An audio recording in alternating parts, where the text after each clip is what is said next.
Yes, we are ready. All Thank right, you. thank you. And so whether or not you look at the signed or unsigned, that is really the difference between the two.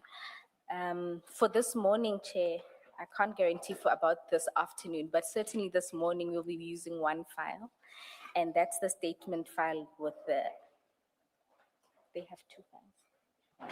Oh, I have one file, but I'm advised you have two files, Yes, one this- containing the statement and the other containing the annexes. Yes. Mr. Soko, you also would have two files in front of you, one containing your statement and the other containing your annexes. Can we then go on to just confirm your statement? If you look at the statement file, the first document should be your statement. Can you confirm that this is a statement that you have prepared for purposes of giving your testimony before the commission? That is correct. And if you can go to page 25, is that your signature? That is correct. And do you confirm that the contents of the statement are true and correct to the best of your knowledge? That is correct. All right, thank you.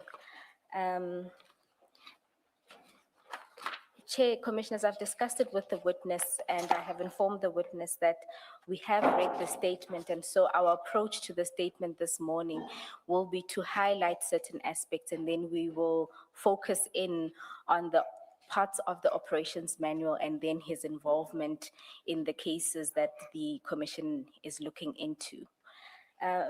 Mr. Siseko, if we can then start at page 2 of your statement where you deal with your background and experience. Can you summarize for us your background and experience with particular reference to paragraph 4 of your statement? Just state only the salient features of your background, your qualifications, and your experience. Just the salient features, because I see this is quite a lengthy one. We'll do so, Chair. We have read everything. I'll do so, Chair. Basically, my career in the criminal justice system started as a prosecutor. Sorry, maybe before you go there, your current position at IDEC and then move to the All right. other. All right. My current position at IDEC is the National Head of Investigation and Operations. I assumed that position in October of 2021 as a seconded employee from IPIT and then formally transferred to the NPA in 2022 December. Before then, I was the head of investigations at IPIT, and then I had an illustrious career within IPIT and its predecessor, ICD,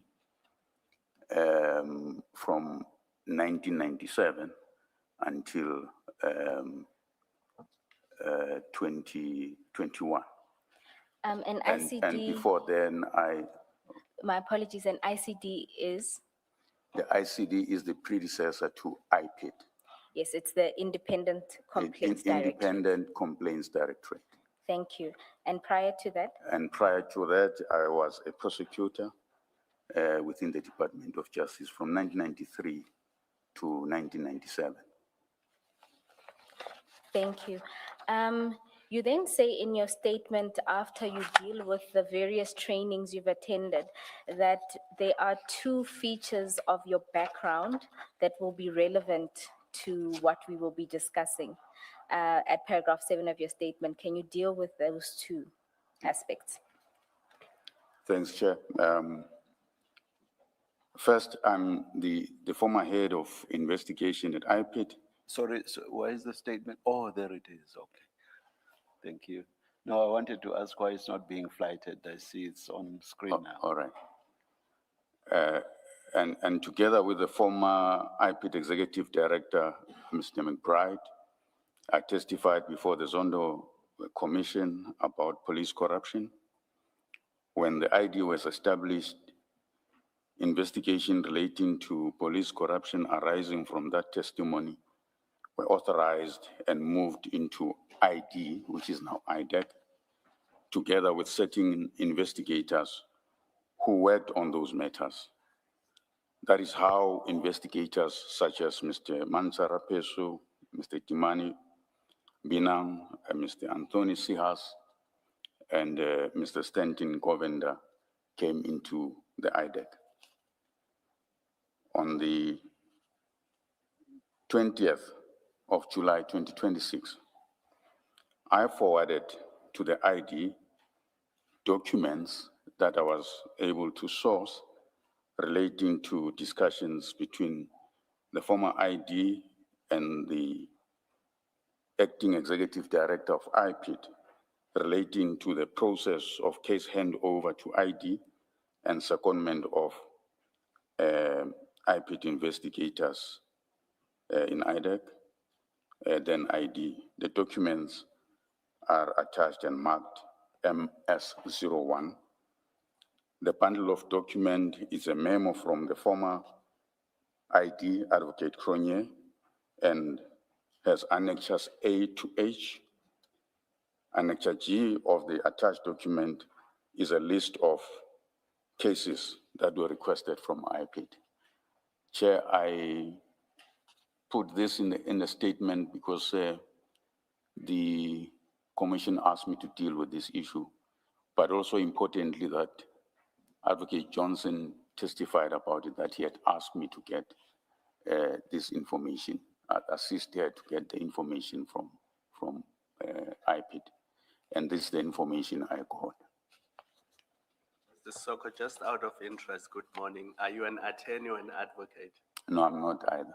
So you were a prosecutor and Yes. then rose through the ranks Yes. as a prosecutor? Yes, so I moved from prosecution side and went to investigation side. So in your role at IDEC, you cannot prosecute?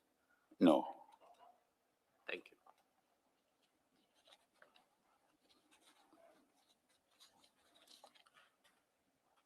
Secondly, my own history at IPID informs the approach I took to the matters described below, as I explained under the heading, why I did not insert myself into these matters. Thank you. Chair, you recall that during Advocate Johnson's testimony, the commission wanted to know which cases were transferred from IPID to IDEC, and that's contained at page 47 of the bundle of documents that is included as annexure MS01. It then also includes requests for deviations for members, some of the members to be transferred. And those are the documents that follow Annexure G.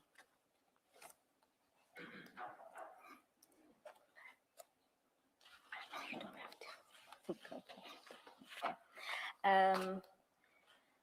The second aspect of your statement that I'd like us to turn to is in the mandate of IDEC. Now, a number of witnesses have explained the mandate of IDEC. So if you can, at a snapshot, what exactly is the mandate of IDEC? You don't need to explain at length. So, Chair, the mandate of IDEC is to investigate complex corruption, commercial crimes, high-profile commercial crimes, and financial crimes. And those investigations should be looked at within the context of other statutory offenses and common law offenses. But the primary issue is that there must be complex, high-profile corruption, commercial, and financial. And is it that when it's a corruption case, it must have the features of being serious, high profile and complex, or is it or each one of those three? Serious, high profile, and complex? Yes, so it must be either of those. but it should be, there should be complexity to these matters, because otherwise you've got other law enforcement agencies like DPCI that deals with similar corruption matters. So at IDEC would then concentrate more on the complex high-profile ones and those commercial ones that are high-value matters. Okay, thank you. And then we can then move to the operations or the operations model of IDEC. And you deal there with it at paragraph 10 of your statement. And I think the DDPP advocate Sirunye dealt with in some detail on the principle of prosecution-led investigations and what their roles are. But can you, in summary, deal with, at its core, how do you operate within IDEC?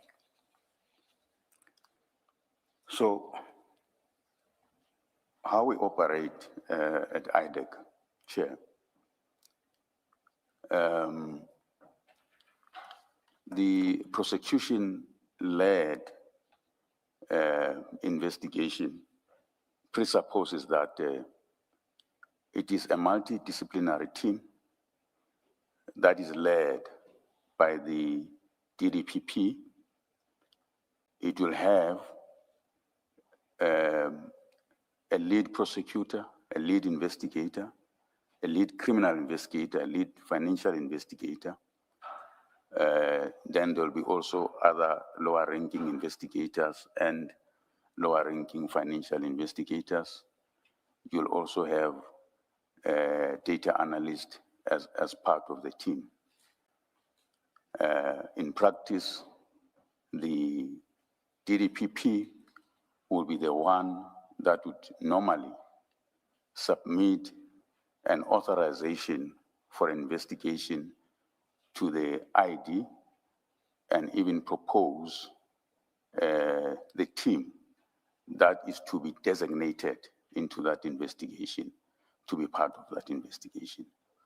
Once the ID approves that authorization, then the project manager who is designated to that project will then convene a team meeting of everyone who is part of that team. Then they will start to plan for that project in terms of the investigation and prosecution strategy, and they will then develop a project plan for that investigation. Then there will be taskings that will be issued to the different functionaries who will then execute the taskings as per the project plan. So in essence, you say that the DDPPs lead a multidisciplinary team, which consists of the various functionaries that you mentioned. Now, you then say at paragraph 11 that in terms of how the flow of information or how reporting happens, is that then these DDPPs report one to the ID, and then in another sense, there are then these operational management committees, which you would be the chair of, where they report. That is correct. So the DDPPs report directly to the ID. The operational management meeting, which we call OMC, it's for the management to monitor progress on these investigations as well as the prosecution thereof, and to see that matters progress as per the project plans. And where there are issues that need to be addressed, then there are recommendations made in terms of how this should be addressed. You mentioned the OMC in the past tense. You say you used to chair it. Why the past tense? Yes, Chair, I used to chair it. What happened is that when I came back to work after my unfortunate incident of kidnapping, I found that it had changed. A decision was made that the DDPPs would now chair that committee. Would they rotate because there's what, 4 of them or not? Yes, yes, they would rotate. All right. When did you come back to work for this, to find this new arrangement? I think it was the 13th of January, 2026. And was an explanation given for that? No, there wasn't. Thank you. Advocate Serunye described the relationship between the DDPPs and your office as a dotted line of reporting. Would this new arrangement then change that, or is there any reporting anymore that's done to you Chair, or your office, sorry? Chair, there isn't a dotted line of reporting. The DDPPs do not report to me, they report to the ID. What happens is because I'm involved with operations, hence I was chairing that OMC, was just to oversee that all the projects are executed in line with the plans. So in practice, what would happen is that the project managers would then report if there are any issues in the projects, and then they would report to me. I would make interventions to unlock whatever issues that would have been raised with me. And if they needed escalation to the ID, then I would escalate those to the ID.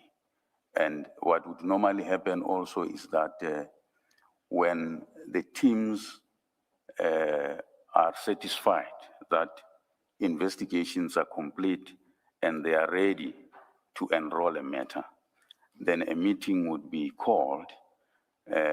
Some colleagues call it the panel, as I had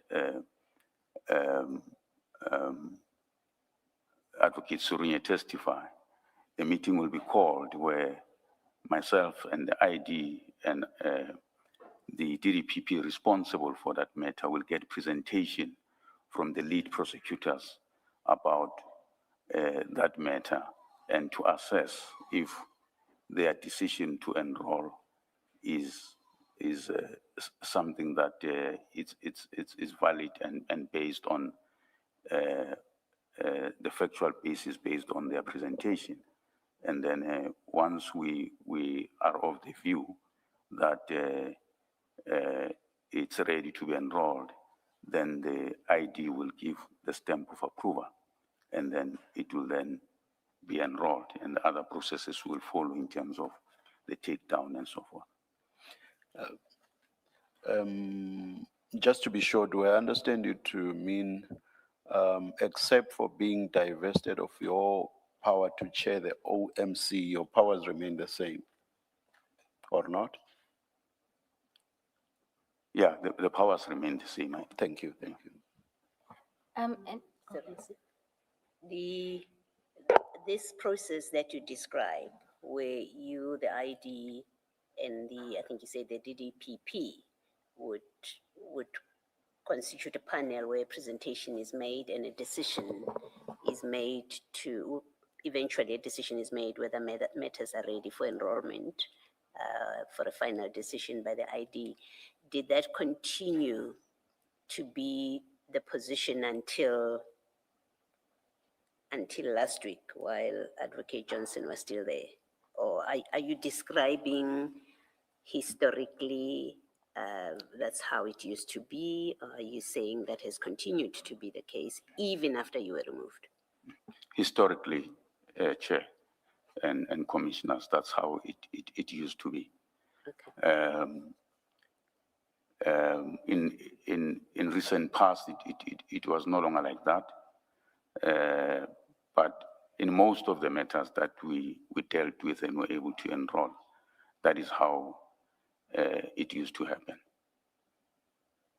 Thank you. In your description of what is reported at OMCs, I got the sense that it was operational matters that were reported. You are both the head of operations and investigations. So at that level, do you also give input on what's happening on the investigative side of things? That is correct. So you deal with things like capacity issues. Would it extend to the approaches in the various matters? As it relates to investigation, yes.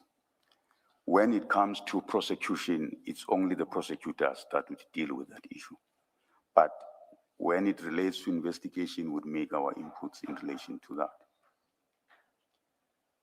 Please clarify this. Do the investigators, that is Mr. Belushan, Mr. Padiaki, and all those people, do they report to you as head of investigations? How does it work? Who do they report to?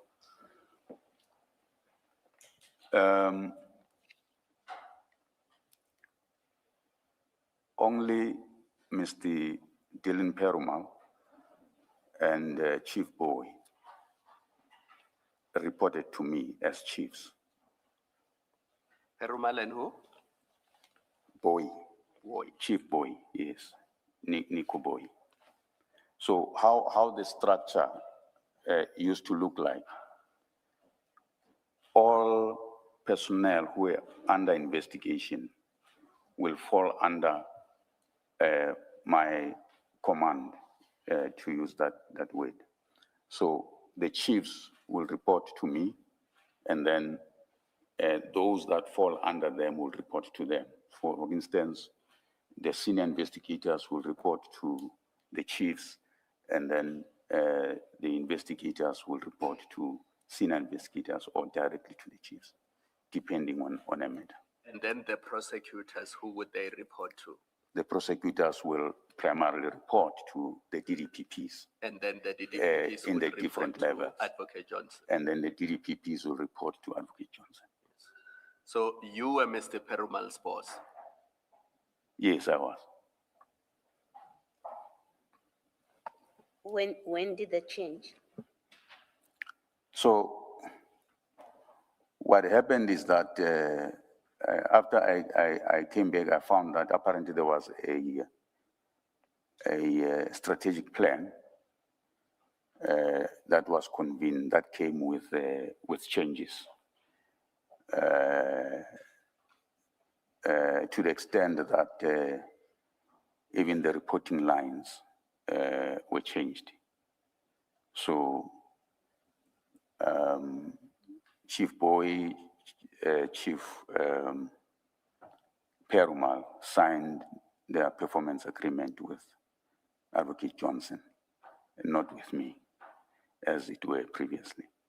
So since that plan, they have been reporting directly to the ID, Advocate Johnson. Yes, with their new performance agreement. Even though administratively I would sign off on their, which is the letter that the ID issued with me after I raised the issue with her.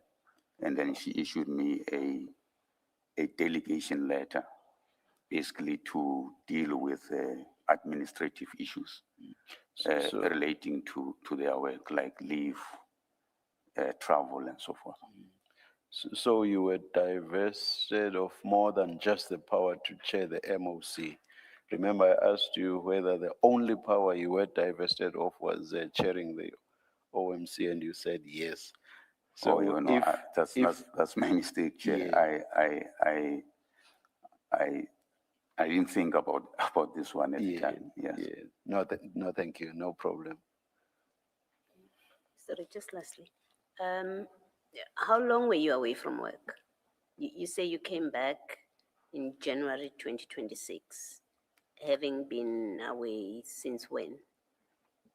The incident happened on the 6th or 7th of November. So I was away from work from then until For about 2 months. about 2 months, yes. Thank you.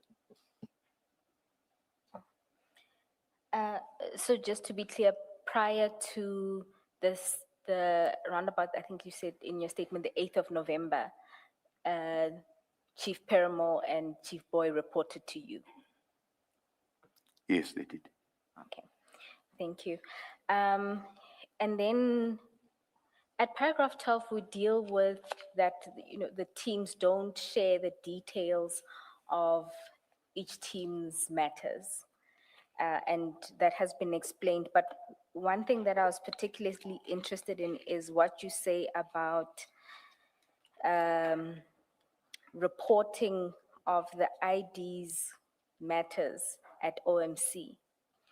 Can you explain what you say there in paragraph 12? So, Chair, there were matters that would come directly to the ID's office. And colloquially in the office, they would call them ID matters. Because the ID would have taken decision on those matters. And in the OMC, they wouldn't be discussed. All other matters will be discussed except for those, because of it was indicated there were sensitive matters. So the CI matters would be one of those where there wasn't discussion really about them, except in those teams where they were dealing with them. Outside of the CI matters, what other matters existed that were deemed ID matters?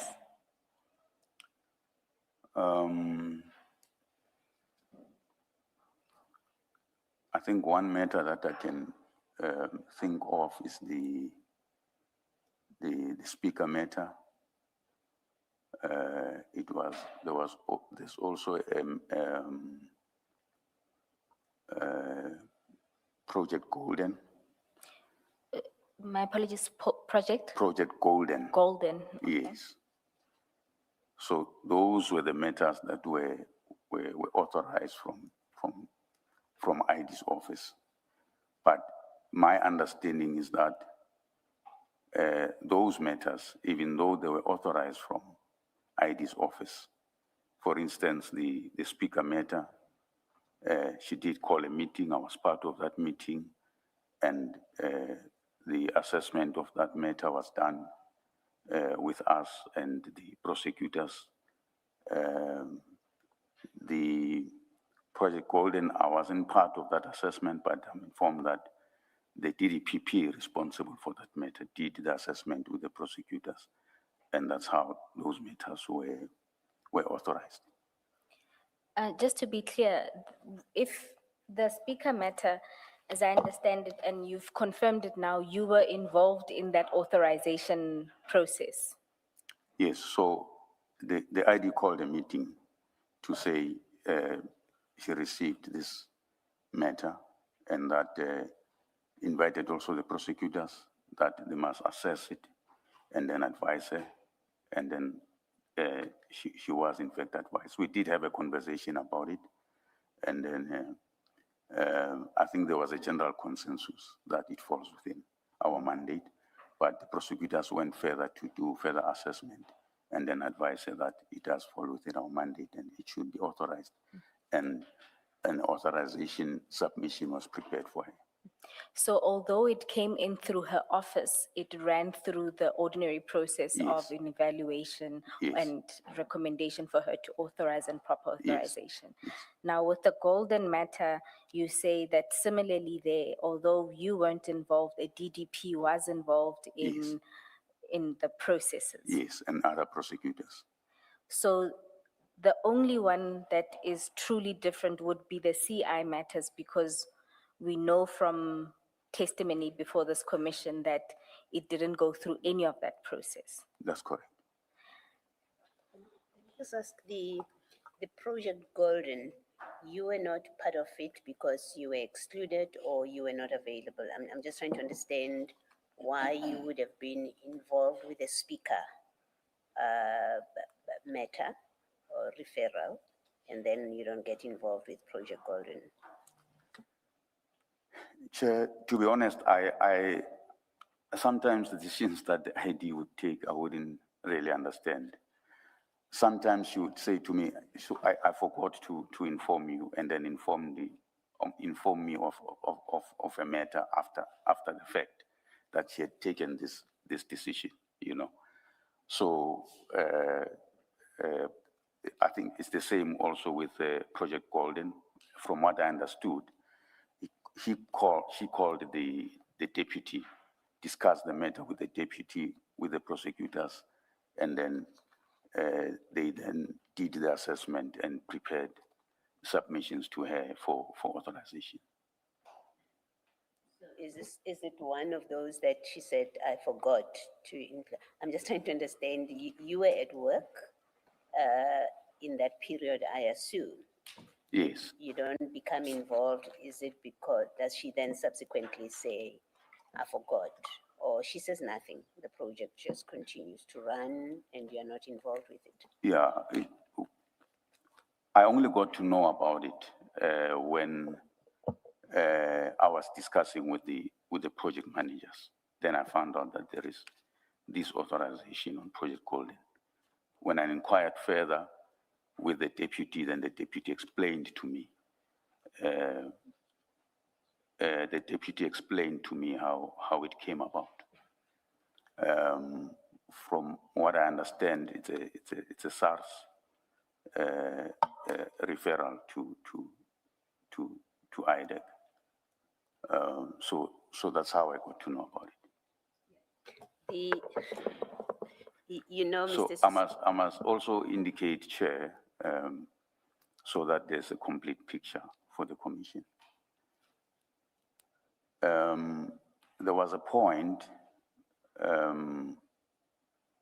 I just can't remember exactly when, it might have been 2 years or so earlier, where she called me into a meeting with the management of SARS, and there was a discussion about the same issue, but it was much bigger, from what I understand. But the conclusion of that meeting was that because the matter is already with DPCI, and because of how huge the investigation is, we didn't have enough resources to deal with it. And it was agreed that it will be left with DPCI.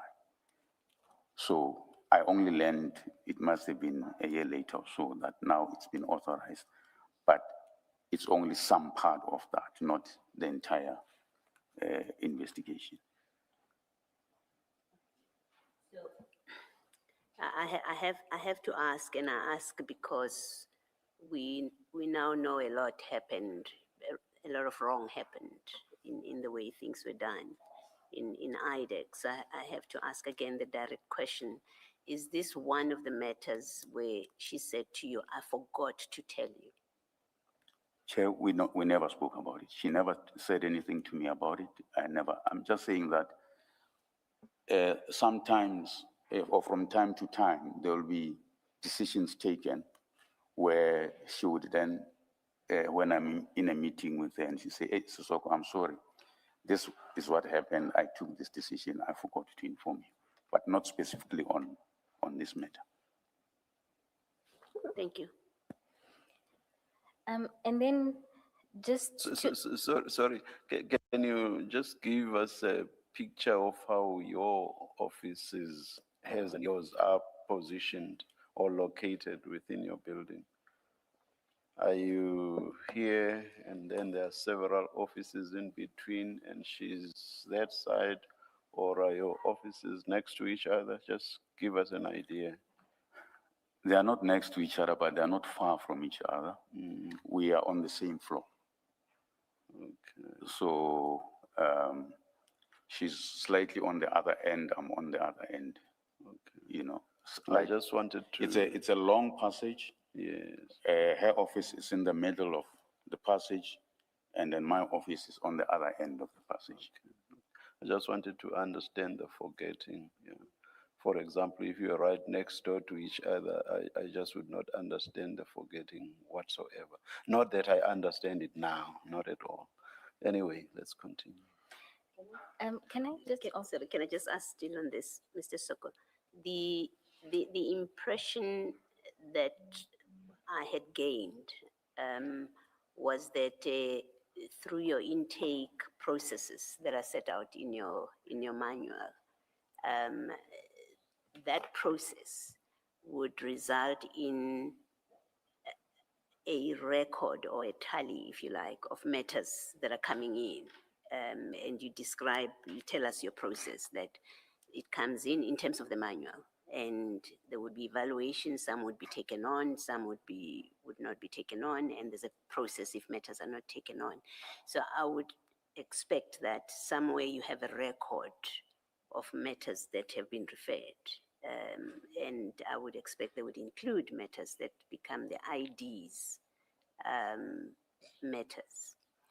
And I would have thought by virtue of your position, I assumed by virtue of your position, you would have a repository of that. If we asked you what matters have been taken on by ID, you would be able to print it off, because it's matter that as investigating director or head, you would have access to that.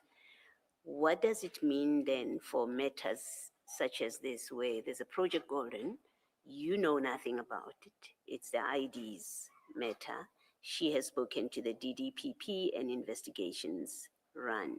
When it comes to your records of you knowing what your organization is dealing with, what does it mean for matters like that?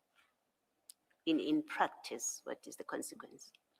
So in practice, Chair and Commissioners, when a matter is authorized,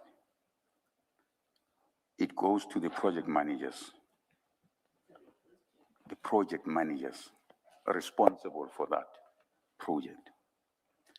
Then they would assign it a case intake number, and then it will be put on a register, a case intake register, which have all the matters that are within IDEC. So we created that register, especially when I came in. It was there, but it was not fully developed, and then I insisted that the register becomes fully developed and be able to cater for all the different scenarios that might be needed for information purposes and also for performance information purposes. So that register will have all these matters. So how I get to know, for instance, is when I see in the register does not have full details of the matter, except like in that case, it will say CIN number so and so, and then it's maybe we give it, each project has a name, so it will be Project Golden, for instance, in this case. So when I have a meeting with project managers, then I ask what this matter is about, because I wasn't aware of it. Then they would explain, no, this is what it's about, and I would engage the deputy concerned about it. So the thing is, that is how we've been operating. And when I came back from leave, I find that also that register is no longer made available to everyone, as it were. And hence later I talked to a matter that I became aware of, which was authorized in my absence, which I found also concerning. Thank you. That's very helpful. It gives meaning to CIN. I've seen CIN a number of times, and I didn't think it actually stands for something. Case intake number. CIN stands for case intake number. Thank you very much. Thank you. Mr.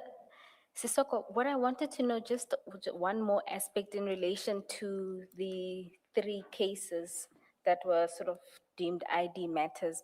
The first one, Speaker, if I'm not mistaken, was in 2023. Yes, I think it Correct. was. Now, when you sit at OM, and this ran through the processes we know, and you were involved in the process. When you then sit at OMC and you no longer get reports about this, was this then raised with the ID?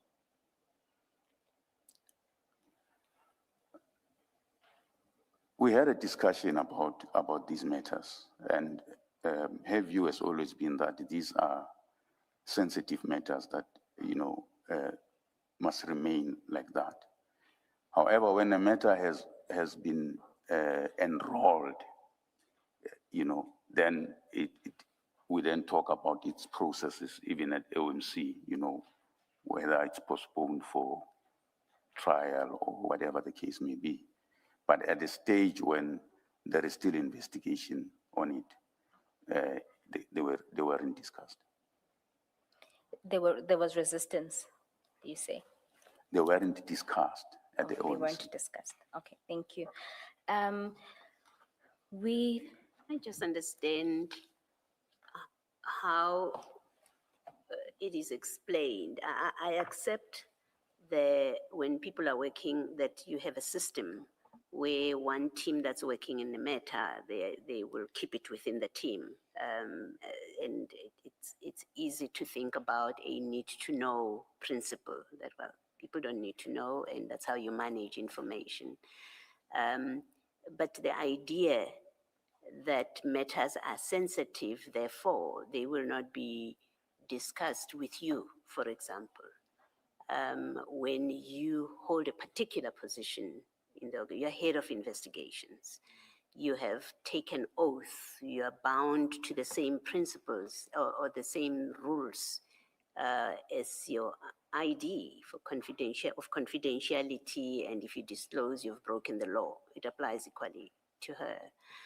How does it get explained, and how do you reconcile with, well, you can't know certain things. A DPP, another DDPP will know, but you can't know, as if you're not subject to the same rules.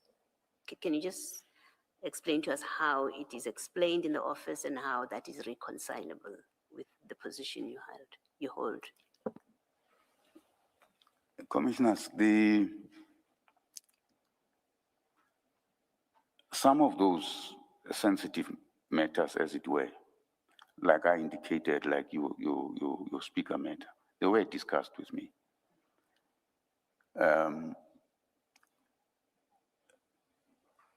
The explanation about sensitivity stems from the fact that they are matters that sort of the ID owns. They come from her office. She decided on their authorization, and then she decides also who, as opposed to other matters, who is designated in those matters. So for instance, other matters, as I indicated, it will be the deputies that decides the designations of members who will be part of that team.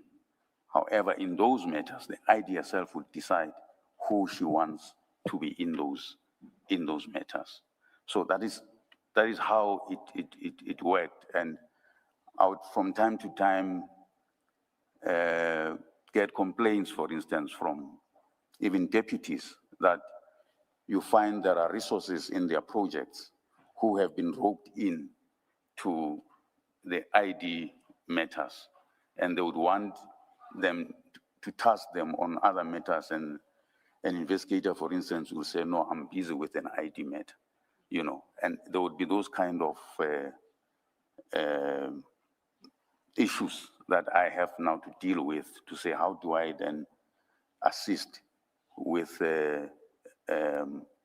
resources so that the other projects do not suffer because some resources are put on those matters. And by that, sorry, Cecily. And by that you mean they will be taken out of their teams? Because Yes. as I understand it, they Yes. all belong to those 4 teams. So they would be taken out of those teams and plonked elsewhere altogether. Yes, on these projects. Maybe lastly, so it sounds from your explanation, including the answer to the chair, that there was no, or there was no objective criteria. You've told us about the intake process and what criteria and the scoring that you do about matters that eventually get taken or rejected. The ID matters, as you call them, there was no objective organizational criteria. It was entirely up to the ID. She gets a matter and she decides, however she gets it. If it came to her directly, she decides whether this gets treated like the speaker matter or gets treated like your Project Golden matter, where it's entirely up to her to make the decision. Yes, that is correct, Commissioner. And that's why I'm saying not all, in fact, almost all matters were dealt with in line with, what I previously said about, being assessed and so forth, either by me or by my other colleagues, the deputies. But those that she made decisions on, that's where there was that a difference, because the approach would be different as compared to other matters. Thank you. Thanks, Ms. Bond. And just one more question on this. At a stage where it's clear now, I mean, you are now implementing this process where ID matters are not discussed, at a stage that you can't do your job because there are complaints coming in about resources, there are investigations you know nothing about. Do you again raise this as an impediment to your job and your ability to function? Chair, we would always find ways, because what we always understood is that when they came from the ID's office, those are priority matters.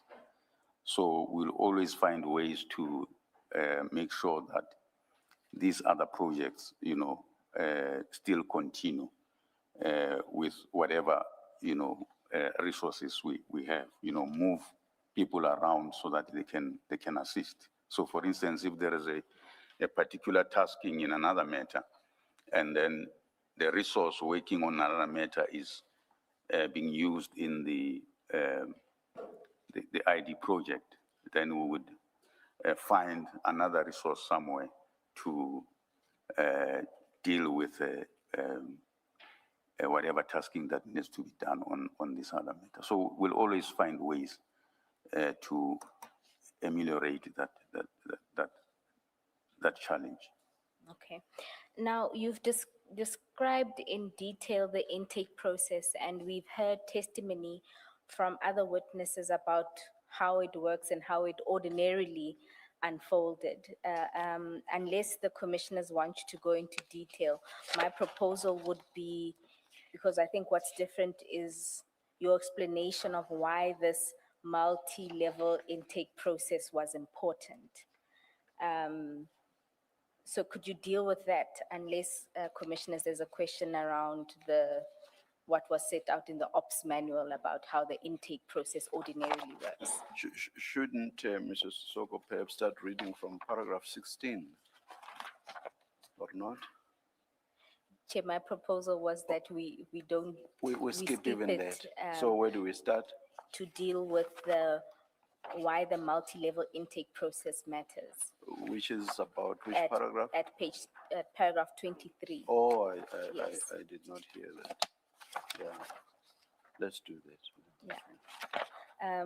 Just for the record, in some, the paragraphs before deal with how matters reach IDEC. the registration process, verification and screening, the intake assessment and the scoring process, the authorization of investigations, the planning and conducting and finalization of investigations, and thereafter securing attendance and prosecution, and ultimately the closure of matters. What's different about your statement is you deal with why this process is important. Can we then go to paragraph 23 of your statement? Thanks, Chair. Maybe before I deal with that quickly, so I don't want the commission to be left with a wrong impression. The manual was approved, as I've indicated, and other colleagues have also stated that. It was shared with all the colleagues in IDEC, and when new people come, you know, those responsible DPPs will always workshop it to them. The fact of the matter is the intake process did not operate to the T as provided for in the manual. So that is what the reality was, as you know, my previous explanation had explained about how some of the matters came in. But even though it was not to the T, but most matters would go through that assessment process. And later in my affidavit will show that, in fact, most of the matters that we did in IDEC are matters that came from the commissions, which came in as a result of the presidential proclamation, and therefore did not go through this process, but rather as a result of the presidential proclamation, and the former ID would have authorized them because of that presidential proclamation, and wrote to law enforcement agencies like IPID and DPCI and requested all those matters to come to the ID then for them to be investigated. So I just wanted to clarify that. Thank you. Advocate Johnson said, for example, about Mr. Adams's referral. She said she did not discuss that with you because it was a simple matter, and she was of the view that she could handle it all by herself without involving you. Are you aware of any instances, or rather, how should I put it?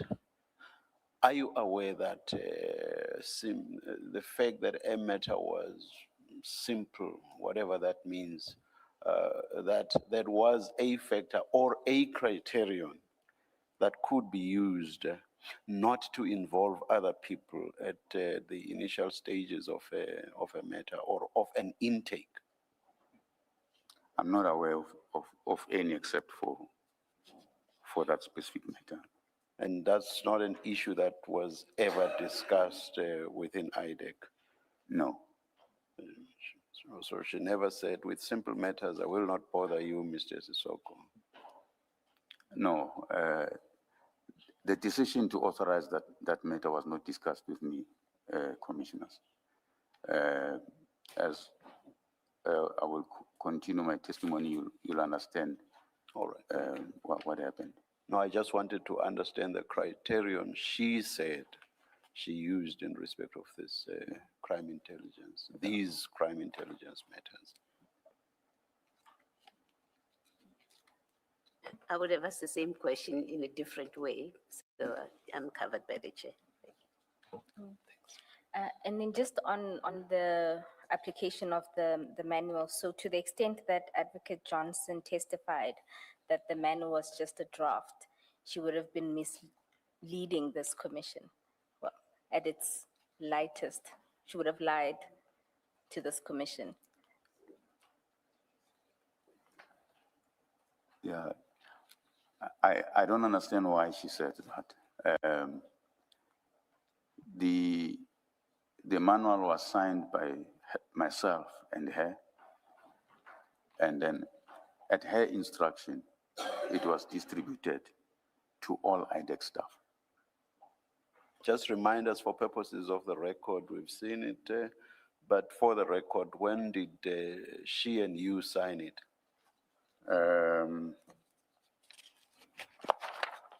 I have a date somewhere. I can't remember the paragraph now. But I do indicate that in my affidavit.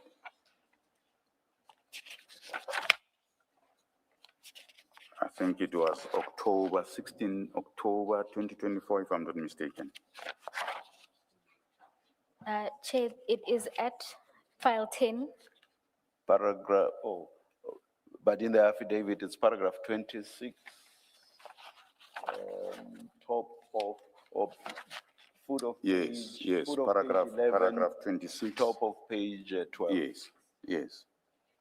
But Ms. Bowe wants to take us to the document itself.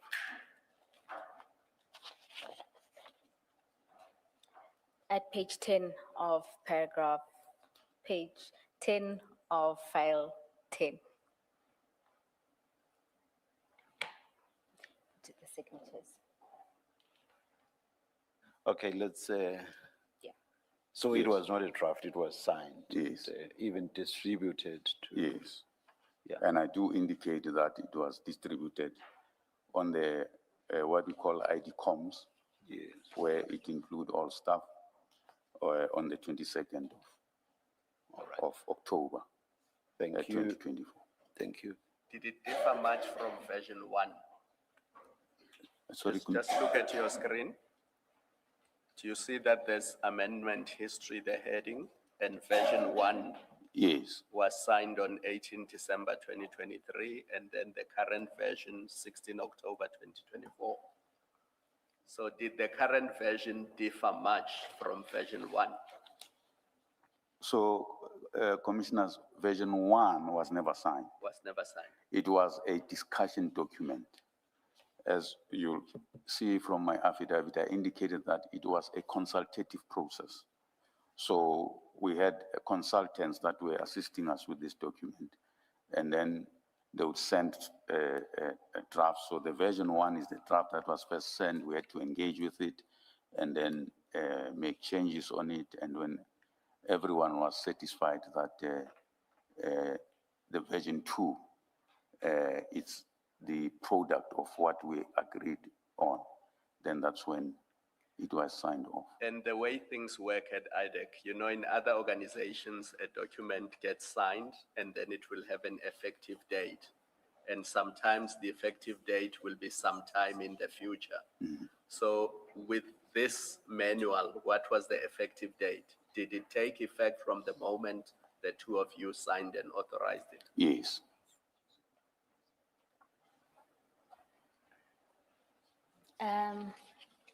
Thank you. Mr. Soga, then if you can then go to why the multi-level intake process matters. Yes. So I emphasize the intake and case selection process, case selection stage of the process because it is deliberately multi-layered and collective. Its stated objective is that case selection is transparent, objective, auditable, and defensible, and that it cannot be manipulated. There is, however, a further and equally important object to insulate the ID from any allegation that IDEC is targeting particular persons or picking or declining cases without proper basis. If a matter is received, assessed, and scored and recommended by a team and a committee before it reaches the ID for authorization, the ID decision rests on a documented defensible foundation, and the ID is protected against the very allegations that are now being made. I was closely involved in creating this framework. I drafted the case intake process that became a case selection criteria, Annexure A to the manual, in August 2022, and I'm a signatory to it. The purpose of that process, as recorded in the document itself, was to establish a case intake and selection process that is impervious to undue external influence and that ensures IDEC is not manipulated to select cases furthering a personal or political agenda. It provided for case intake to assess matters and advise the ID. In 2024, IDEC embarked on an inclusive process involving members across the department to produce the operational manual, which sets out processes in detail and incorporates the intake criteria. The operational manual version 2 was signed by me as head of investigation and operation and by the ID on the 16th of October 2024, and it was shared with every staff of IDEC on the 22nd of October 2024 at 11:31. It is in substance and in the manner of its adoption a policy of the unit. The framework contemplated a single designated intake point together with the case intake committee. It motivated for a dedicated post to fulfill this function. I think you say here I, not it. The I motivated. Oh, sorry, I motivated for a dedicated post to fulfill this function.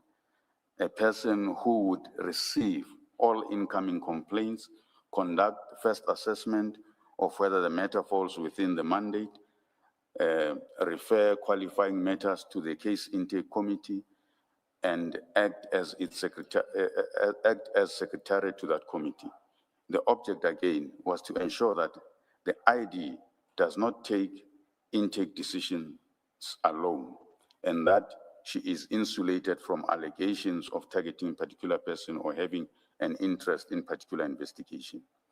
The job description for that post records these functions expressly, including that the incumbent is to receive and register all incoming cases, evaluate whether they are within mandate, refer out of mandate matters, convene the case intake committee, and act as its secretariat. See the attached job description marked MS1. I initially designated the post investigating coordinator.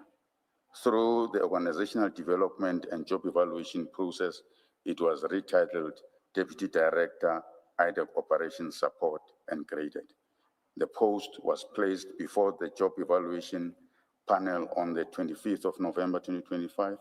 The recommendations were approved by the minister on the 31st January 2026. The post was graded at level 12, and feedback on the outcome was provided on the 5th of March 2026. I attached the confirmation of the job grading marked MS2. The process to create and fill that post was, however, not carried through. When I followed up with the organizational development unit, I was informed that they had been instructed to stop the process on the basis that the post would not exist and that the responsibilities would not lie with it, pending a restructuring. The outcome was not communicated to me at the time. I only learned of it on the 27th of July, 2026. You say this in the passive voice. You say you were informed that they had been instructed to stop the process. And who had instructed them? The ID. Thank you.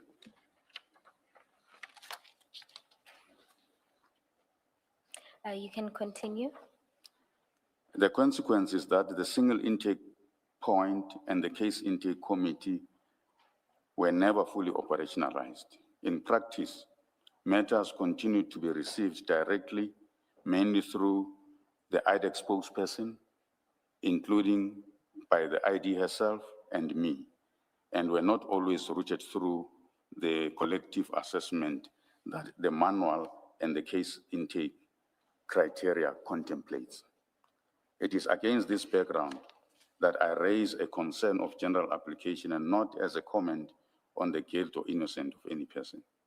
Where a multi-level intake process is bypassed and a matter is received, assessed, and authorized by ID alone, the very protection that the process was designed to provide objectively, auditably, and the insulation of the ID from allegations of targeting falls away. That, in my respectful view, is the significance of the process for the commission work. I'm aware that the operational manual has been described before the commission as a draft. I record that the manual was signed by the ID and me and was distributed to staff, to every employee of IDEC as an operational manual. A review of the manual was subsequently undertaken by a single person, which is different from the inclusive consultative process by which the manual was originally made. In my experience in government, a policy of this kind is developed and reviewed through a consultative process and remains applicable until any review is completed. I have not seen the review. Was there an actual review? Yes, I've learned that there was the actual review. Have you seen a document? I have not seen the document. How did you get to know that there was a review?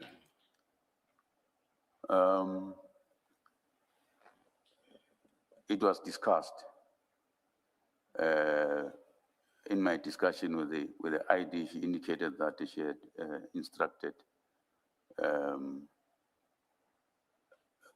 Advocate Mohammed to do the review.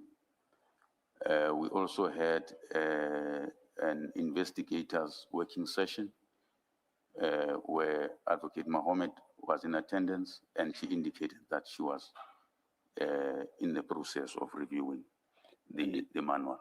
Is Advocate Mohammed within IDEC or is... She is within IDEC. All right, thank you. In what position? Sorry. Except my question, is she a prosecutor? What's her position in IDEC? Yes, she's a senior state advocate. Thank you. Not at the level of a DDPP. No. All right, thank you. As matters stand, you say you haven't seen that reviewed manual, but you know that there is a manual. To your knowledge, as matters stand, what is applicable, even if it's not being applied? Is it this new version, or you still, to your knowledge, at version 2 that's supposed to be applied? Chair, as a matter of process, as long as the reviewed manual has not been approved, the original manual still stands You would be and one of remains the operational. You would be one of the approvers by virtue of your position. I'm not sure with the reviewed one. Okay. So you're Because saying, I was not part of the review. okay. Now I'm just trying to understand. You were a signatory to version 2, Yes, and I have assumed by virtue of your position as the investigate, you are the head of investigations. yes. So I assume that's why you signed this manual. That is correct, because it was, as I said, a consultative process. And we would discuss extensively also with the ID and the other colleagues. So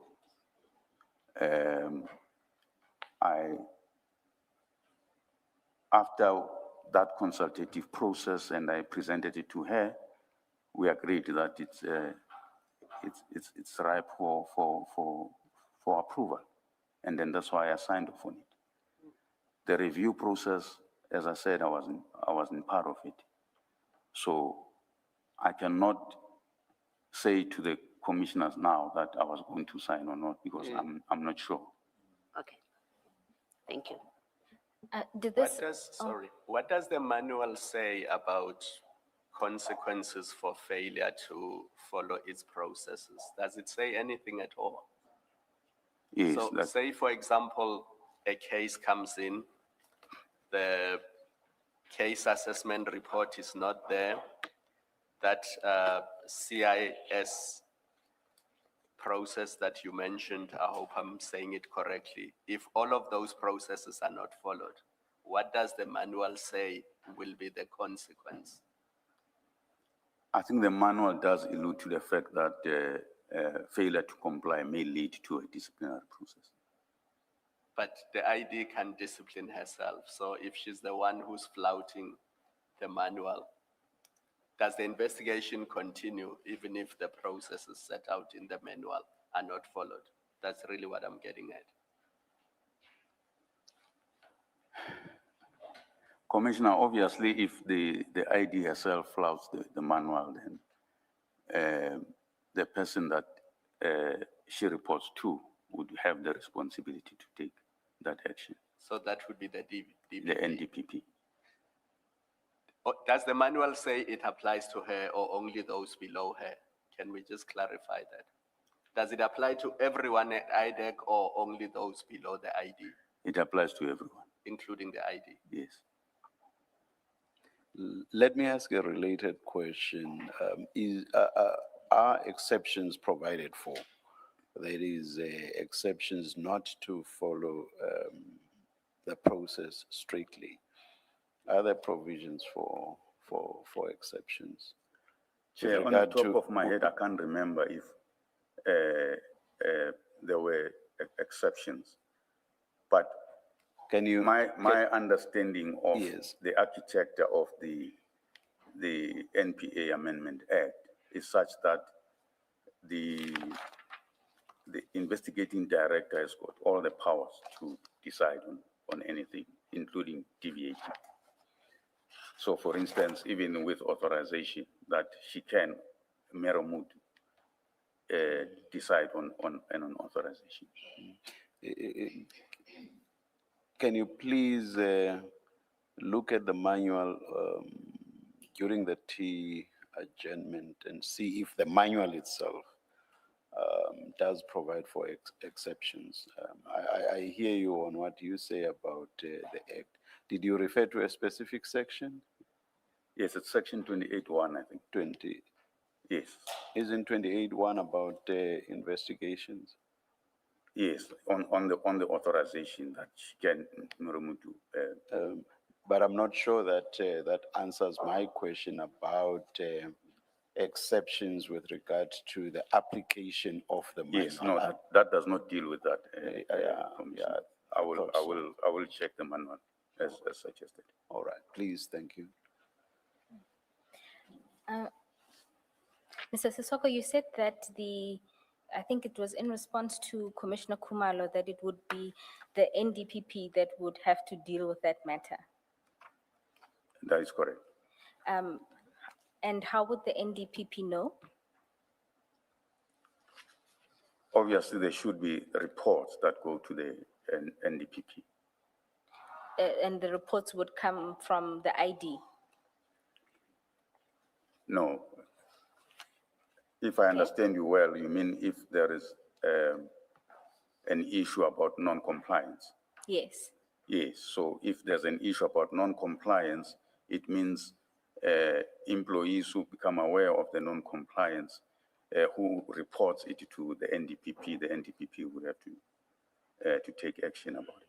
So essentially, employees would have to report to the NDPP. Yes. You know, the natural question that follows is, in these instances, we know there was flouting of this manual, and you were well aware of that. Yes. Did you report to the NDPP? I personally did not report, Chair, but I'm aware that I was informed that there were a number of complaints that were referred to the office of the NDPP, the former NDPP. I may have misheard you. Did you say that you cannot or you did not report? No, I did not report. Is there a reason? Chair, I don't have a reason why I did not report. I think I say something about it later in my affidavit. I have been through a lot, and when some of these things happen and you hear that, there were reports that were reported to the former NDPP, and there was nothing that happened. I just felt that it won't assist me anyway. Now it looks like you were part of the problem. Two of your colleagues came to this commission and they could show us emails that they wrote in 2024, 2025, raising serious concerns. Although nothing was done, it's clear from their emails and their communication that they raised concerns about how things were done. You now have to account to us, and you did not do anything. And Yeah. because you did not do anything, it looks like you were part of the problem. You were part of the reason why the manual was not followed to the letter. Chair, I will take responsibility for that, but I had my own personal reasons. The fact of the matter is, these issues, as they were raised, and you would have seen in the emails, the colleagues were sending these emails to the ID herself, and I'm copied in those emails. And in bilateral meetings with the ID, we would discuss these issues. And she would indicate, for instance, his displeasure about the colleagues on how they raise these issues or raising these matters, because she believed that there was nothing wrong in how they were approaching that case. So I left it at that. You mentioned in your response that you were copied. In some of those emails, they were sent directly to you. And particularly, I know one of the witnesses, Mr. Rapesu, you would have been also his supervisor, because that would have come out in the investigation side of things. So, and you say that in then discussions with the ID, she would raise displeasure about them raising these issues. And in response to that, then nothing is. Yes, is done. and as it relates to Mr. Rapesu's issues that she raised with me, I took them up with Chief Peruma. And in those discussions, Chief Perumal would make it look like there's a difference of opinion in the investigative approaches.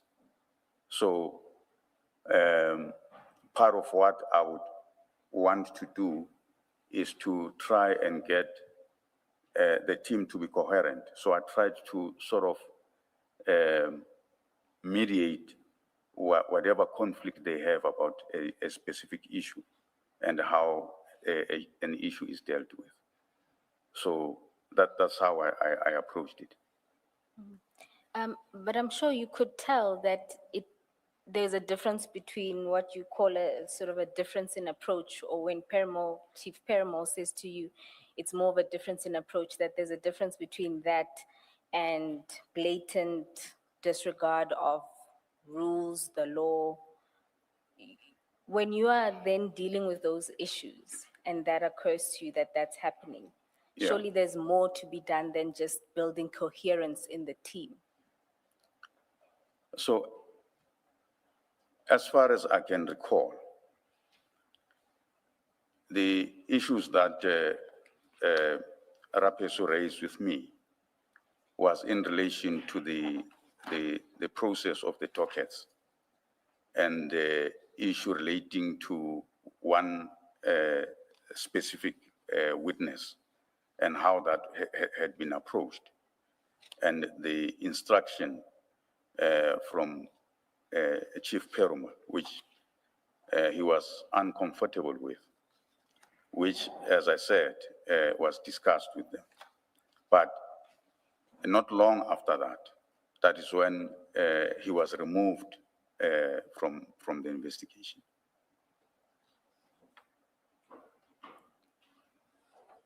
That's Okay. how I recall it.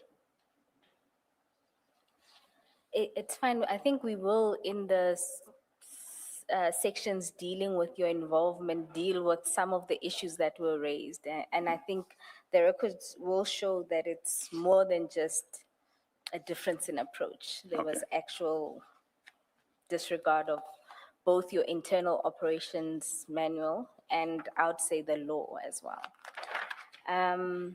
We can then move to the next section of your statement, which deals with your involvement in the crime intelligence related investigations. Chair, and characteristic to seek an Let us early start. adjournment, but Let us start. Were you going to say?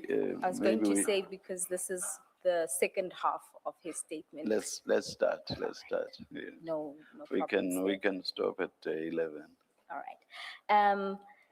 Mr. Soka, then we can move to paragraph 33, where you deal with your involvement in the crime intelligence related matters. That's correct. Before dealing with the detail, I stated at the outset that I had no direct or substantial involvement with these matters. I was not included in the team, and in the ordinary course was excluded. Sometimes Chief Perumal would mention something to me in passing about a case and how good evidence he had obtained. I think there were a number of meetings where I was invited, which I cannot remember details of. I came to learn of aspects of the matters largely when complaints were reported. Given the position I hold and the leadership role I ordinarily play, the exclusion was unusual and had not previously occurred in my time at IDEC. I was drawn in only in discrete issues. There were, in essence, 4 occasions on which I had involvement. Assisting Mr. Rapesu to obtain the docket, a meeting convened by the ID to discuss the CI investigation and a report to the minister, a conflict between Advocate Ramsamy and Chief Perumal, and the disciplinary and legal matter concerning Mr. Rapesu. I think it's important to mention which minister. Please reread. Minister Mkunu. Minister of Police Mkunu. I just meant of police. You just said Yes, minister. Minister only. of Police Mkunu. Thank you. You can then deal with the first issue, which is when you were assisting Mr. Rapesu to obtain the dockets. On or about the 6th December, Friday, I received a call from an IDEC investigator, Mr. Rapesu, who informed me that he had been instructed by Chief Dylan Perumal, to fetch the dockets containing the allegations against the CI officials from the station, and that he had been told the dockets were held by the inspectorate with General Jacobs. Because of the level involved, he asked me to facilitate. I telephoned General Jacobs and told him that the investigators would like to see him in relation to the dockets in his possession. He did not inquire why. He did not seem surprised. It was a very short conversation, and he said that I could come and see him. I think I meant he could come and see him. At the time, I did not know. He is in Mr. Rapesu. Rapesu, yes. At the time, I did not know whether the investigation was authorized. I assumed that if an instruction to obtain the docket has been given, the investigation must be authorized. I later learned that when Mr. Rapesu sought to collect the dockets, General Jacobs asked for a letter. Mr. Rapesu reverted to Chief Perumal. The ID wrote the letter. The letter was sent to General Sintumule, and she then dealt with General Jacob, which is how the documents were ultimately obtained. I was not involved in those later steps and know of them only from what I was subsequently told. I think at this point, we may take the adjournment. Thank you, Chair. Let's adjourn and resume at 11:30.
Good morning again. It's 29 minutes past. We are ready to resume. Please make sure that your cell phones are on silent.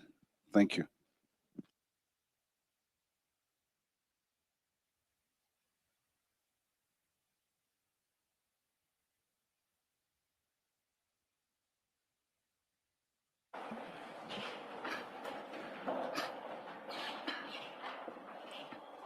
Yes, Ms. Bowe. Chair, just a small matter of housekeeping. I had earlier asked the attorneys to make copies of a set of screenshots. They should be somewhere in front of you, marked CJC 400.29. They'll be added to the next exhibit file. Essentially, there are screenshots of email correspondence involving the CI matters, and these come from Advocate Ramsamy. They are not on the record. They will form part of her upcoming testimony, but I would like to make reference to the fact of her sending the emails at some point during the testimony. So I just thought to provide everyone with it, but it's not for use now. When documents are handed to us at hearings, I always make the request that they should be placed where they should be in the files. I noticed, I think yesterday, that some documents are in the pockets, file pockets on the inside covers, and that this is not always done. This is a request I've always directed at our attorneys, the commission's attorneys. So it seems we have not always been assisted in this regard. Chair, I'll ensure they not have lunch until they've inserted them properly in your files. Before the tea adjournment, commissioners, before we return to the statement, Chair had asked the witness to have regard to the operations manual. Perhaps we can start there.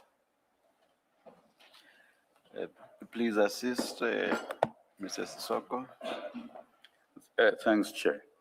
I think the two issues Chair wanted me to address was the issue of applicability. That issue is addressed in the manual, page 18 of the manual, where it talks to scope and applicability. It reads, the manual is designed to provide comprehensive guidance and standardization within IDEC and encompasses all aspects of the IDEC's function. The manual is intended for use by all personnel working within IDEC, including investigators, prosecutors, support staff, management. It is applicable to all levels of the IDEC. So that is the applicability part of it. However, in relation to consequence for failure, it's not provided for. And I think I'd also asked a question about whether it provides for exceptions. Oh, yes. I couldn't find anything relating to exception in the manual. Thank you, thank you. Thank you, Chair. Mr. Sissoko, if we can then return to the section that you dealt with before the tea adjournment, and that relates to assisting Mr. Rapesu with the docket. Am I correct to understand that this would have been the first time you learn of the CI matters? That is correct, Chair. The call I received was already after hours. If I'm not mistaken, it should have been around 6, around there in the evening. And as I said, after the conversation with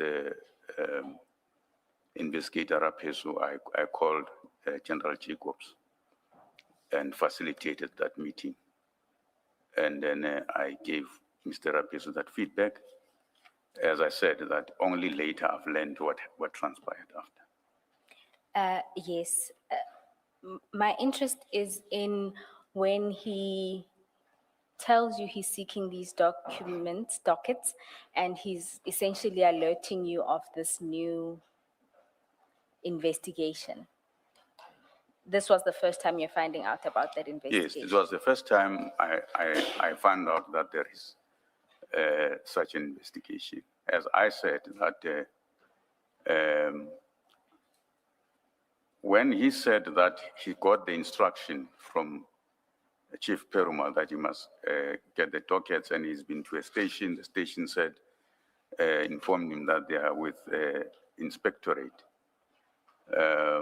And that is why he was asking for me to assist for the facilitation. I assumed at the time that it must be authorized, because otherwise, why would you go and look for the dockets without an authorization? But I did not have that discussion with him. All what I did was, because he's asking me to facilitate, I just facilitated that. And then, of course, I learned later that there was this matter which has been authorized. So in this instance, you are now finding out that there is Chief Perumal is issuing instructions related to an investigation you know nothing about. Yeah. And then at this time, Chief Perumal was reporting to you, is Yes. that correct? Did you then go to Chief Perumal and say, what is this investigation? Yes, I think subsequent to that, we would have had a discussion with Chief Perumal. And as usual, with these matters where he says, no, it's a matter that comes from ID's office, we're investigating CI. So Oh, that would have been subsequent to my discussion with Mr. Rapiso. In any event, I would have expected that Chief Perumal would brief me about it. But as I said, that it was a test conversation about it to say it's a CI investigation authorized by ID, and there is a team already working on it. and in this instance, did you then approach the ID to inquire about it? No, I did not approach the ID to Okay. inquire about it. Thank you. I think then you can move on in your statement. Okay. I assume then that you did not see the Section 27 referral. No, I did not see a section. I had not seen anything in relation to the matter at that point. I did not see anything in relation to the matter. I think the first time I saw anything about it, it would have been in one of the meetings where there was a presentation, if my memory serves me well.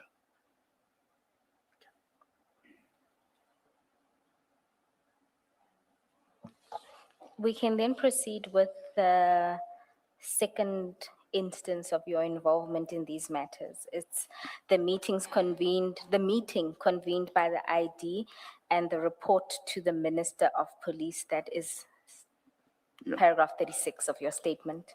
Yes. So approximately a month later, in January 2025, the ID convened a meeting, which, I don't know what I was trying to say To here. which, To which I was called, yes. She said the meeting was to discuss the CI investigation, and that she was required to report or write something to the Minister of Police, Minister Mkunu, and to send correspondence to the Chief of Staff, Mr. Cedric Nkabinde. The meeting was short, did not go into detail of the case. When the ID mentioned Mr. Nkabinde, I alerted her to his history. In my assessment, Mr. Nkabinde is a dishonest man, and I explained to her there was evidence, including data analysis by our data analyst in the Blue Lights investigation matter, indicating that Mr. Nkabinde was working with or was colluding with the suspects in the Blue Lives Matter and against that investigation. I advised Sorry. You use the definite article, the Blue Lives Matter. yes. Which Blue Lives Matter is this? So the Blue Lives Matter, Chair, it's an investigation that we started whilst we were in IPID. It's on high-level police corruption. The suspects in that, or the accused, because now they're appearing in court on that matter, are generals in the police. General Pahlani, General Ngwenya, General, it's quite a number of them, and brigadiers and so forth. So that, for me, as I indicate here, it was a concern that she will be. All I wanted was Okay. a reader of the transcript must know what Blue Lives Matter you are talking about. Okay, Chair. Thank you. All right. That's- Is it called Blue Lights Matter because it relates to the subs general, or it has to do with procurement relating to installation of blue lights? It has to do with procurement and installation of blue lights for police vehicles. Thank you. Mrs. Soko, please just clarify paragraph 36. You say the ID convened a meeting to which you were called. She said the meeting was to discuss the CI investigation, and she was required to report to or write something for the Minister of Police, Minister Mkhulu. That report to the Minister of Police, did it relate to the CI investigation or something else? To the CI investigation. And did she tell you why she needed to report to the minister on the CI investigation? Chair, I think she mentioned, and I'm speaking under correction because it's something that happened a long time ago, but my memory serves me well.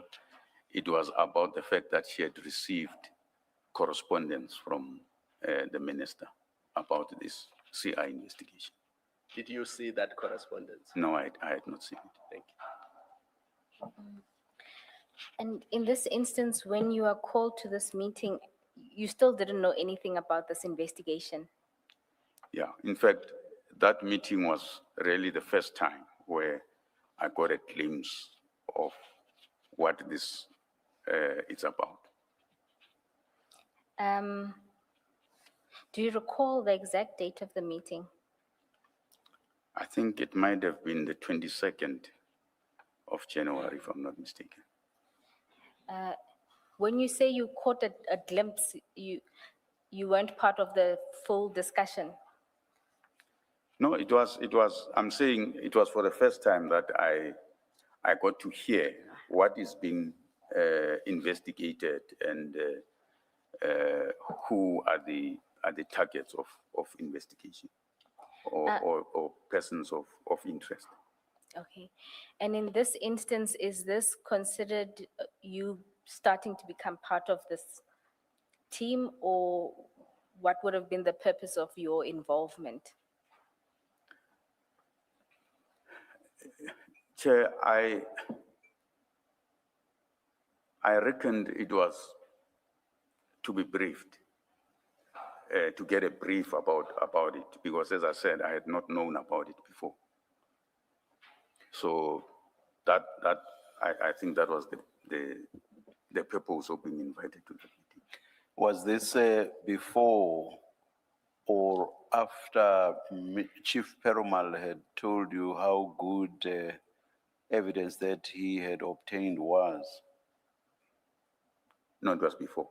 It was before. All right, thank you. You can continue.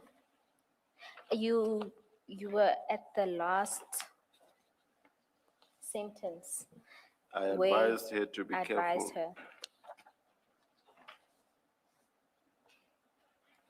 her. Yes. I advised her to be careful and said that I would not advise her to report to or through him, meaning Mr. Nkavinde. The ID asked me to obtain information from the data analyst so that she would have something she could work with, and so that she could advise the minister or the minister's advisor. I did so and provided it to her. The information I obtained from the data analyst is marked MS3. It is a document I provided to her showing Nkabinde's collusion with the accused in our investigation. I understood that there had at one stage been a consideration to charge Mr. Nkabinde, but that this was not done. The DPP at the time, Advocate Low, decided to defer the question of Mr. Nkabinde and focus on the matters involving the police generals and other police officials and service provider, in part out of concern about possible Section 342A of the Criminal Procedure Act application to remove the matter from the court roll. I was informed of these decisions. I was not at the ID at the time when they were taken. My concern is that this matter was not dealt with in the normal way. Ordinarily, even a matter received by the ID herself would be referred to me or one of the DDPP colleagues or the chiefs to evaluate whether it falls within the mandate and to advise her before she takes a decision. Here, the ID received the matter and it appears took the decision on it herself. The operational manual, especially as it relates to case intake, was not fully operationalized. Before the ID's testimony at the ad hoc commission, there were very few Section 27 referrals that came through. If they did come through, they would be received by her office. I specifically recall the speaker matter, where she called a meeting about the matter and instructed that it be considered and appointed a team to deal with it. Whereas with the CI matter, I only learned of them when they were already authorized. They were not discussed with me before they were authorized. I did not see Honorable Adams' Section 27 referral either. Even when Advocate Surunya asked me about it, I informed him that I did not see it. By way of context, on referrals generally, historically, most of our matters flowed from the Zondo Commission, Mpati Commission, and the Nigen Commission, in respect of which the former ID had already granted sweeping authorizations under the presidential proclamation establishing the ID. Attached is the presidential proclamation marked MS4. There was therefore no need for Section 27 referral. As per practice, most matters are referred to the DDPPs, who then prepare a submission to the ID for authorization. Most matters in IDEC space were authorized as a result of the presidential proclamation. The table below illustrates this point. So the table shows that the security cluster and commission matters are 137 in number, which represent 88% of matters that are within IDEC. And the other IDEC mandate, those are the matters that would have come either from other law enforcement agencies or through Section 27 referral. They are 18 in number, representing only 12% of the matters that came to IDEC. Mr. Sisi. A matter, sorry, Ms. Bolt. We now know that IDEC received a Medicare 24 referral. Where does it fall in your table? It will fall under the IDEC matters, IDEC mandate matters. Mr. Sisoko, You say that very few Section 27 referrals from previous witnesses. What we heard was that there was only one other referral prior to this. Is that your recollection? And that would have been the speaker matter. And that the one that comes under Medicare would have been the third. No, as I said, I'm working from our register. This statistical information come from the register.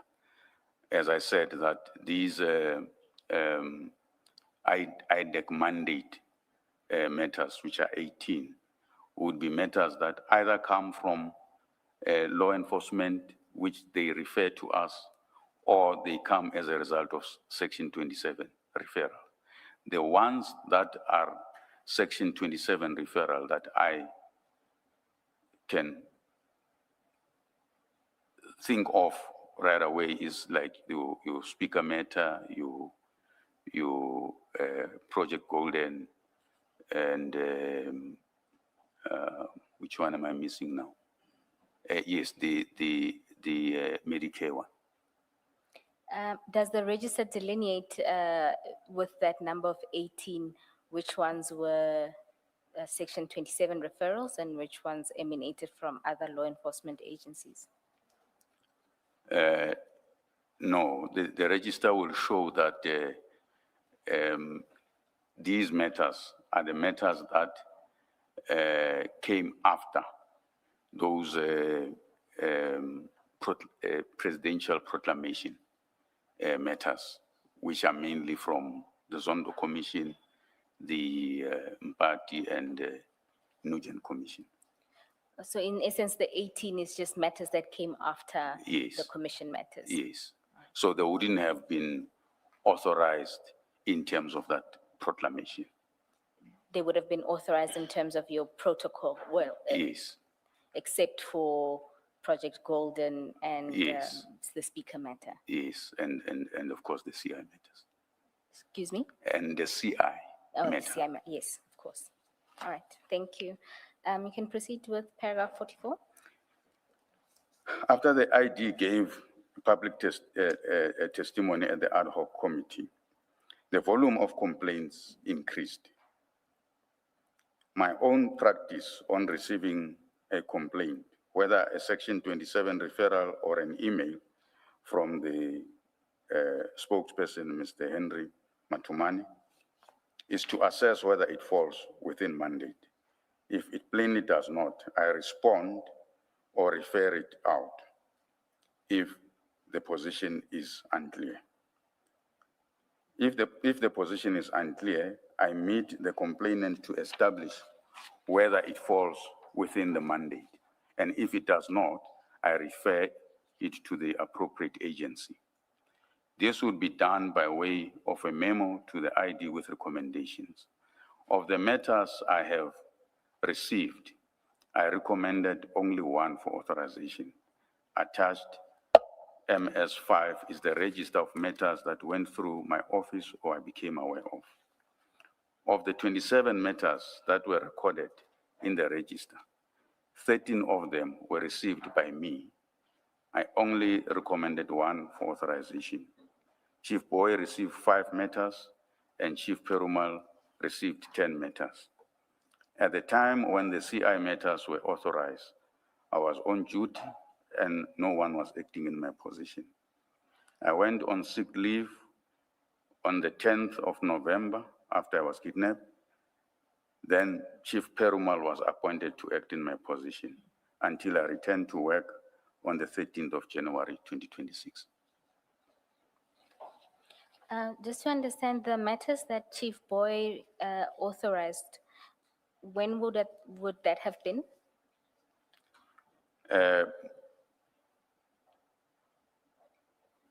My apologies, I'm Some of them would have been when, I think most of them is when I was on leave.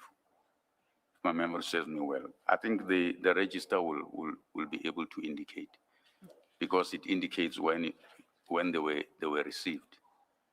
The MS5 would show when they were received either by me or Chief Perumal or Chief Boy, and what was done with those matters.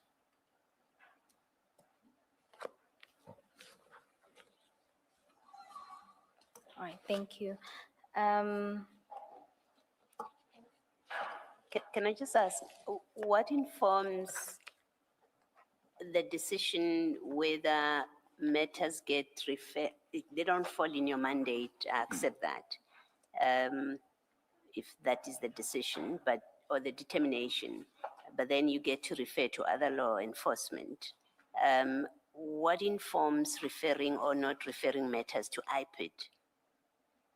Because IPID deals with police, corruption and similar. Is their principal position that matters never go to IPID? And I ask because in the evidence so far about the crime intelligence matters, there are matters where it looks like on the face of it, until a final determination, that this could have been referred to IPID, because from what one understands of IPID's mandate, that particular issue may well have fallen within their mandate. Is there a principled position within IDEC not to refer matters to IPID? Chair and Commissioners, the decision is based on the assessment. As we discussed before, that when it has to engage the IDEC mandate, it must meet the threshold of complex corruption or commercial and so forth, high profile. So even if it may involve members of the police, but if it meets that threshold, then it engages the IDEC mandate. However, if it does not, that's where then you have to refer the matter to those law enforcement agencies. As you'd see from the register, how I dealt with most of these matters. Some of these complaints, people complain that decisions were taken in the NPA, they were not happy with it. And when I assessed that, I realized that it does not engage our mandate. In fact, they need to do representation or things like that. Or some of the matters, people will say they went to IPID, they're not happy with IPID. You know, I would refer them to the management of IPID, that they be assisted there, or DPCI for that matter. I would refer them to the head of DPCI, exactly to avoid a situation where we take on the matter that are already in the space of other law enforcement agencies. Let me ask more directly. A case that has been presented before us, you have the General Lushaba loss of laptop story, and the IDEC gets involved in that matter, and it seems that IDEC is investigating and ultimately got him into court, is investigating what happened subsequent to the loss of the laptop, how that was handled. Someone supposed to have lied, a police officer at a police station, according to the evidence that we've had. On the face of it, it would seem to me that it may well have been a typical IPID matter to investigate, and yet it is a matter that IDEC fully investigates and prosecute. Can you explain how, can you answer my question with reference to that kind of question, to those kind of facts, that you have a case that looks like an IPID case and yet IDEC investigated it? What makes it fall within the mandate? True, Chair, on the face of it, it looks like an IPID mandate matter. But at least from the explanation that I was given, was that there was quite a number of actions that showed corruption on the part of members who were involved in terms of hiding the true nature of what had happened, manipulating the dockets that were opened, and giving gratification to some of the investigators who were supposed to conduct that investigators with a promotion and so forth. That is the explanation that was given in one of those briefings. If you're absent, and I'm really asking because I want to understand whether some of the problems that we have become aware of, are they structural problems of competing jurisdictions, and therefore the one body ends up dealing with matters that they shouldn't. So if you exclude the gratification issue, yeah, you received a complaint. That's how it's, as I understand it. Mr. Adams filed a complaint and said General Lushaba lost his computer and there was a cover-up. That's how I've understood it to be, that there was a cover-up, and the cover-up goes to even his superior, even General Kumalo, even though General Kumalo was not his superior at the time. But the cover-up goes to General Kumalo, but also now someone took an affidavit at a police station and they misrepresented some things. Forget gratification for now. On the facts that I'm putting to you, would you still have said this is an IDEC matter? If there was no issue of gratification and alleged corruption, it would definitely won't fall within the mandate. Okay, thank you. Mr. Soko, you can continue with your affidavit. We are now dealing with the conflict between Advocate Ramsamy and Chief Perumal, paragraph 46 of your statement. The conflict, the ID called me into a meeting to help resolve a conflict between Chief Perumal and Advocate Trushanta Ramsamy. As I understood it, the conflict concerned the approach to the case. Advocate Ramsamy, as a prosecutor, had taken a particular legal view with which Chief Perumal did not agree. The meeting was resolved on the basis that the parties should listen to one another, consistent with IDEC prosecutor-led model, and that the prosecutor is ultimately the person who must take the decision on the matter. This is how the issue was resolved. I must, however, indicate that in subsequent meetings where I was called into or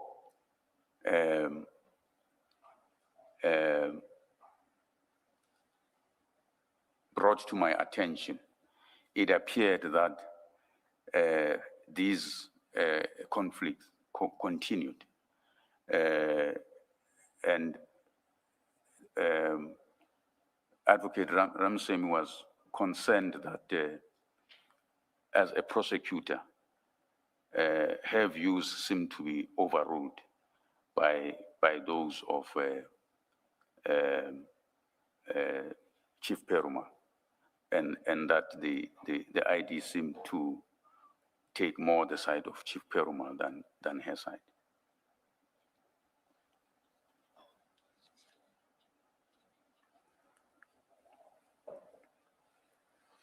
Do you recall how many other meetings related to conflicts between the two took place? I honestly cannot recall. They were varied. Sometimes Chief Perumal would come to me. Sometimes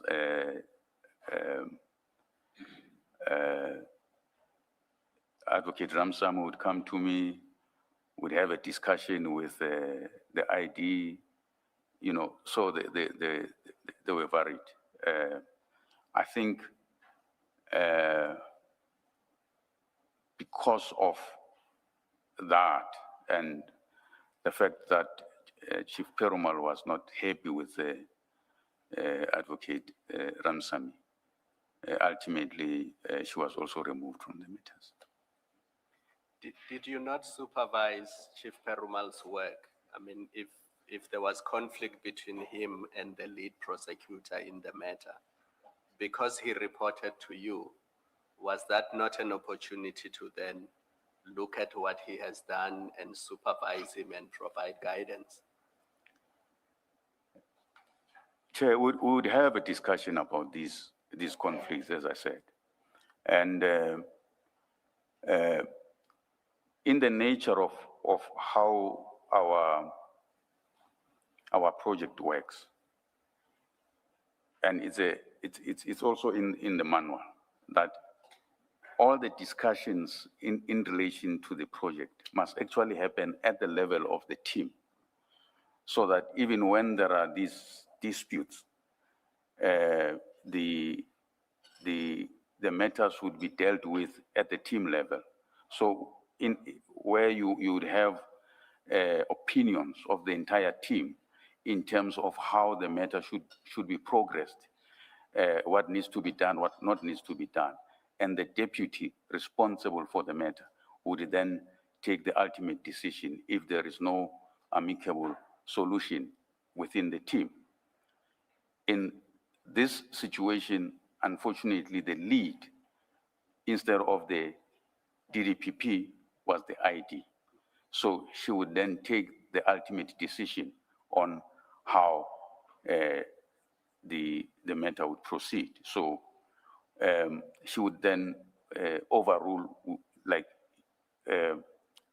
the opinions of junior prosecutors like Advocate Ramsamy to say, this is how I want it to go. I agree with Chief Perumal, or whatever the case may be. So that is how, in this specific matter, it turned out. So the head of investigations is excluded from all of that. You don't play a part at all. That decision-making is that of the ID. I would not be included in that decision-making. We can have a discussion, but you ultimately take a decision. This is how it is going to happen, and it would happen that way. But you did participate sort of in the lead up to the final decision about what is to happen, i.e. you mediated this meeting and then you indicated that there were several other meetings where you had to talk to either. Yes. As I said, that it would sort of be a complaints session, Chief Perumal come to me to complain. Advocate Ramsamy has made a submission that there is no case and all that, and he believes there's a case, those kind of things, So when we discuss these matters and trying to find out where the fault line lies, you have people who've got strong opinions about these matters, and the ID would then take a decision to say, this is how it must be done. And it ultimately will be done that way. So that is why the decision to proceed the way these matters were proceeded with, the decision to enroll, all these decisions were done by the ID. Right, thank you. We can then proceed to the next topic, which is the disciplinary and league matter concerning Mr. Rapesu. That's at paragraph 47 of your affidavit. Yeah. The last occasion on which I was involved arose when the ID convened a meeting and informed us that she had received a call from Mr. Nkabinde. Mr. Nkabinde alleged that Mr. Rapesu had telephoned him and informed him that IDEC was conducting an investigation against him, and that Mr. Brian Badiache was the investigator. In other words, Mr. Rapesu had leaked information to Mr. Nkabinde. Present at the meeting were me, Chief Perumal, Mr. Rapesu, and Mr. Rapesu. Mr. Rapesu denied that he had called Mr. Nkabinde, deposed to an affidavit confirming that he never done so, and offered his cell phone and to take a polygraph test to demonstrate his innocence. I was tasked by the ID to refer the matter to our Security Management Services, SMS, to arrange a polygraph. The SMS began the process by referring the request to the State Security Agency, but then reverted to us to say the State Security Agency does not conduct polygraph tests for internal disciplinary matters, and that if IDEC wished to have one conducted, it would have to procure the services itself. That was never achieved, and the matter was left there. Mr. Rapesu continued to ask about progress, and I gave him what I knew through his supervisor. I was later told that he had lodged the grievance about the issue. I subsequently learned that the grievance had been dismissed on the grounds of a time lapse. At the time I was asked to facilitate the polygraph, I received a report from one of our investigators, Mr. Andumbalo, who had been tasked to investigate the alleged leak. The report recorded that Mr. Nkabinde was refusing to provide a sworn statement about the alleged leak. The ID wrote a letter to Mr. Nkabinde calling on him to provide a statement, and if he's not willing, indicate so in writing. Attached is a letter from the ID marked MS6. Mr. Nkabinde responded to the ID letter with the email dated 27 March 2025. The email is attached as MS7. The ID further wrote to the advisor to the minister, Advocate Pikoli, raising frustration about Mr. Nkabinde's failure to provide a statement. The letter is attached as MS8. Mr. Mbalo expressed that Mr. Rapesu would have leaked the information. Alternatively, that Mr. Binang would have done so, allegedly because he learned that I revealed information to Mr. Binang. Attached is the report by Mr. Mbalo marked MS9. On my reading of the report, I was convinced that it insinuated that I'm also a suspect for leaking the information. So when communicating with SMS, I advised them that I was also volunteering to be subjected to polygraph test based on paragraph 4.2 of the findings of the report. Attached is the email dated 25 June 2025 to SMS marked MS10 communicating same. The obvious difficulty with that report is that the allegation was that ID herself received the call from Mr. Nkabinde. There's no indication in the report that a statement was obtained from the ID about the allegations. And to obtain the records of the alleged call to her, nor were the records of Mr.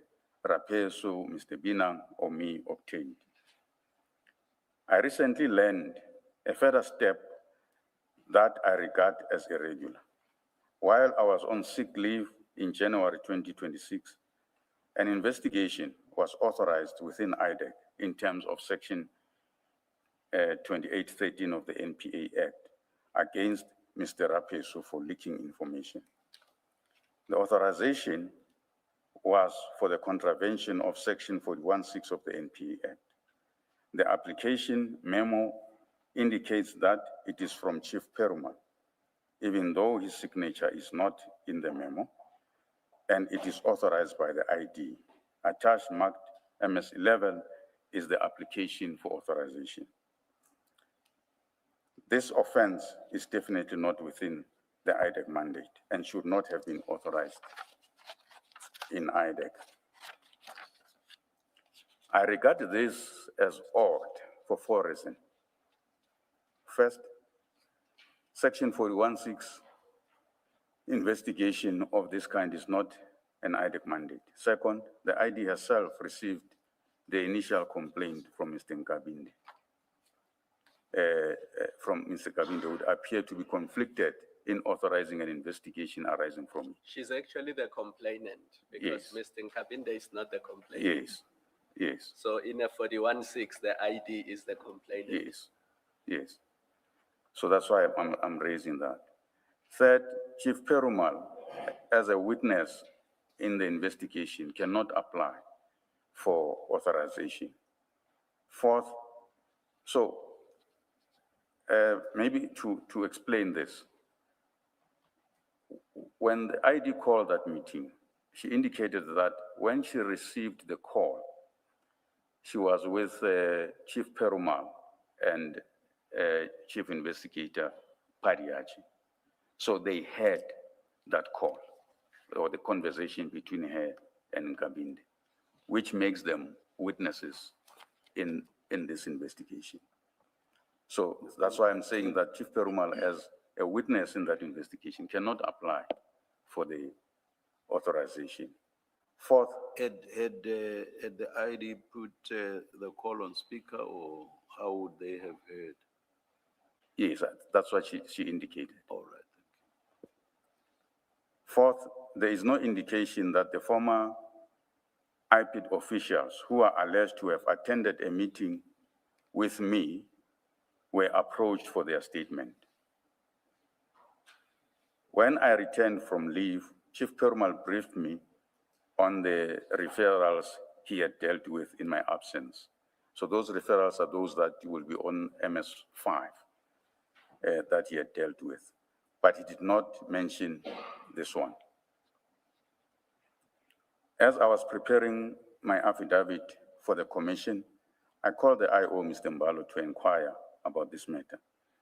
He confirmed that the investigation was authorized and that he was going to recommend that the investigation be closed as there is no evidence to implicate Mr. Rapeso in wrongdoing. I called for the file and established that there is a statement from Mr. Nkabinde dated 27 November 2025. Mr. Nkabinde, who had refused to provide a statement, now deposed to an affidavit, which expanded the allegation to implicate me, asserting in substance that on learning of his appointment as Chief of Staff, I had convened a meeting and asked investigators to investigate him and to find anything they could against him. I deny that allegation. Mr. Nkabinde's statement is attached and marked MS-12. What I find odd is that the colleagues who are alleged to have been in a meeting with me are not approached for their statement to corroborate this allegation. I also established that only a subpoena for the cell phone records of Mr. Nkabinde and Rapeso were requested. They were analyzed by Digital Forensic South Africa, and their report confirmed that there is no record of the calls either from Mr. Rapeso's phone or Mr. Nkabinde's phone. No cell phone records were obtained for the ID phone to confirm that the call was indeed made to her.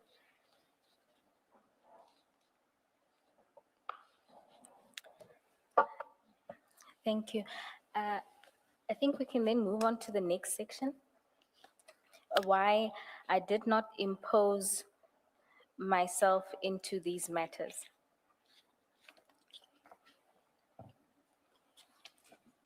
I've been asked why, given my position and the leadership role I ordinarily play, I did not raise concerns at the time or ask to be included in these matters.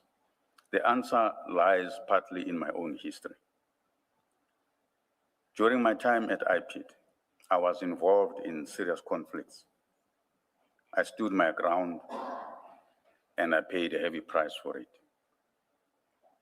I was suspended in 2015 and subjected to a disciplinary process and criminally charged, which I regarded as unlawful.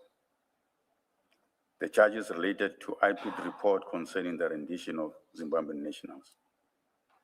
In August 2016, I was dismissed in absentia after being found guilty of gross misconduct at a time when I was hospitalized for depression. My request for a postponement had been refused, and I never gave evidence in my own defense. Following the Constitutional Court finding that the suspension of the then Executive Director, Mr. McBride, was unlawful, he was reinstated to his position.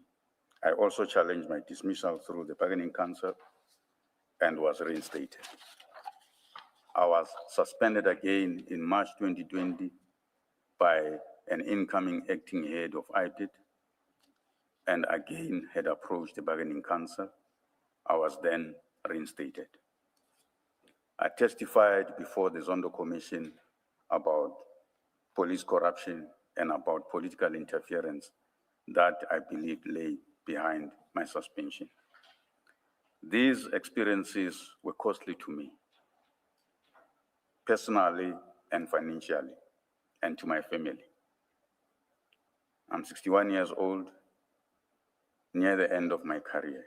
When I found myself excluded from the CI matters, I made a deliberate decision not to force my way in. I took the view that if the ID did not involve me, it was not because he did not want me involved. No, it was because he did not want me involved, and I respected that. There is, in any event, a practice at IDEC that if one is not on a matter, one does not seek to know its details, and there is a related principle of neutrality. I let the matter be, and I did not ask ID why she did not involve me. There was also a further, more recent consideration. On the 7th November 2025, I was kidnapped while driving home. I was assaulted and robbed. My attackers took my state-issued laptop, cell phones, and abandoned me near Rabridge in the early hours of the 8th November. I reported the matter to the police and received medical treatment. While I cannot say with certainty if this event is related to my work, however, there were two distinct occurrences during the robbery that makes me suspicious. First, the kidnappers demanded a firearm. When I told them I did not have one, they assaulted me so much as if they knew I should have one.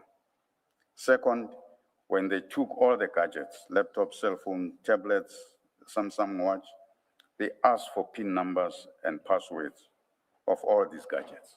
However, on the work laptop, they specifically demanded that I write the password on one of the kidnappers' phone, and they took the laptop to a house. They only did this with the laptop. This occurred against a backdrop of public allegations against IDEC and its leadership, and of threats directed at the unit following the CI arrest.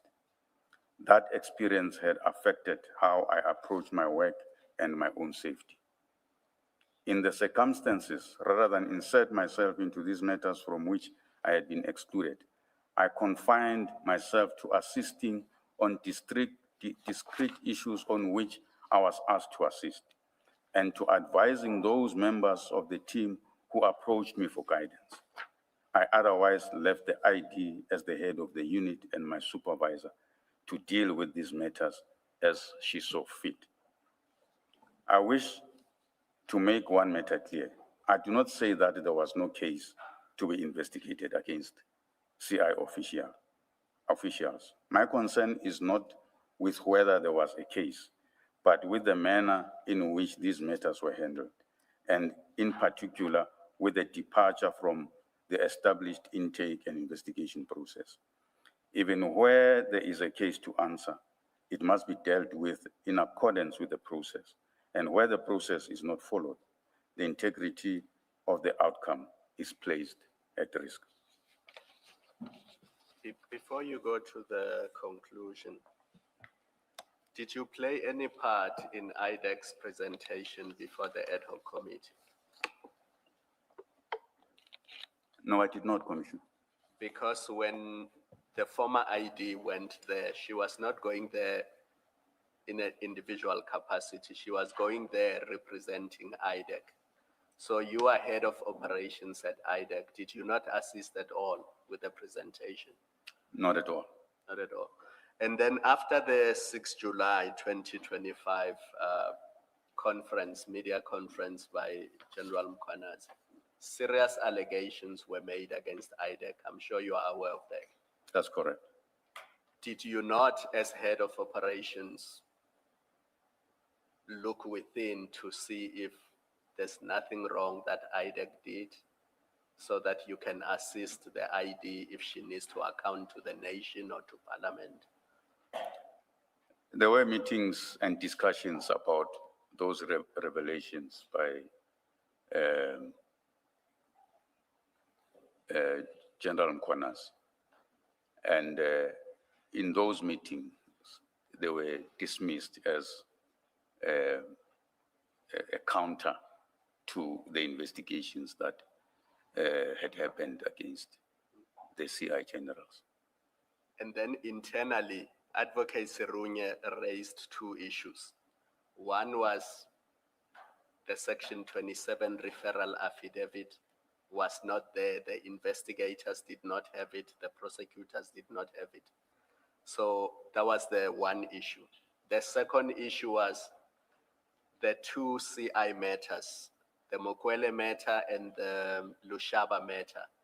There were no DDPPs who were leading those investigations.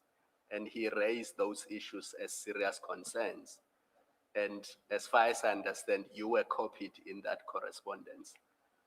Why did you not do anything? If he says the Section 27 is not there, it has not been provided. And secondly, these investigations were supposed to be led by DDPPs.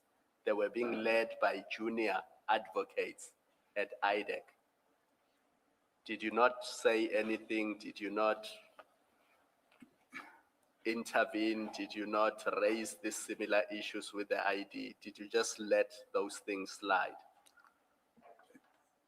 Chair, my recollection is that there were engagements about those issues, and with the ID, and with also Advocate Serunye. And the ID was not even happy about those things being raised, because as I understood at the time, she felt that these matters were properly within IDEC. And I think she sort of took umbrage why those issues were raised. So in those meetings, I think the issue was, a decision has been taken, matter is authorized, it's going to proceed as she's directed. And then the last one, in this commission, your investigators, Mr. Padiaki and Mr. Chief Perumal, have been accused of what on the face of it is serious misconduct that may well amount to fraud. The commission has not made findings one way or the other because we must hear all sides. But the allegations are that they created affidavits many months after, and then they backdated the affidavits to create the impression that those affidavits were deposed to on the 6th of January 2025 in relation to Mr. Adams's supplementary affidavits, and then in relation to the Section 21 Section 27 affidavit. The allegation is that the affidavit that has been provided to the commission and the one that we as commissioners have been looking at was only created after October 2025. And it could not have existed in November 2024 when Mr. Adams made the referral to IDEC. Now you as head of operations and head of investigations, when you hear allegations like those, did you make inquiries internally to find out what the position is? And if the commission has been misled and has been provided fraudulent documents? Chair, my recollection is I heard of these allegations when these matters were ventilated here at the commission. I think Mr. Rapesu would have indicated that he suspects there is something wrong that would have happened with the Section 27.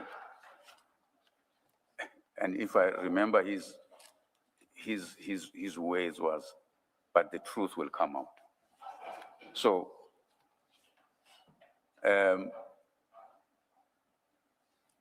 I remember speaking with Chief Perumal if he knows anything about this. And then he says, no, there's nothing like that. Everything, it's on board. And I took his word for it. Lastly, and it's a question Chair asked, because you are the head of investigations, is it common, is it usual within IDEC that an investigator can start an investigation and conclude the investigation without having seen the Section 27 referral? Because Mr. Padiaki told us that that's what happened in this case. He never saw the Section 27 referral. Chair, in terms of our processes, and the manual also speaks to that, when a matter is authorized and the project manager convenes a project meeting with all stakeholders, including the DDPP, all information relating to that matter is shared and discussed within the team. It is an anomaly for those documents not to be shared within the team. It is clear that on this matter, there was exception to the rules. Should it also have formed part of the application for a warrant of arrest, the Section 27 affidavit? So when IDEC applies for a warrant, should the Section 27 have been attached to the affidavit that was placed before the court? How does it work in practice? In practice, the investigating officer will draft an affidavit, basically outlining the investigation conducted and the offenses that, And because that there's are alleged to have been committed. Sorry to interrupt you. Because the starting point is the Section 27 referral, does he attach it to the affidavit? When No, he in practice he it's doesn't not. do that. In practice, it's not. But it forms part of the docket. In practice, it's not. So in practice, it does not form part of the docket. You No, don't even share it with the accused. No, it forms, it is part of correspondence, internal correspondence, but it's not attached to the docket. And when they ask for it because they want to challenge IDEC's jurisdiction or IDEC's mandate, how do you deal with that? Well, when they ask for it, in my experience, is that it has been provided when they had asked for it.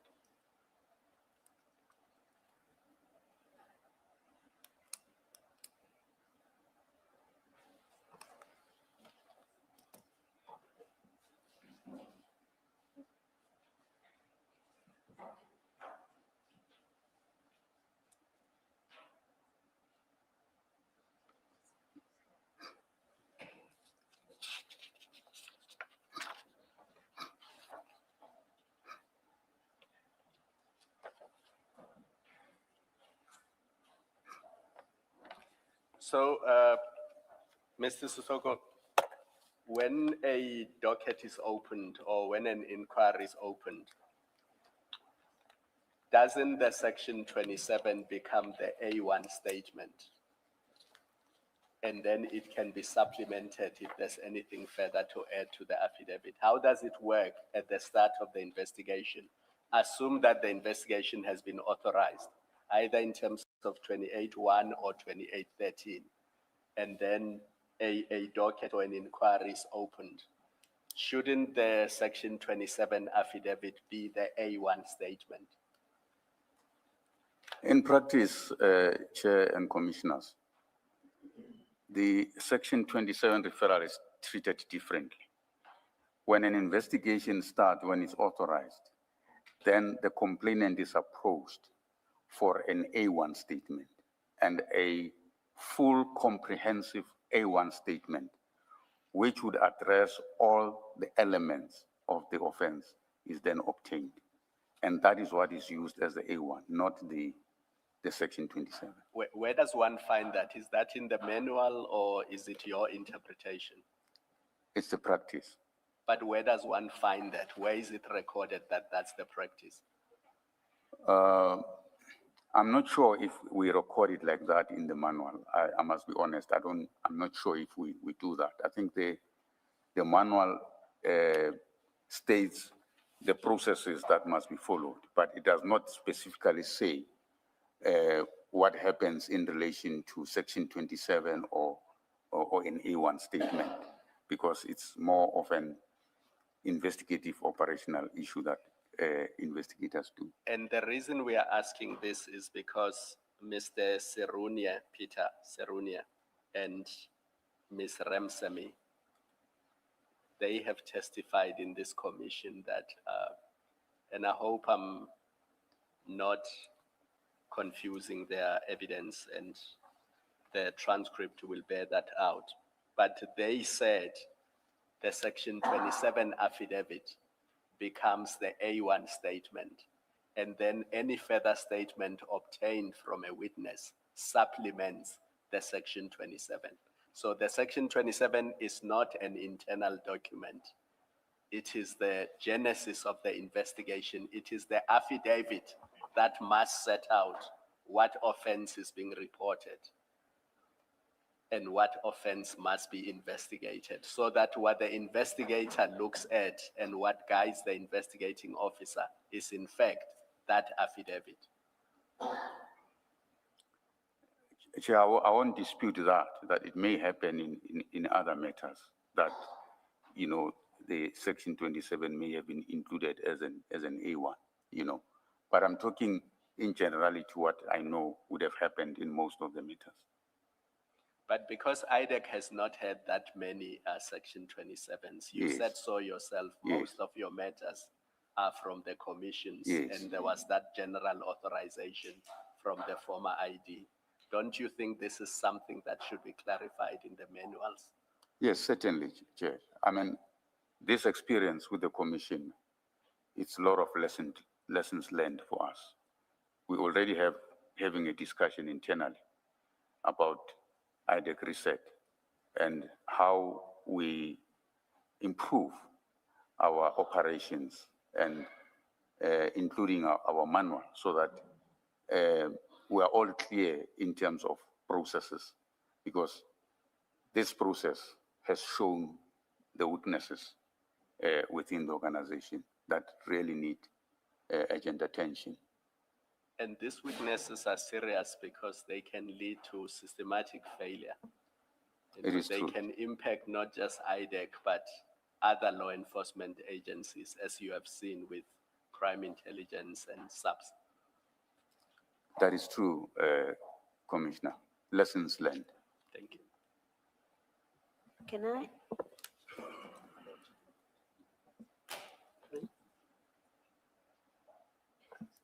Can I just check? You say in paragraph 59 that there is a practice in IDEC that if you are not involved in a matter, you don't seek to know its details, and this relates to the principle of being neutral. But surely that position in practice does not apply to the ID. She, Yes, it does not, Commissioner, because she's the ultimate person that takes decision on all these matters. A matter cannot be enrolled without her approving that. So every decision of this nature, it is taken by the ID.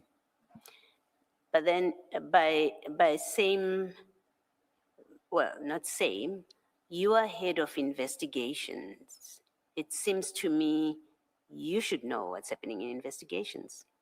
Yes, So that rule, if it's a rule in the workplace, should not be applying to head of investigations, because you need to be able to speak to the investigations that are happening in your organization. that is correct, Commissioner. And in most matters, that's what had happened.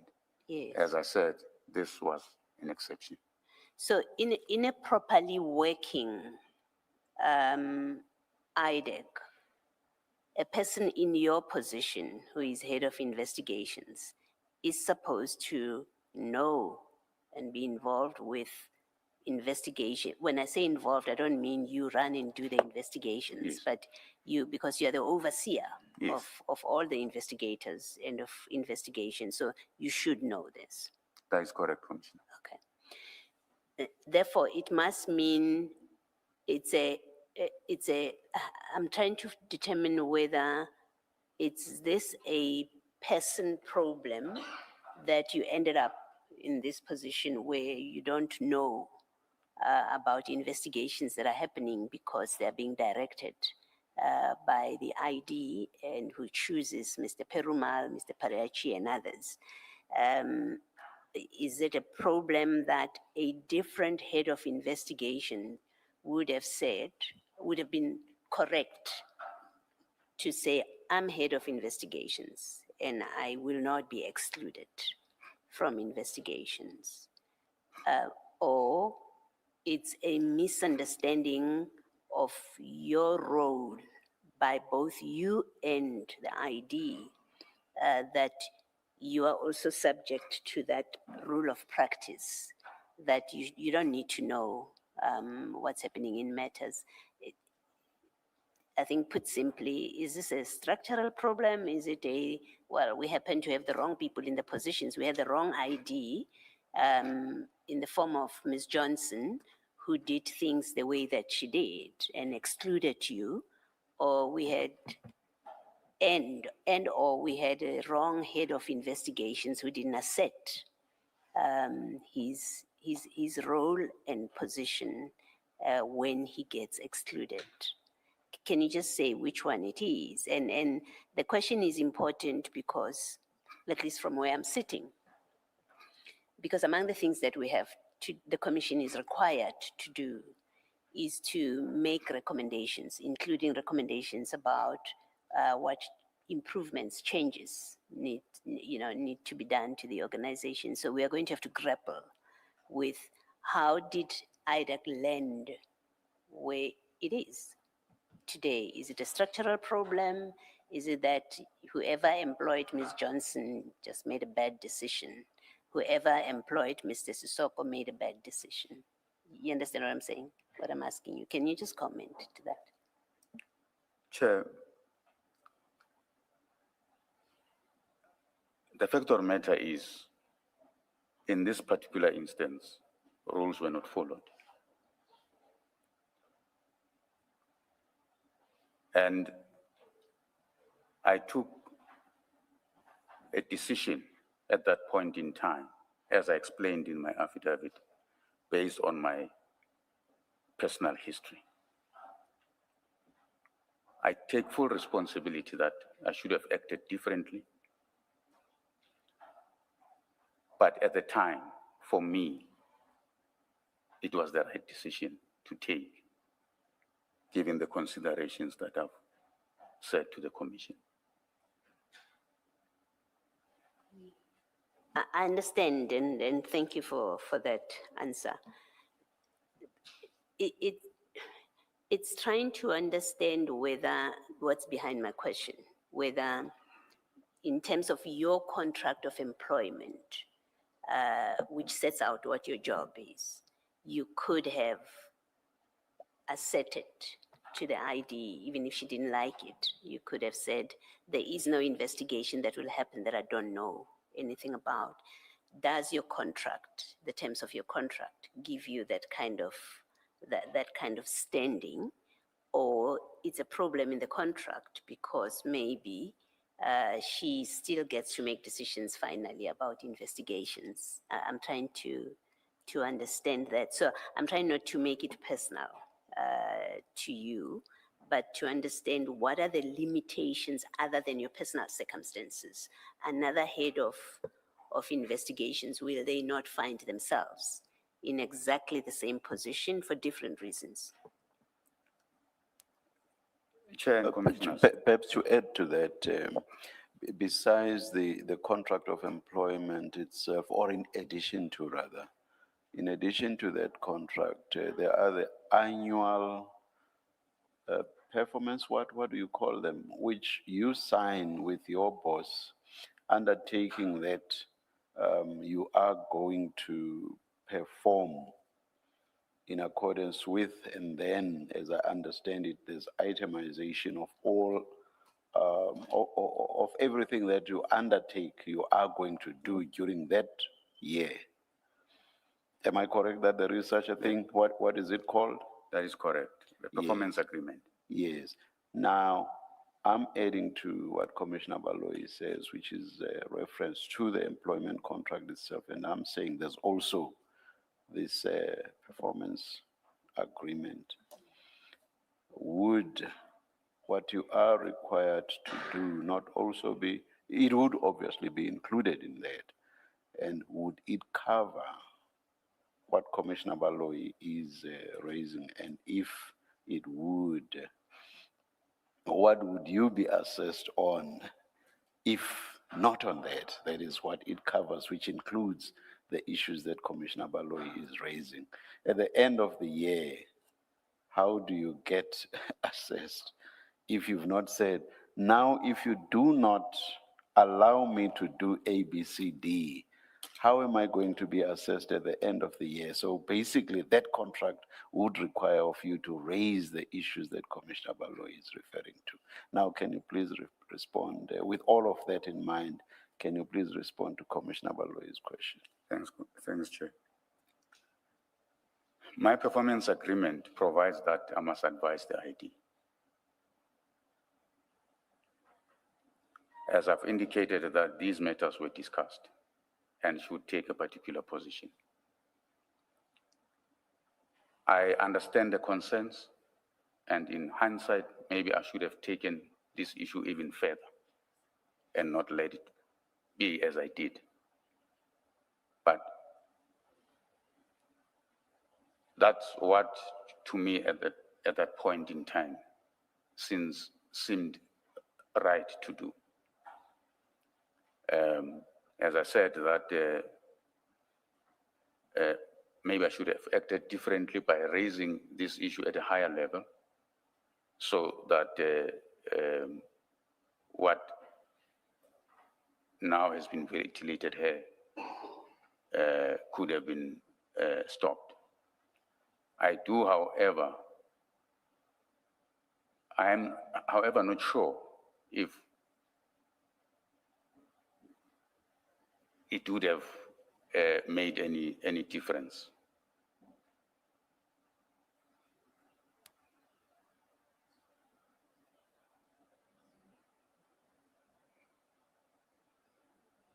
Sorry, you may carry on. No, I was saying that I'm not sure, however, if it would have made any difference.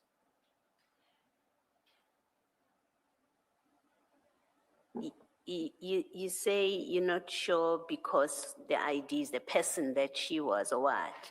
Because you see, you speak of, you say your contract says you advise the ID. The next question is, well, what does that mean in fact?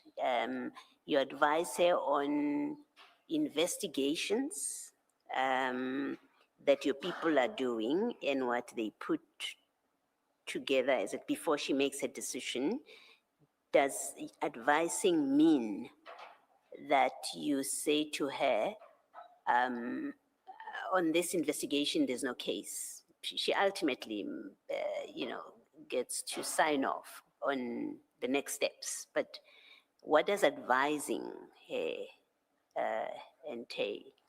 Advising the ID, it means advising her on all operational issues.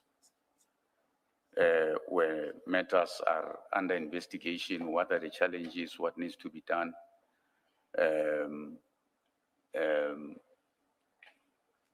Most of the time, what happens in practice is that decisions like enrollment and so forth would happen when there has been a meeting of all stakeholders to discuss that matter, and when there is a consensus that the matter must be enrolled. But my advisory role is where there are issues of that affect the project, so that we can discuss how we overcome those issues. In relation, for instance, to these specific issues that are raised here at the Commission, there would have been discussions about it to say there are issues that have been raised. There is concerns about these things, and she would give that direction to say, no, I'm satisfied about these things. This matter will go on. If there has to be a takedown, the takedown must go on. You see, from the evidence, say, let's take the Mukwele matter, that it has appearances, even we haven't made any final decisions, but concessions made. Yeah. By the witnesses.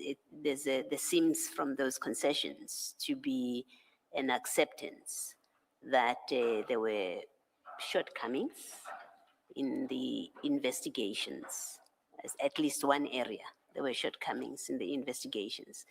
The question that it prompts for me is, where was the head of investigations when there were these bad shortcomings, these serious shortcomings, and the matter gets J50 issued, people get arrested and they go to court? Where was the head of investigations when this happened, where a poorly investigated case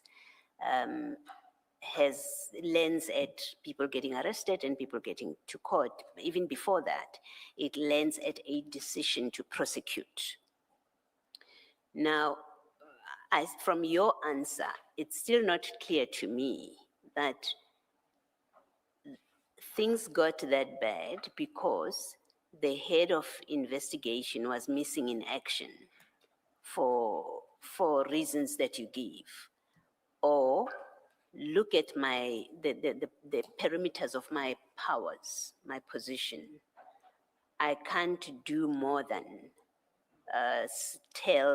forget that I didn't tell the ID maybe, but if you look at my contract, I can't do more than just saying, ID, this investigation is poor, the matter is not ready to go to court. In the end, she makes the decision, because if that is the case, it may well be that recommendations or thought must be given to how do you give the head of investigations more power, or ensure that in their contract, they get to make determinations about investigations. And they're the ones that sign off to the ID to say, yes, I'm happy with the investigation. And until there is that sign off, the ID may not approve, may not give a decision, or may not sign off.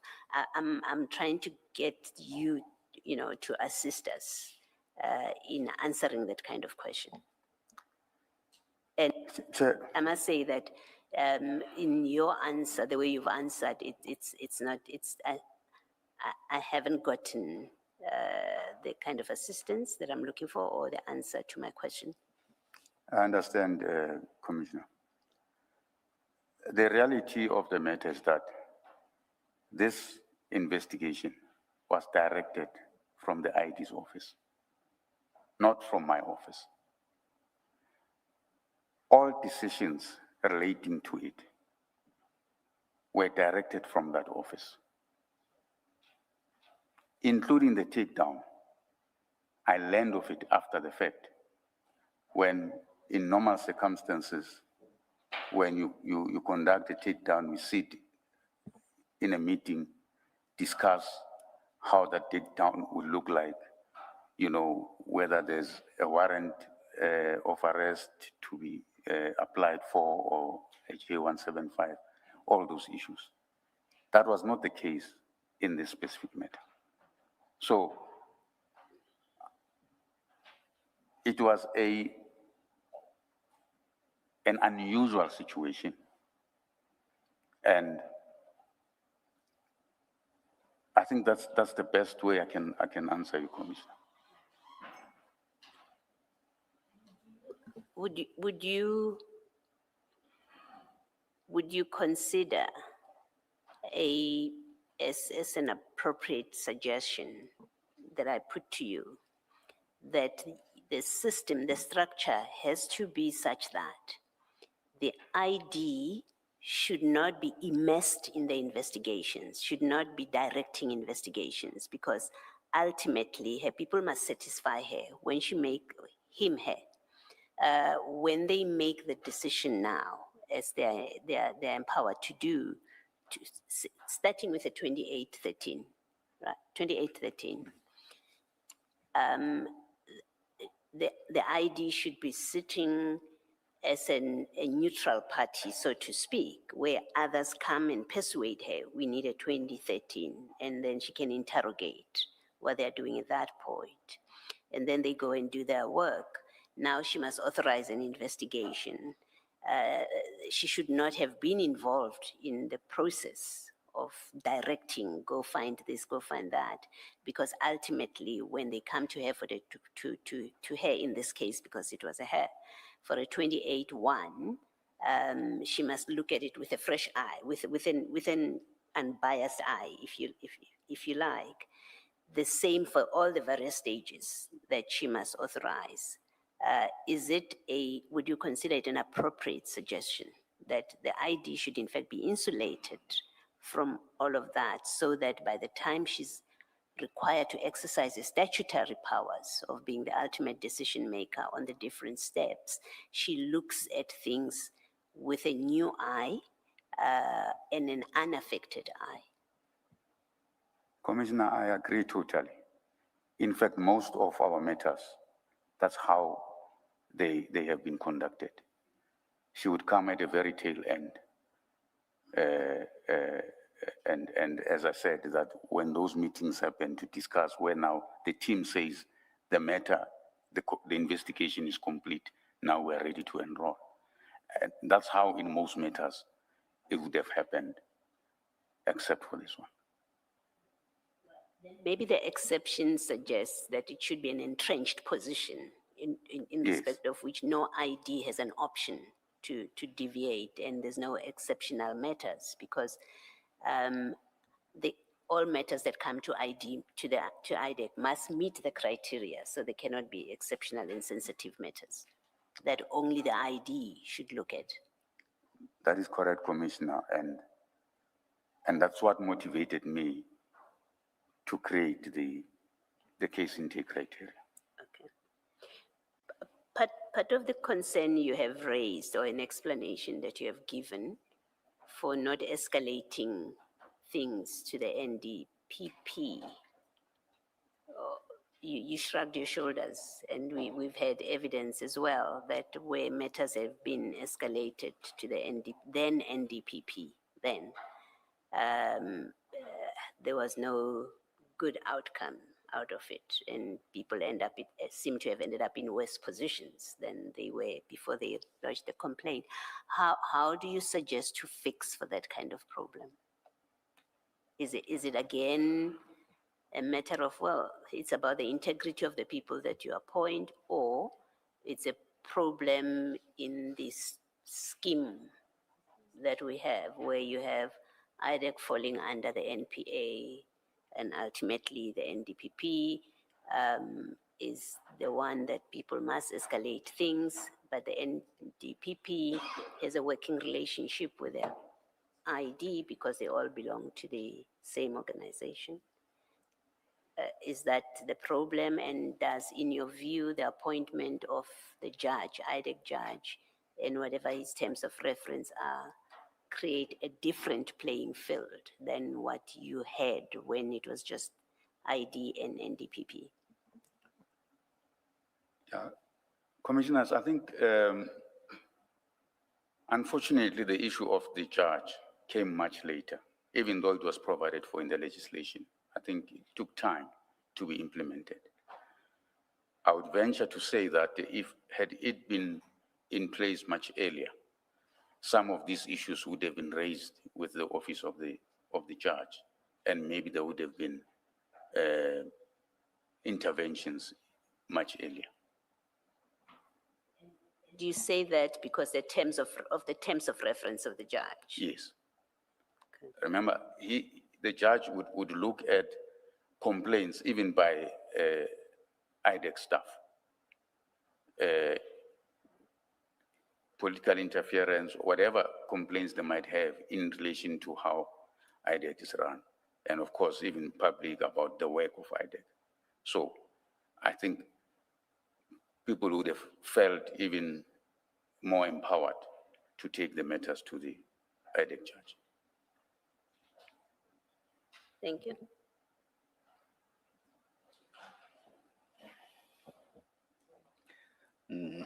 We are left with only, subject of course to whether the other issues you wish to raise, Ms. Boyd.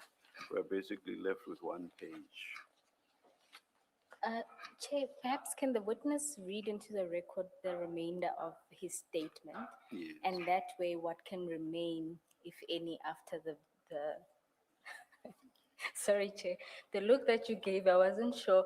No, but no, no, what- please, please don't, I don't want to mention the council's name, but don't play that on me. No, He not always at all. tries to read my face and make conclusions.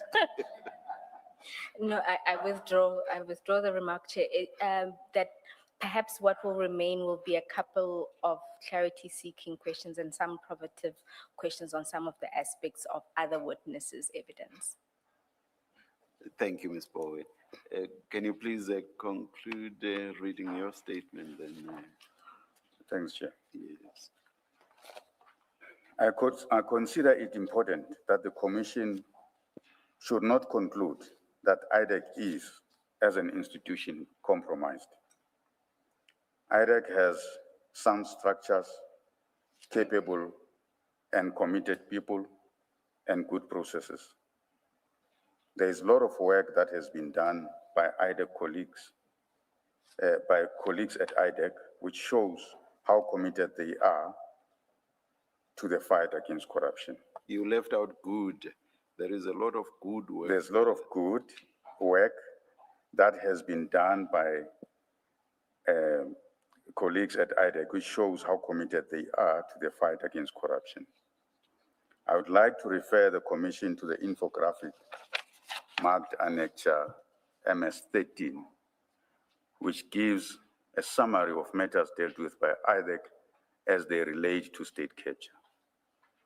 My evidence concerns the manner in which a particular set of matters was handled, which in my view was an outlier and not the institution as a whole. For the reasons set out above, I recommend that the intake and selection process contained in the operational manual and case selection criteria be fully operationalized, including a single designated intake point and case intake committee. That process was designed precisely to guard against difficulties that have arisen, to ensure that case selection is objective, auditable, and defensible, and to insulate the ID from allegations of targeting or selecting cases without proper basis. Had this been operationalized, many of the concerns I've described would have been avoided. I make this statement in order to place my account of these matters and of IDEC processes before the Commission. Mr. Soko, you, there in paragraph 66, you talk about operationalizing the manual. Don't you need more than just operationalizing it? Because that's quite a soft position to take, and it's still subject to human conduct. You can get another ID who simply ignores it. Isn't the solution that it becomes part of the set of documents which are policies and protocols, and if you don't comply, there will be consequences? Because as matters stand, I understood from an earlier discussion that there doesn't seem to be any repercussions for non-compliance with the manual. But if you do have repercussions, be it disciplinary action, it doesn't necessarily have to be criminal prosecution. But if you treat it as part of your policy documents or protocols, whatever name you give it, and it's clear that if you don't comply, isn't that the position you should be advocating for? I would agree, Commissioner, that Yes.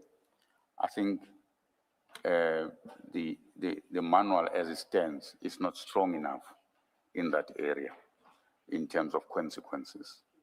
And I think already, as I said, that there are discussions about it, that there must be an improvement to it so that everyone complies with its provisions without exception. And there's consequence. And there's consequences. If you don't comply. Yes. Okay, all right. And then lastly from me, in paragraph 65, you say, my evidence at the end, you say my evidence concerns the manner in which a particular set of matters was handled, which in my view was an outlier and not the institution as a whole. I must confess that I'm outside IDEC, but the bit that we have had from other witnesses,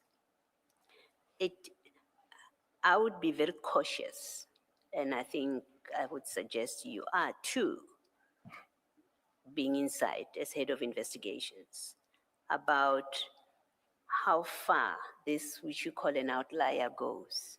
You know, we have become aware of crime intelligence matters because General Mkwanazi held a media conference. It resulted in a commission of inquiry. The question that I would ask is, well, how far does this go? You know, what else are you not aware of? For example, you haven't spoken to what Mr. Rapesu testified to, that there's an investigation, about a 50 million rand that was supposed to be taken by General Lushaba. And he says, when he called you about it, you didn't know anything about it. So you do have an idea of what's happening, but maybe in fact the reset that IDEC is doing should include a real deep inquiry into how far does this go? Well, what else was being investigated? Because that's a question that I ask myself as a commissioner, that we've had evidence here, but what else was being investigated off the books that you will not find on record of crime intelligence? What else was the ID involved with? What was Mr. Perumal involved with other than what we now know? So my suggestion would be to be cautious about, well, what we know is the outlier, maybe it's worse than that. And until you have satisfied yourselves that this is all there was that has come out of the commission, you should be more cautious with that statement. I think there is cause to be concerned. How bad is it? Is this all that we have seen and that's the end of it? I have no reason as I sit here to think that's all there is. And I understand, Commissioner, from your own position. I'm speaking from what I understand from inside. As I said, that there are 137 matters representing 88% of our work, which I believe may not be tainted by these issues. So my statement of an outlier stems from that. It doesn't take away the fact that we have to review. There's an agreement within the organization that we have to review all our matters and be sure that there is nothing that we've missed. And if there's injustice that would have happened, it's corrected. That's the position of the NDPP, that's the position of the leadership.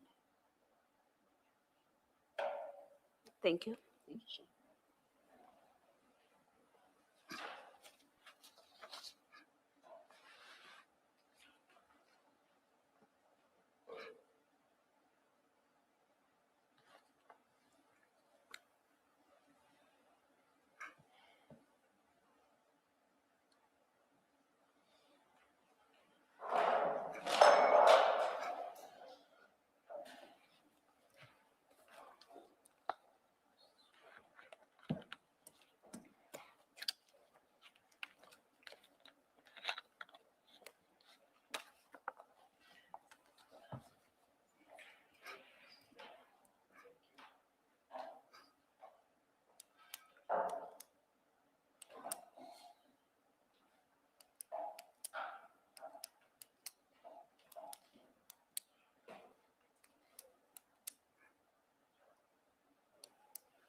Mr.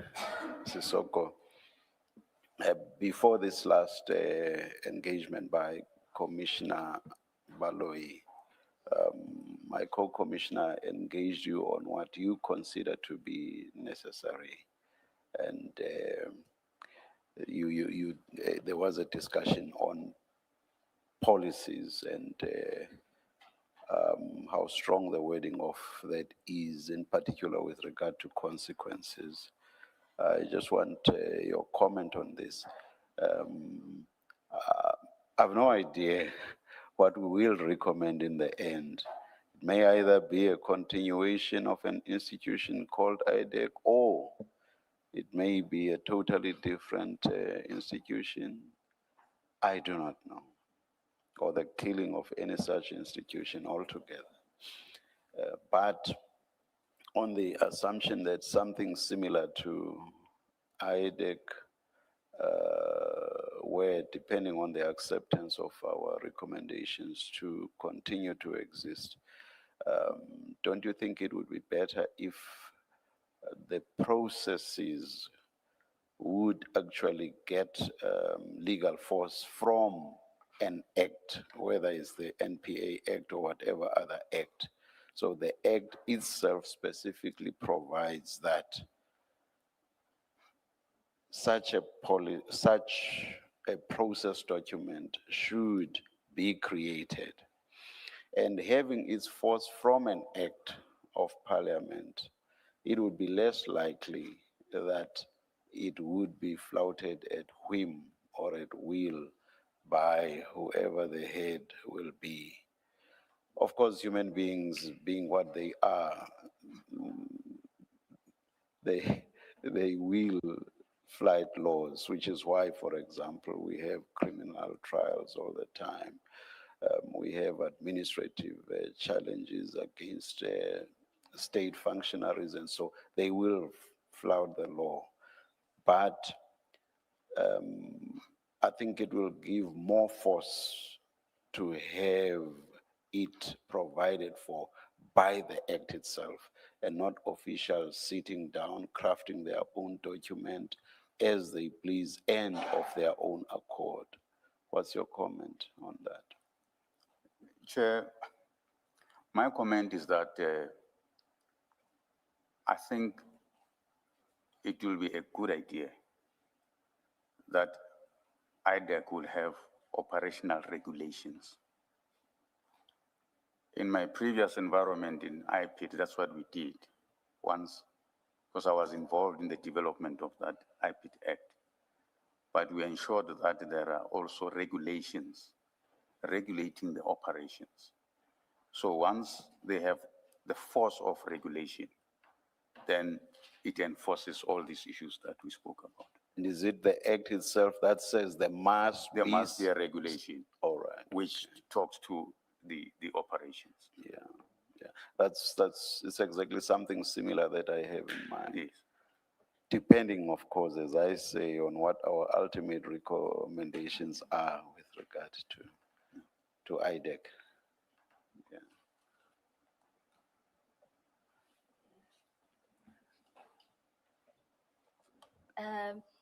Chair, I assume we agreed that The lunch we take the adjournment. lunch adjournment. All right. And let's adjourn and come back at 2:15.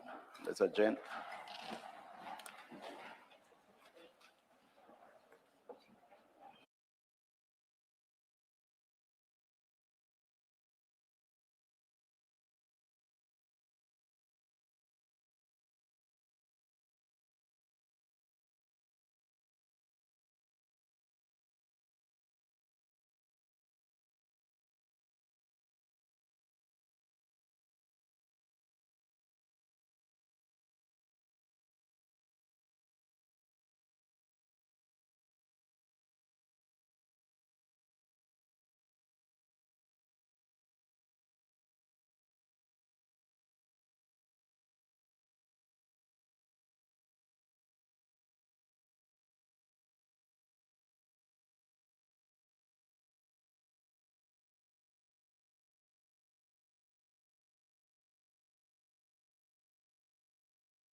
1-2.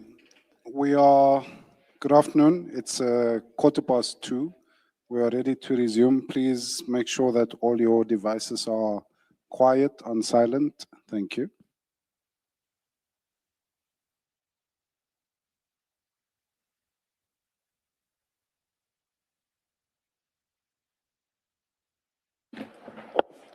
Yes, Ms. Powe. Thank you, Chair. Mr. Sisoko, there's a couple of issues that I wanted us to go back to in your statement, and I'll try to do so thematically so we can move quickly. The first is short, and it relates to your annexure MS01. Just to note, Commissioners, that there was a mistake with the labeling of the annexures. And there I take full responsibility. You'll see it starts with MS01 and then the next is MS1. But we propose to leave it like that. Alternatively, we'll go 1.1. But for now, if we can turn to MS01. And it's just a clarity seeking question regarding this document. This document seems to be discussing the secondment of investigators from IPID to the ID, correct? That's And correct.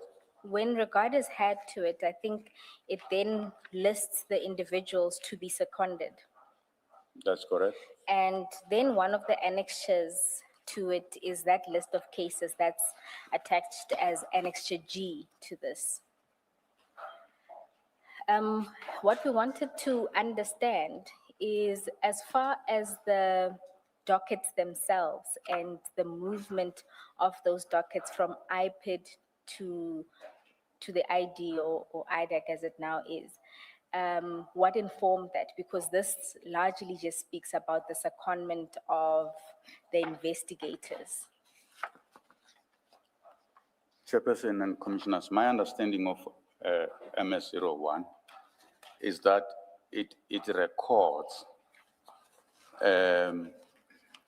the correspondence between the former ID and the then acting executive director or directors, acting executive directors, both Mr. Sinne and Mr.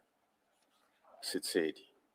But it records all other discussions that happened, including the issue of the handover of the dockets. At the time when this happened, I was in IPID. It was before my secondment to IDEC or ID. All right. So you weren't involved in these deliberations? Yes. So the deliberations happened between the two, the acting head and the head of ID at the time, Advocate Cronje. My understanding is that, as I had testified earlier, that upon the proclamation by the president of ID, when the ID then, which is IDEC now, started operating, the first thing that the investigating director at the time, Advocate Cronje, did was to write letters to the DPCI and to IPID to request the handover of all the dockets that were related to state capture matters, that were related to Mbati and Nugent Commission, as per the proclamation, but also requested the investigators who were working on these matters, because the ID at the time did not have its own resources. So they relied on secondment, or as the TPCI called it, duty reassignment of these investigators to the ID. And that is how all these matters landed in ID. So there were a number of cases that were opened when there was a lot of discussion about the state capture and the Guptas. There were a lot of dockets that were opened by civil society, by politicians, and so forth. So once the ID was established, then Advocate Cronje asked for all those matters as long as they traversed the issues that were being traversed at Zondo to come to the ID. Now that list come as a result of matters that were in IPID and were dealt with at Zondo. All right, thank you. Are those the only cases that came over into IDEC, the ones that were traversed, that raised issues, also touched upon? And when you say issues, I take it you mean facts that related to these dockets that are now in IPID. The same facts arose in the commission, in Zondo's commission, or commission into state capture. Is that what you mean when you say they traversed those issues? Yes, Commissioner. So, as I understand it, the investigating director at the time, Advocate Cronje, authorized in relation to what they called security sector at that time, matters, authorized all matters that related to the testimony of Robert McBride at the Zondo Commission, but as well as all procurement, alleged procurement corruption that is alleged to have happened within the SAPS and CI and the state security. So it was sort of an all-encompassing authorization.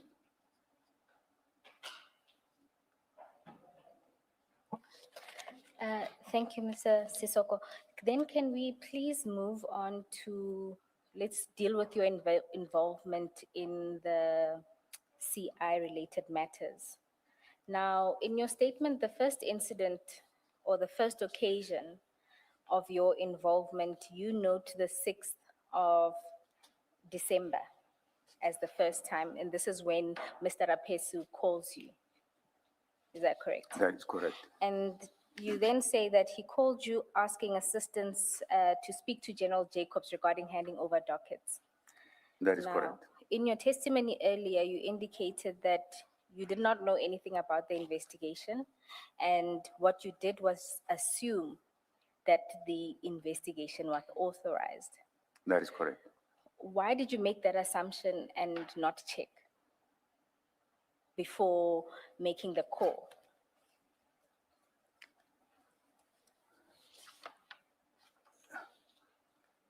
Chairperson, I think, as I said earlier, that I wouldn't expect an investigator to ask for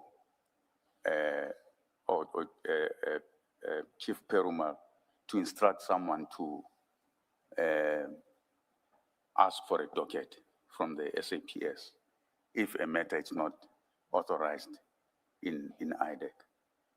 So that is why I had assumed that it must have been authorized. On your testimony, you had indicated that there had been sort of 2 occasions where investigations were authorized in the ID's office, and you then find out about them, as a by the way, or after the fact.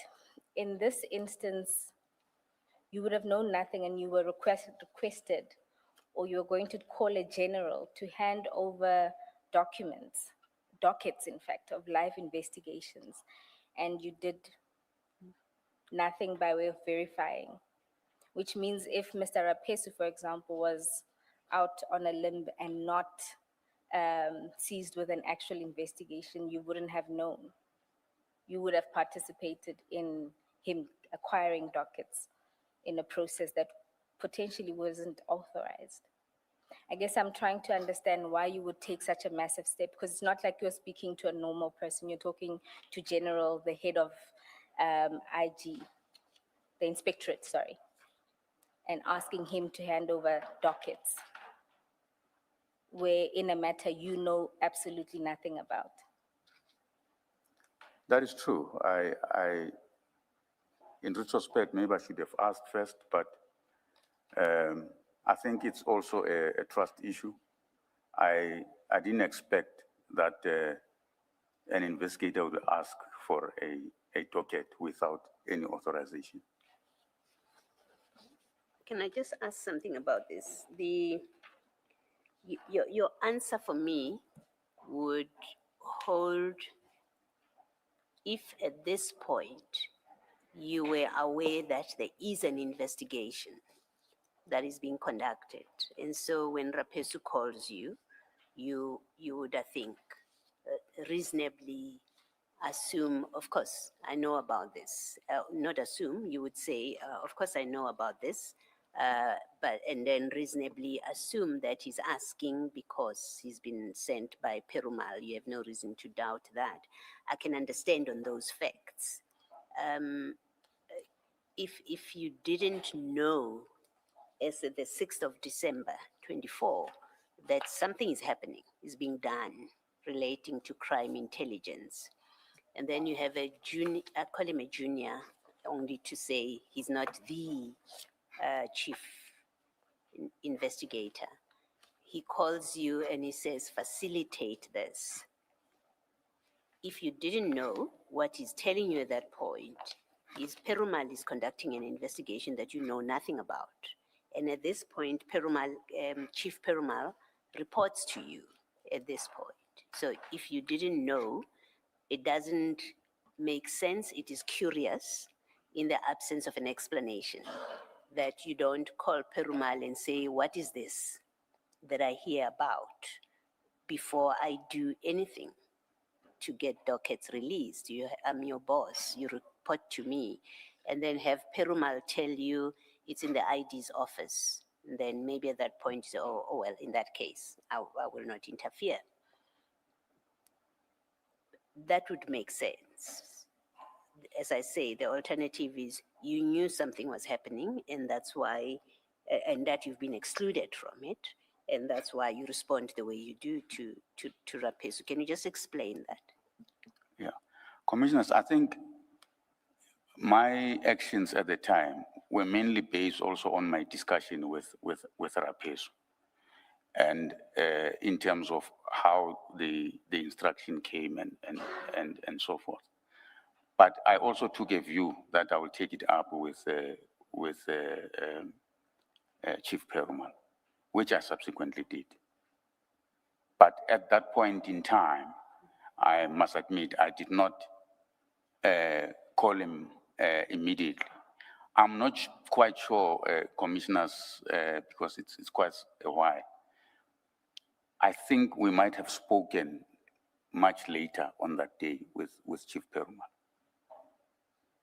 But you would probably have actioned already. If you're speaking later in the day, the question really is before you act on something like this. And we've had evidence that says actually on the 6th it was very busy. People were very busy. That's the day that I think a section 2813 was issued. Yes. There was clearly lots of activity in the office. And unless you were not in the office, it's difficult to understand that you would not have been aware, even if you are not closely involved, but that you were completely unaware that this is brewing, this is happening. And then, firstly, as a fact, that you were not aware at all. You're the second in command. People report to you. And then Rapesu calls you and you deal with it so compliantly on your statement. Obviously, he calls you because he thinks you know something about this, you're involved with this, you're the head of investigations. And then you are compliant, you facilitate without asking any questions. I don't understand that. And what makes sense to me, and let me put it to you so that you can comment. What makes sense to me is at the 6th of December, when Rapesu calls you, you had an idea. You must have had an idea of what you may have disapproved. You may have decided to distance yourself from it for the reasons that you have given and any other reason. But the picture that this creates is you must have been aware that something about crime intelligence investigations was going on. And I'll just do what they ask me to do, and I don't want any part to it. What do you say to that? Commissioner, if that was the case, I would have considered to it. As I said, and I think even Mr. Rapis would have testified to the fact that when he spoke to me, he realized that I wasn't aware of it. So I wasn't aware of it. Yes, I did facilitate, and in fact, if my memory serves me well, at the time when I spoke with General Jacobs, because that date was on a Friday, and General Jacobs would have indicated that he must come on a Monday, Mr. Rapesu. So my thinking at the time was that I will then follow up with Chief Perumal about this matter. Thank you. And if we can then move on chronologically about what happened next. You then speak about the meeting that was convened by the ID and the report to the Minister of Police. To deal with that one, I'm going to ask that we look at file 10 at page 251.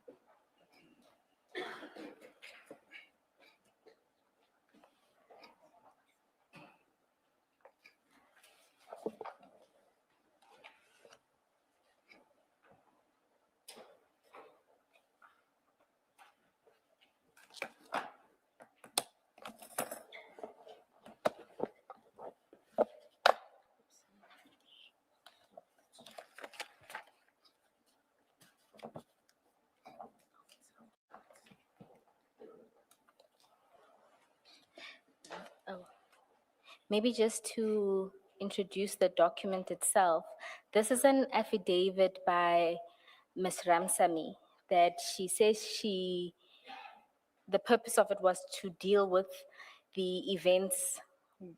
This was around when Mr. Rapesu was being charged with having leaked information. And so she did an affidavit about what she knew surrounding those events. And it was commissioned, I think, on the 3rd of March. Just need to double check. Oh, my apologies. It's dated 1 April 2025. You know why? It's because of this. Oh. Now, if we can then go to paragraph 6.18. You'll see there, I don't propose to read the entire paragraph. But if you look at the last sentence,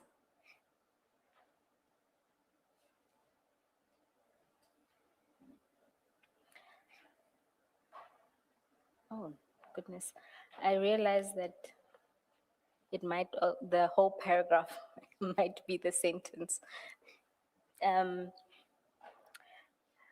So it just says on 16 January 2025, there was a scheduled meeting with a deputy director, senior investigator, Binang, and myself in the ID's office on another matter. After that meeting was concluded, I asked the ID if I may see her privately on another matter.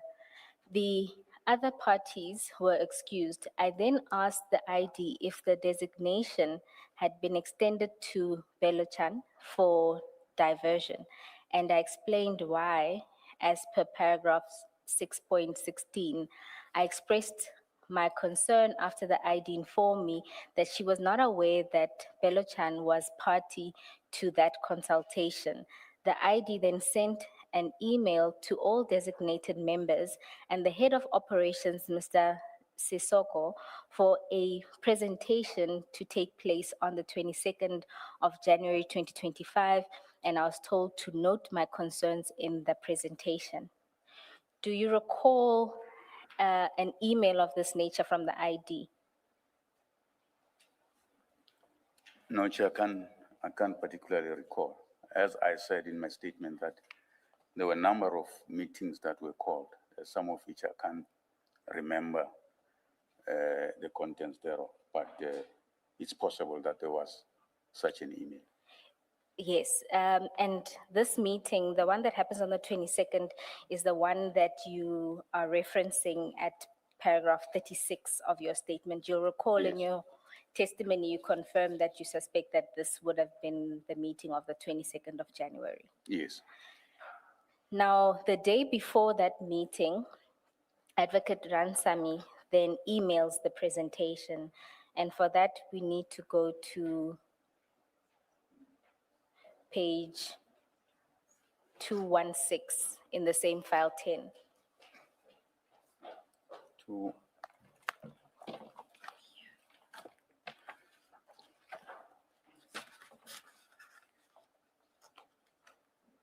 Two, 1, 6.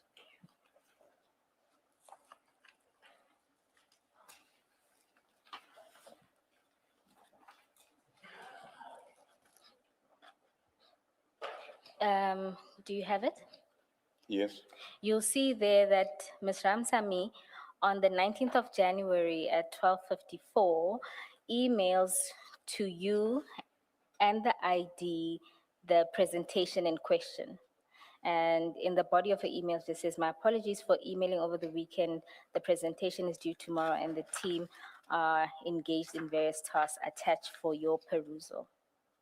So, so in this instance, you weren't copied. This was sent to you, this presentation. Do you recall if you read it prior to the meeting? I cannot particularly recall, but obviously if it was sent, I would have looked at the presentation and it probably would have formed part of the meeting of the 22nd. Okay. And in instances where you were sent these kind of presentations regarding, this would be the plan for what is termed Operation Diversion, what is your role in those circumstances? Well, normally you expect that there will be a presentation by the team on the matter that is being investigated, whether there are decisions that have to be taken in relation to that investigation or not. And if it's called by the ID, it's normally because the ID wants to give specific directions in that investigation.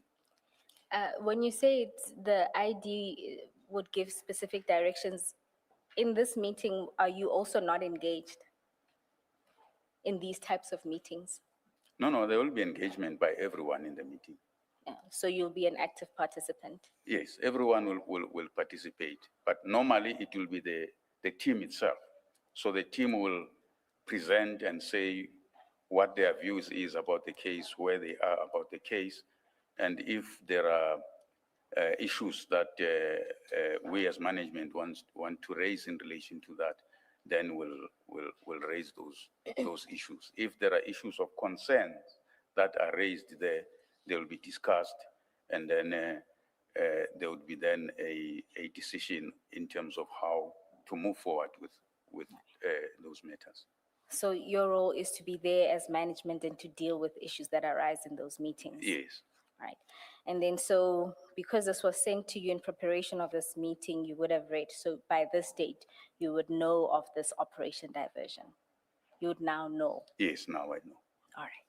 Now let's go into the presentation. Before you go to the presentation, can I say, Mr. Soko, that this email of the 19th of January, which is addressed to you and the ID, but in fact, it is preceded, as we have seen, by an instruction by the ID that you should also be emailed about a presentation.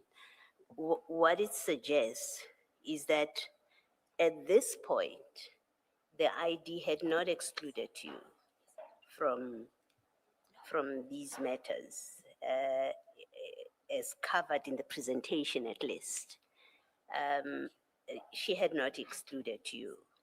Otherwise, she may well have taken the matter. It's an ID matter in the way that you described it, without going through the process in the manual, without engaging you. She took the matter on. But as of the 19th of January 2025, she quite clearly, and in fairness to her, whatever else she does that is wrong, in fairness to her, she hasn't excluded you at this point. You, and as you are going to be discussing the presentation, you participate in that meeting. You describe that, you say to Ms. Bowe that everybody gets to participate. We get to express our views. So what we know and what we must conclude from this is that at the latest 19th January 2025, you are involved in these matters, in this project that is called diversion. And the ID at this point has not excluded you. Yeah. Chair, I wouldn't describe it as being involved. I would say I'm aware now that there is this matter. Because remember that what happens is the email is sent to me, yes, and then there's going to be a meeting. My expectation is that that's when I'm going to get more details about this matter and as to what are the issues in relation to this matter. Yeah, I suppose you and everybody else that didn't know anything that was in this presentation would find out at this meeting, at this presentation, Yes. what this is about, which you do. You do, Yes. and we will get there. At this point, I'm making the simple point that after taking the matter from wherever she got it, when we've had a long debate about how this matter lands with the ID, but having taken that matter on the 19th of January, but in fact earlier than that, when she gives an instruction that you should be invited, a presentation should be prepared and you should be invited. And then as at the 19th of January, you are part of this. However it plays out later, we are not yet at how it plays out. We are at, this tells us she hadn't excluded you. So Yes, you, at this and point, you yes. do receive the presentation. I You concede. do look at it. In prep of that meeting, you look at it. If you didn't, it's a choice that you made, but it's given to you to look at. So you do get to become familiar with what's supposed to be discussed come the 22nd of January. Yes, I That's concede. correct. Yes. Yes, thank you. Do you have it? Okay. Then before we get into the presentation, I just want to note one thing. In that affidavit from Ms. Ramsamy, she notes that on the 16th, Advocate Johnson had asked for your inclusion, said there'll be a meeting and all of those who are designated would be there as well as yourself. You recall that? That's what we read earlier. Do you recall that? No, I don't recall that. I'm not sure. Are you saying that I was part of that conversation with? No, I'm not saying you're part of the conversation. I'm saying that, do you recall when we read that paragraph, that what Ms. Ramsamy was explaining Oh, was yes, that yes, on yes, the yes, yes. 16th, Yes, Advocate Johnson was asking for your inclusion yes, yes. into this I've seen that, meeting yes. where this operation would be discussed. Yes, I've seen that, yes. Yes. Now you'll note, I just want you to note that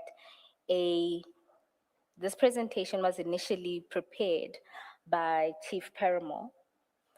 And when Chief Paramore sends that presentation, he's the one actually who excludes you. And it's Advocate Ramsamy who then sends it to the team, including yourself and Ms. Johnson. It's one of your investigators. Okay? Now, and I just want us just to note that, for now.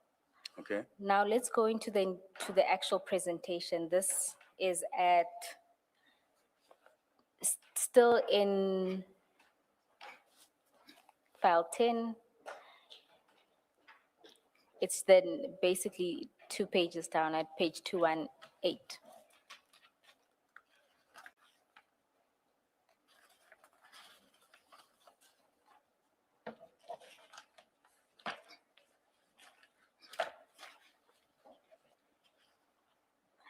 You'll see there's an introduction that deals with crime intelligence. My apologies, it starts with the cover page says Operation Diversion. The introduction deals with crime intelligence and that they're plagued with corruption and allegations which threaten, they say, the country's national security. So it's all there in that. But what I want to draw your attention to is the background section. And in that section, you'll see that they detail the affidavit that was received in terms of Section 27.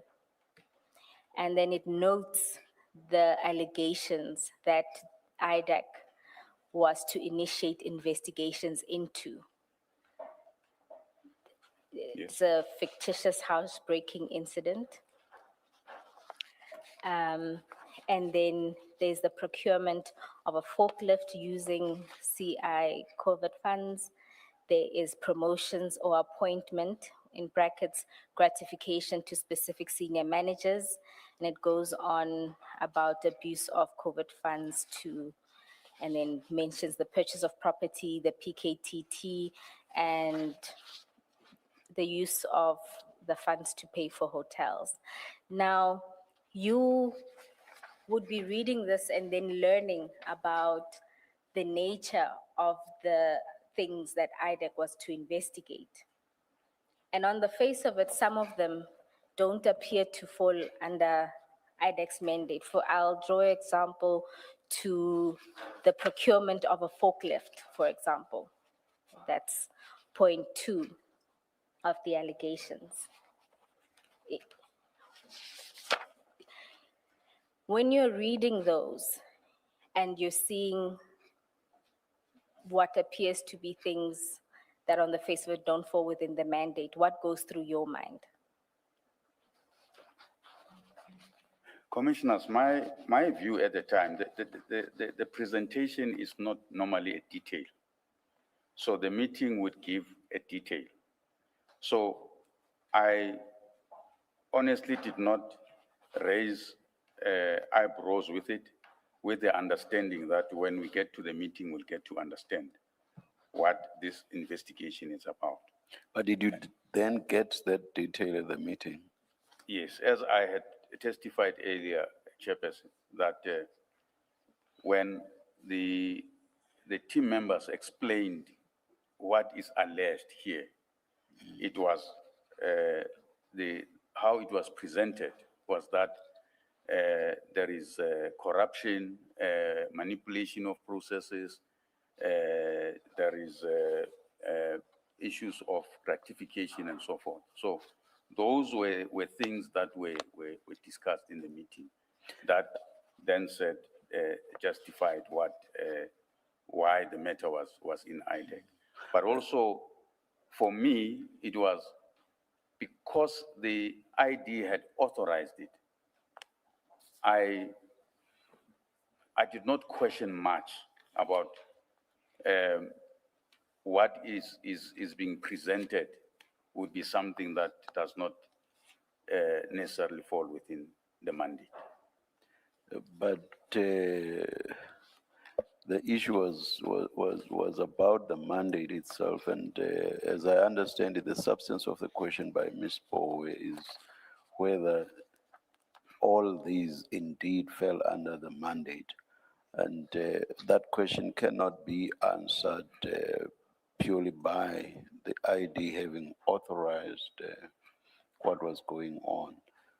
The question of the mandate is a legal question answerable in terms of the statutory mandate.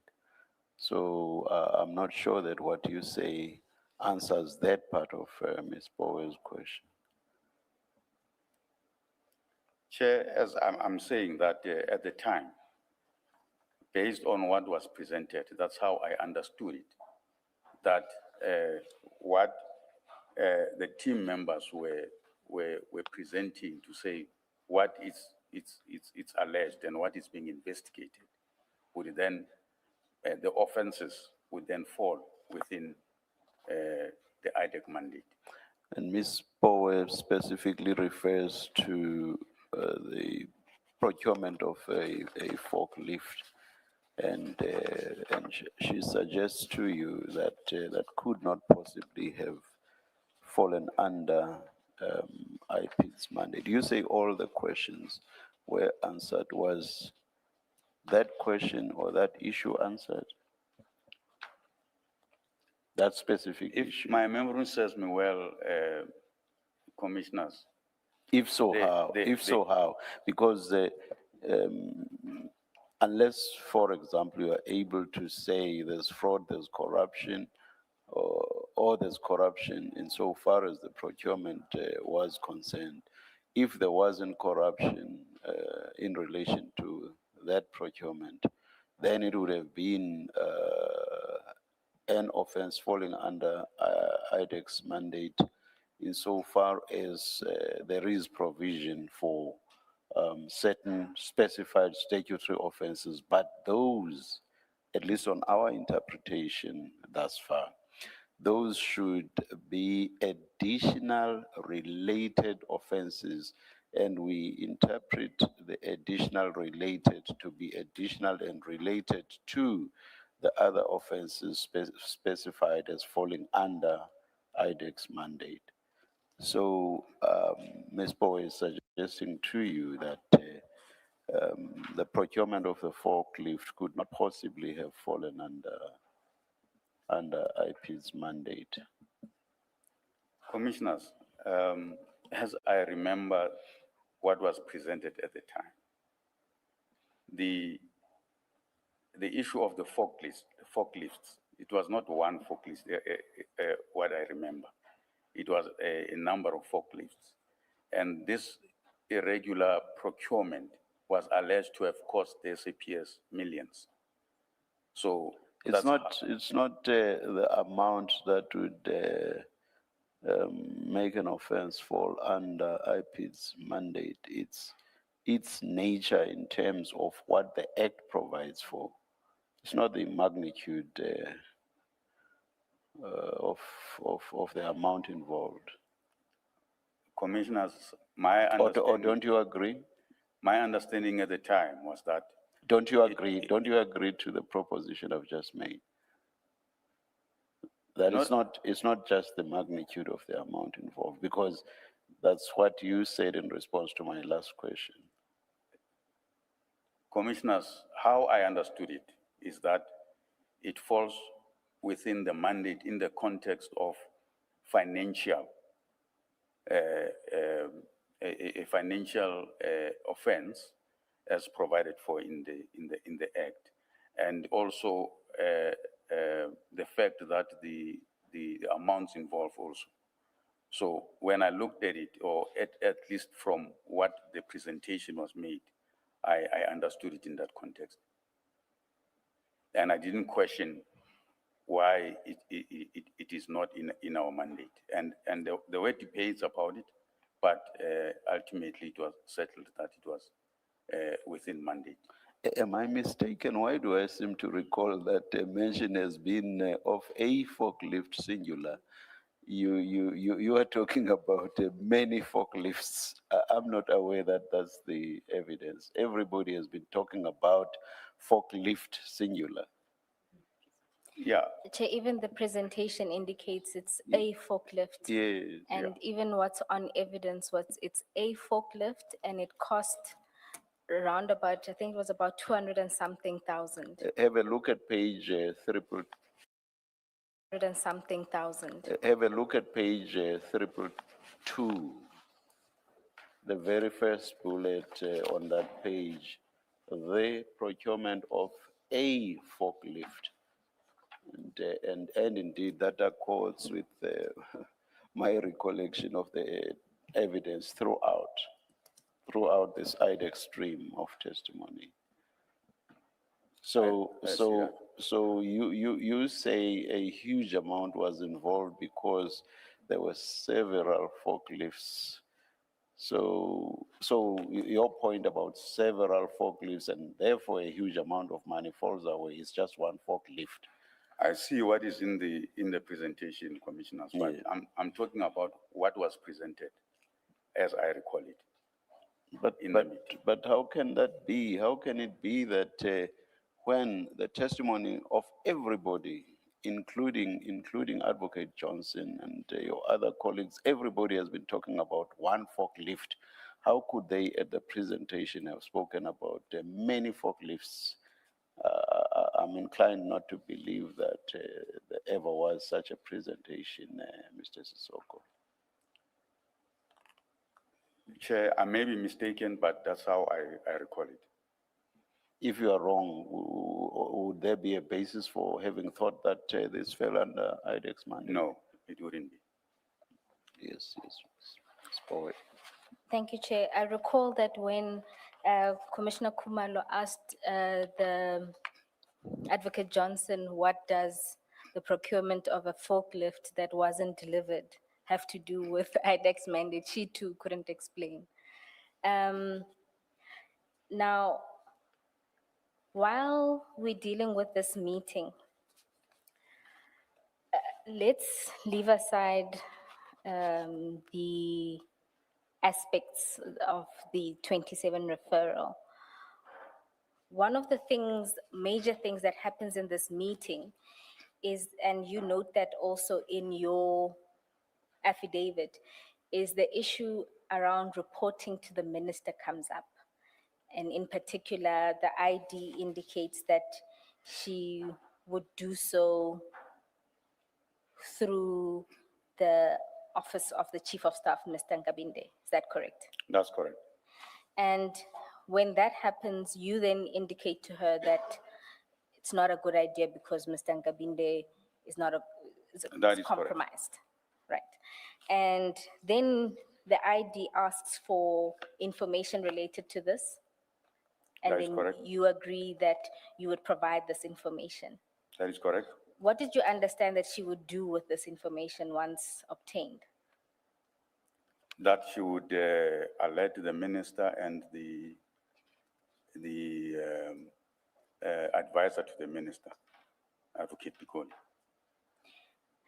And to your knowledge, was that the only thing that was intended with this information? Well, at the time of the meeting, that was what was said. But subsequently, when I provided her with the information, then she instructed that senior investigator Padiachi should look into those allegations. And on what basis would Senior Investigator Pareachi be looking into those matters? Chair, I assumed, I assumed that because they have been raised, and the documentation that I've shown her or given to her that come from the analysts show that there is that collusion. I must hasten to say, as I've indicated in my statement, that this is a matter, what I refer to as the blue light investigation. And as I understood, before I even went to IDEC, that there was a consideration to charge Mr. Nkabinde related to that matter on what was discovered during that investigation. However, the DDPP responsible for that matter at the time took a view that they shouldn't include that because as I understood, there was an addition to the accused before, and there was a fear that when they add further accused, they might face a 342A application by the defense. So they didn't want the matter to be removed from the court roll. And the view that was taken at the time was that the matter will be dealt with later outside of the blue lights investigation. Mr. Soko, in the normal course, IDEC and NPA, they account to the Minister of Justice. That is correct. Did you not find it odd that the ID is reporting back to the Minister of Police in relation to ongoing investigations where the Minister of Police is not the complainant? Because by the time you went to the meeting, you must have known that according to the presentation, Mr. Adams is the complainant. So did you not find it odd that you are now assisting the ID to report to the Minister of Police on matters that have nothing to do with him? And is that not interference in IDEC matters? Well, commissioners, it would seem like that. However, at the time, because I think she would have mentioned that there was a letter from the minister, then I think it was the context why she had to report to the minister. That's how I understood it. Assuming there was a letter from the minister, do you not find it odd that the IDEC is reporting to the Minister of Police on ongoing investigations when he's not the complainant? The complainant is Mr. Adams. So why does IDEC report to the Minister of Police on ongoing investigations? Commissioners, in retrospect, I realized that maybe I should have raised that, but I did not raise it. And maybe it should not have been the case. And you assisted. It's not a question of just you not raising it. It's a question of you saying, actually, let me assist you. Let me get you dead on Nkabinde to show the minister that he's not the person we should be reporting through. My view, commissioners, at the time was that based on the history that I know of Nkabinde, I was worried about that communication that goes through Mr. Nkabinde. So that is how I looked at it. My issue is that your worry is misplaced. Your worry should have been, why are we reporting to the Minister of Police on ongoing IDEC investigations? I take the point. Forget who his secretary or whose chief of staff is. We should not be reporting to the Minister of Police on ongoing investigations where he's not even the complainant. The complainant is Mr. Adams. I take the point, Commissioner. What you did is you opened a line of investigation in relation to Mr. Nkabinde, which you later complain about, and you say you subsequently learned that a 41-6 or a 28-13, I can't remember which is which, has been authorized in relation to the leak to Mr. Nkabinde. I'm not sure I understand. The investigation to find out what cases Mr. Nkabinde is involved in, and that report which you attached to your statement, you came up with that because you said you don't trust Mr. Nkabinde, he's dishonest. The ID then said to you, find information for me, which you then did and you submitted to her. That is correct. And as a result of that, somebody told Mr. Nkabinde, we don't know who, that IDEC is investigating him. That is The correct. domino effect of that is that the 41-6 in relation to one of your colleagues was then authorized, which you say is unlawful. That is correct. Yes. So you set it in motion. Yes, in a way, it appears like that, yes. Yeah, may I just also raise my concern about this? That you became complicit to an investigation into Nkabinde, because there is now an investigation, because you said what you did. But you participate in that investigation because you go and find information on something that you volunteered. You're the one that volunteers it. And then there's an investigation, but that investigation is not founded on anything in the act. The investigation, there's no complaint, there's nothing. But you're all happy to investigate Mr. Nkabinde on the back of what you have said, and you don't have a problem with that. You're the second in charge. You don't say, hang on, I was just sharing for purposes of communication. Because if that's all you were doing, as a rule, the one who holds the rules and who should be holding your people, your investigators, to your manual and to your rules, you in fact become complicit in an investigation into Mr. Nkabinde. And from where I'm sitting, it's no different from what Mr. Perumal has been doing, which is conducting investigations or participating in investigations that do not comply with your manual, that actually do not have a basis in your act.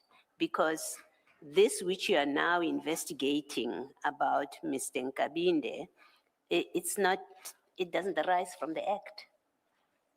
It doesn't. And in that way, you put yourself in a position where you are no better than what, in fact, Ms. Johnson does on this. You're just as liable, or should be just as liable on this. If it's a point of criticism that an investigation was conducted on Mr. Nkabinde, it applies equally to you.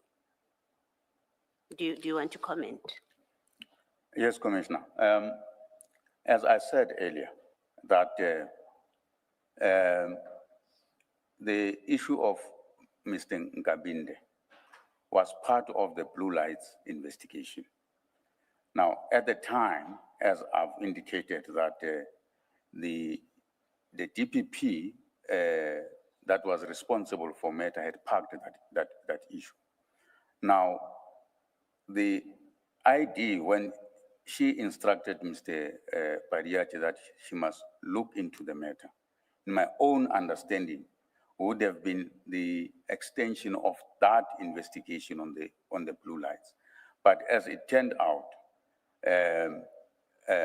because of what happened in relation to the allegations of the league, my understanding is that even that issue was never taken up. Can be that you believed that it is an extension of that investigation. The DDPP has taken a position how he's going to handle that matter.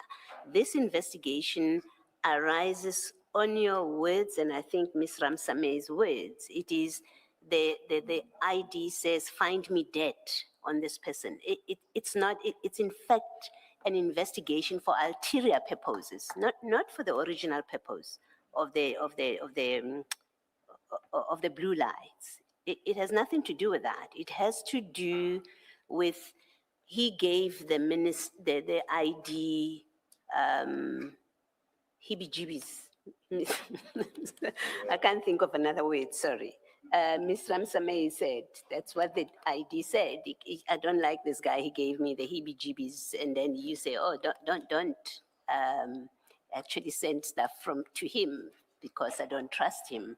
And then she says, find me stuff about him. That has nothing to do with your Blue Lights investigation. And you must accept that. It is because the ID is looking for something on him that will enable, according to her, warn the minister that do not trust him. So I'm sorry, the answer is not, your explanation now that, well, it was a resuscitation, it's not, that's not what happened here. Can we please accept that? Commissioner, I would concede based on what you are saying to me now. But at the time, That's how I honestly looked at it. Maybe let me ask you a last question. At this point, what was the nature of your relationship with the ID that hopefully provides an explanation of your posture when she's doing clearly things that are wrong? Because it is wrong, this investigation. And that's not me saying there was no merit in the blue lights thing that you've decided to park against him. I'm talking about here what I say the motive had nothing to do with the blue lights, had with how she claims he made her feel, but also now she wants to warn the minister. For you not to say to the ID, no, that's wrong. We shouldn't be doing that. And you're the second in command at this point. Your investigators report to you. What's the nature of your relationship at this point? We've always had a good relationship with the ID. I cannot say that the relationship was strained or anything at that point in time. Nothing that precluded you saying to her, maybe we shouldn't do this. This investigation now that we are starting, I was being helpful only for purpose of communication, but now that you're speaking about investigating him, I think it's wrong. It doesn't comply with our law. It's not anticipated in our mandate. Nothing stopped you saying that to her. Nothing stopped me saying it, and I didn't say it. Okay, thank you. And then just on the last thing on this point, I just want us to go back to Ms. Ramsami's affidavit at page 252.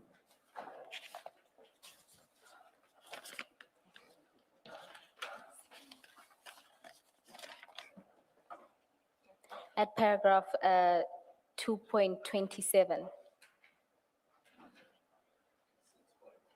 6.27, my apologies.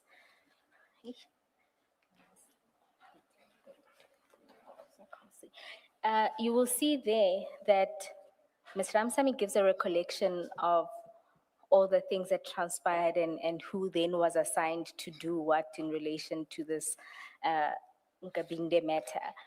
You'll see she starts by saying that you began explaining the IP history of Nkabinde and all the events leading to Nkabinde's resignation. Said Mrs. Soko further indicated there was a case where transcripts were available from Nkabinde's time in IPID and asked Rapesu about this and to share it with all of us. He also asked Rapesu about a case. I cannot recall the exact acronym, KMP or KGP. Rapesu then replied that he would send same. And these are matters that were during your time at IPID. Is that correct? Yes, that's correct. And it seems unrelated to the blue lights. Yes. All right.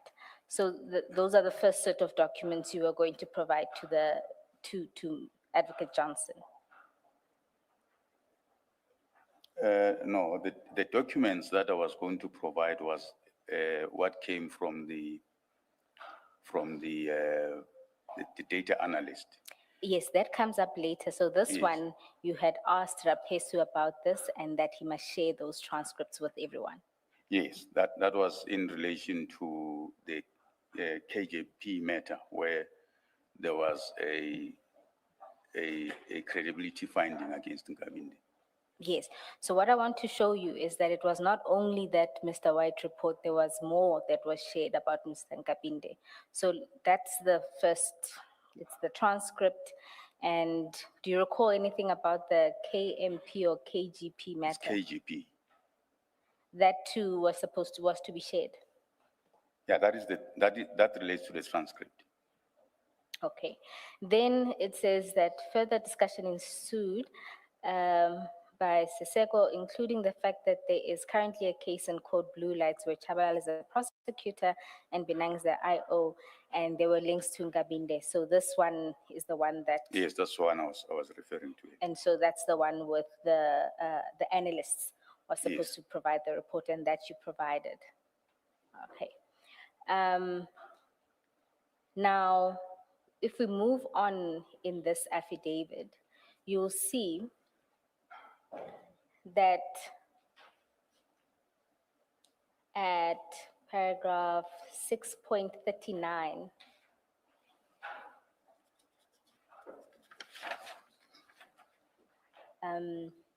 Ms. Ramsamy explains that on the same day, Sissoko contacted me telephonically indicating that he was on his way to the office and wanted to see me. When I went to his office, I found Binang and Chabalala. The discussion was about White's report. Chabalala indicated that a standalone prosecution case can ensue and Binang can start finalizing the investigation. Sissoko indicated that he did not want any of the IPID investigators to deal with this matter and that a neutral IDAC investigator should pursue the investigation. So if you consider the deliberation that you just had with the commissioners, it's clear that you were steeped into this investigation into Mr. Nkabinde. Yes, for And you were me, having meetings to see how you can then further it. yes, for me, was the issue of furthering what had been parked in relation to the Blue Lights Matter. But you are not furthering it because it was parked in the Blue Lights Matter. If that was the case, then it would have emanated from a discussion with the team, with the investigator Binang, Chabalala, whoever would have been the DDPP in that instance. This flows directly from your meeting with the ID where you had expressed suspicion about Mr. Nkabinde. Yes, it's true. It flowed from Yes, from so you're that. not furthering that investigation. This is a completely different investigation that stems from the ID's office. I did not look at it that way. I looked at it as taking further that Blue Lights investigation. I want to make reference to one more thing. If we can go to page 245 of file 10. 245. Yes.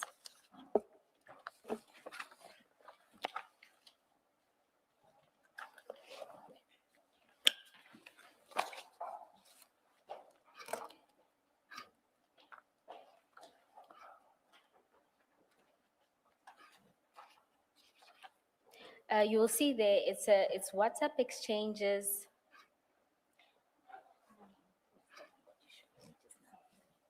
My apologies, 243. If we can just go up. You'll see those are WhatsApp exchanges between Ms. Ramsamy and Advocate Johnson.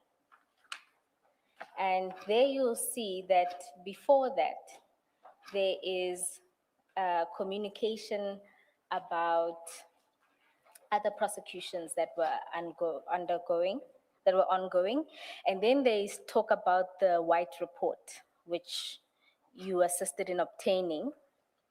And then if you go down, you'll see that she then says to Ms. Johnson, can Mr. Sissoko and I brief you in detail when you are available today or Monday to give you a full picture?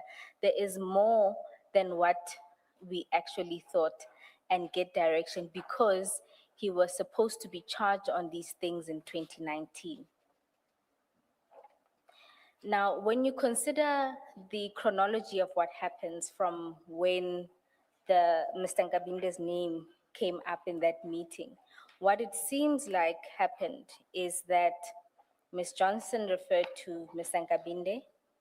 You may have at the beginning innocently indicated your concerns around Mr. Nkabinde, but what follows was an investigation, a full-blown investigation, and using investigations that were ongoing or matters that were ongoing in IDAC in order to deal with Mr. Nkabinde. Chair, I consider that there were these discussions. And as that WhatsApp message shows. Remember, these issues were already part of that blue lights investigation. So the report was already there.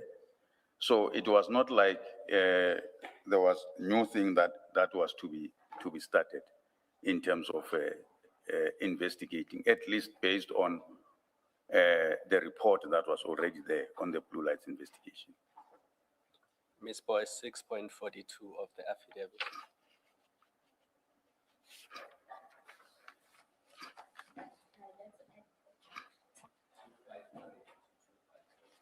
Thank you.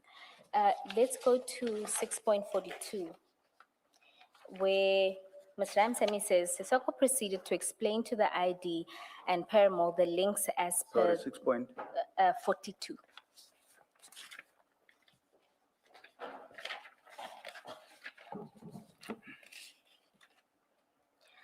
No, Commissioners, I was told that the witnesses file broke, and so this is why it takes slightly longer to get everything sorted.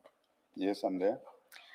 It says, Sisoko proceeded to explain to the ID and Paramount the links as per the charts, I think means chats, provided by White. There were discussions about the investigation that needs to proceed. Paramount indicated that Belachan can continue with the investigation. Sisoko stated the sentiments he shared in the meeting as per paragraph 6.39. The ID agreed and stated that Parayachi would then attend to the investigation.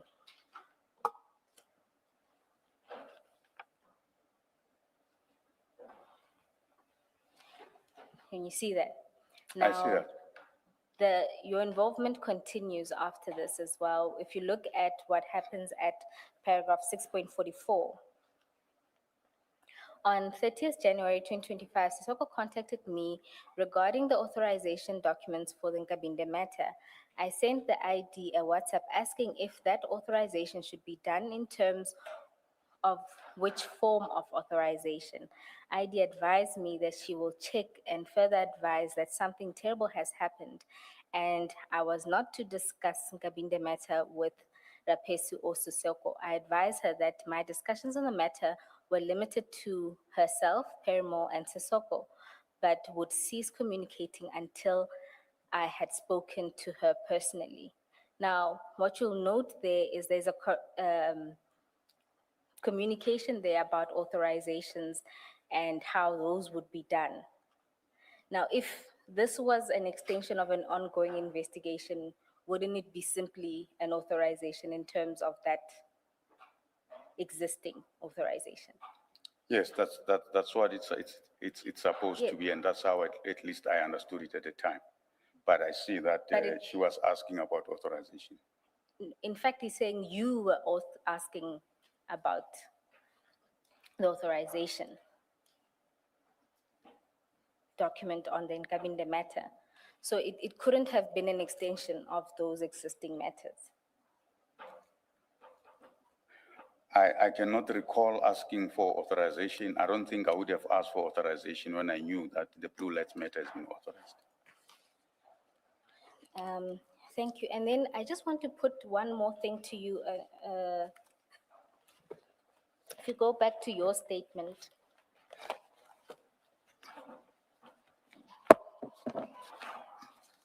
And my apologies, not even your statement, annexure MS7.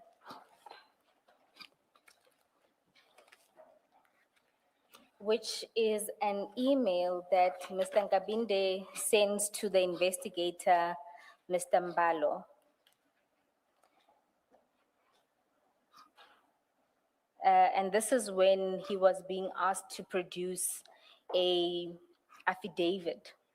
And this is then his response to Advocate Johnson. In particular, if we can have a look at paragraph 1, 2, 3, 4. And it says, what I was told was not a surprise to me because I knew it was based on jealousy and hatred by Sisoko and his team, who were my former colleagues in IPID. And because of our past, which was on the public domain, I knew that if indeed they had any genuine complaints about me, they would not wait for 7 years because I know I am the number one enemy.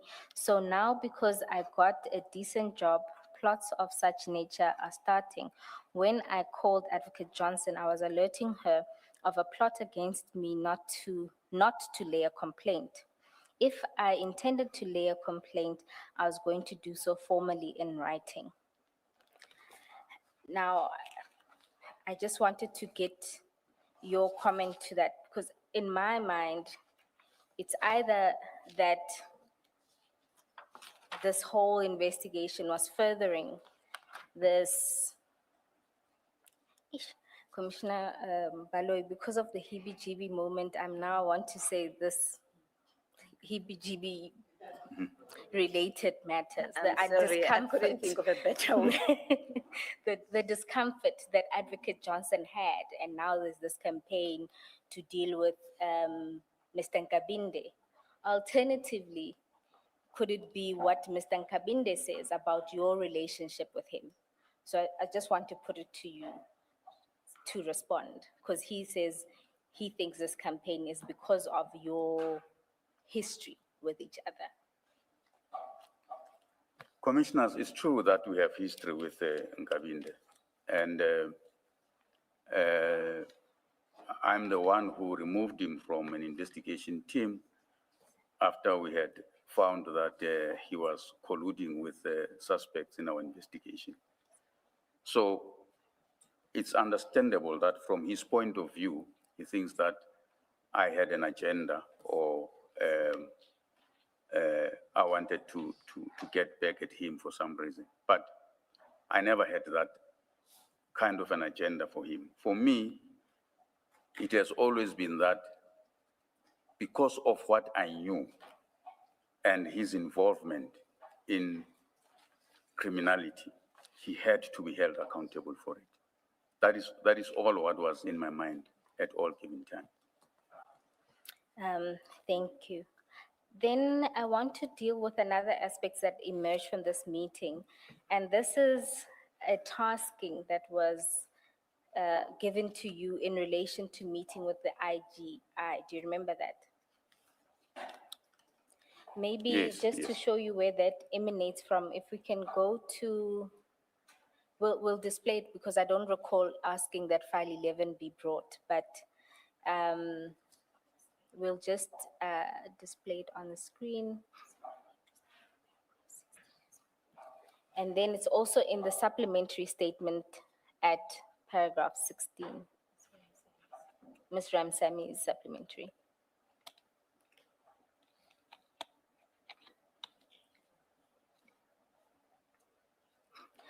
I'll just read from the supplementary, which is page 9 of her supplementary statement. She says, after she set out the various investigations, Advocate Johnson said that we are to investigate corruption, PFMA violations, and the Secret Service account. Mr. Sissoko was tasked with arranging a meeting with the IGI, which did occur. Right. And now this is in relation now to project diversion, is it not? Yes, it was. If I remember well, they needed some documents from IGI, so I was asked to arrange a meeting with IGI. And I think what I want to say with this is that it speaks to your involvement. So it's not that you're there passively, is that you are now being involved in this matter. Can you see that? I see that. What documents were being requested? Or do you recall?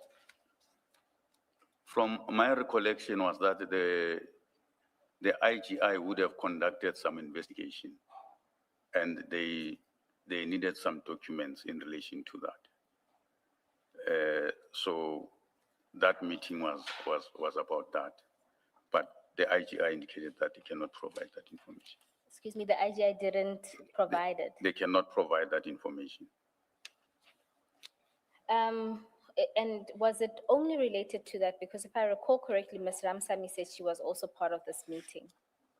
Was it only about the documents? That's how I recall it. All right, thank you. Now, the next aspect I wanted to deal with.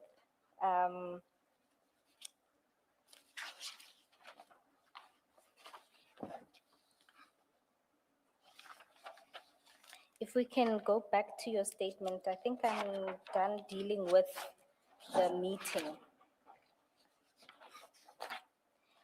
One aspect I wanted to ask you about in relation to the investigation into this leak or Mr. Nkabinde's alleged complaint, or rather Advocate Johnson's complaint, really. Now, what develops, and this is what you testified to earlier, is that it then became clear that it was not only Mr. Rapesu that was being implicated, it was yourself and Mr. Binang who were being implicated in this. That is correct. For what reason was this being done?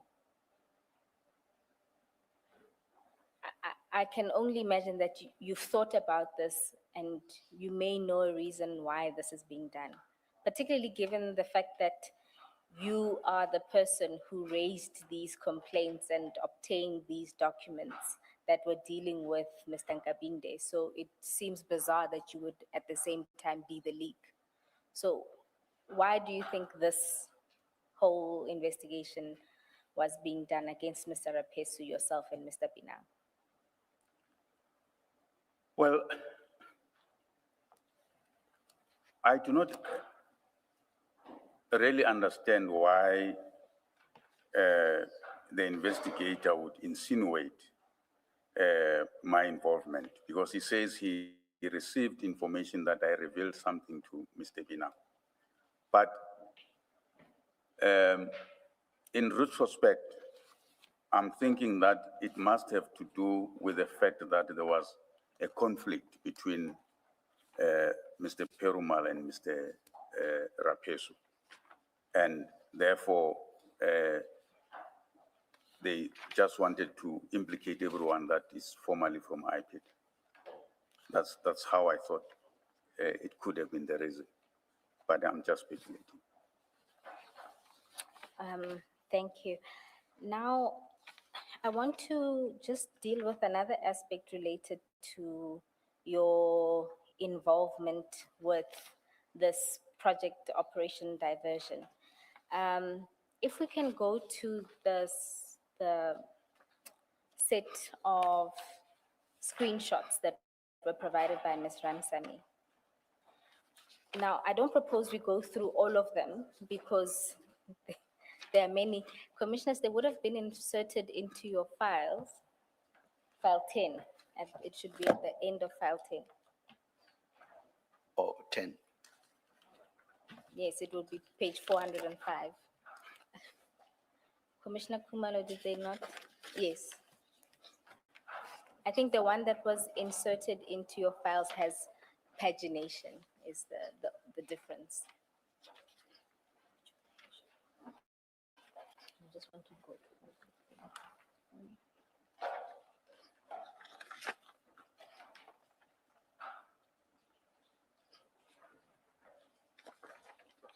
You said we go to page 4 what? 405. 405, thank you. And my file is also about to break. Chair, maybe it's a sign we must stop. Yes, Ms. Bowen. You'll see there that after the meeting of the 22nd, so the first email is the one sent on the 19th, but you'll see thereafter that at least from Ms. Ramsami's point of view, she starts copying you in the emails related to project diversion. You see that? So the next one on page 406 is related to the housebreaking that would have been the Lushaba issue. Yes. Maybe a correction, Ms. Bowe. It's not a copying, it's an address.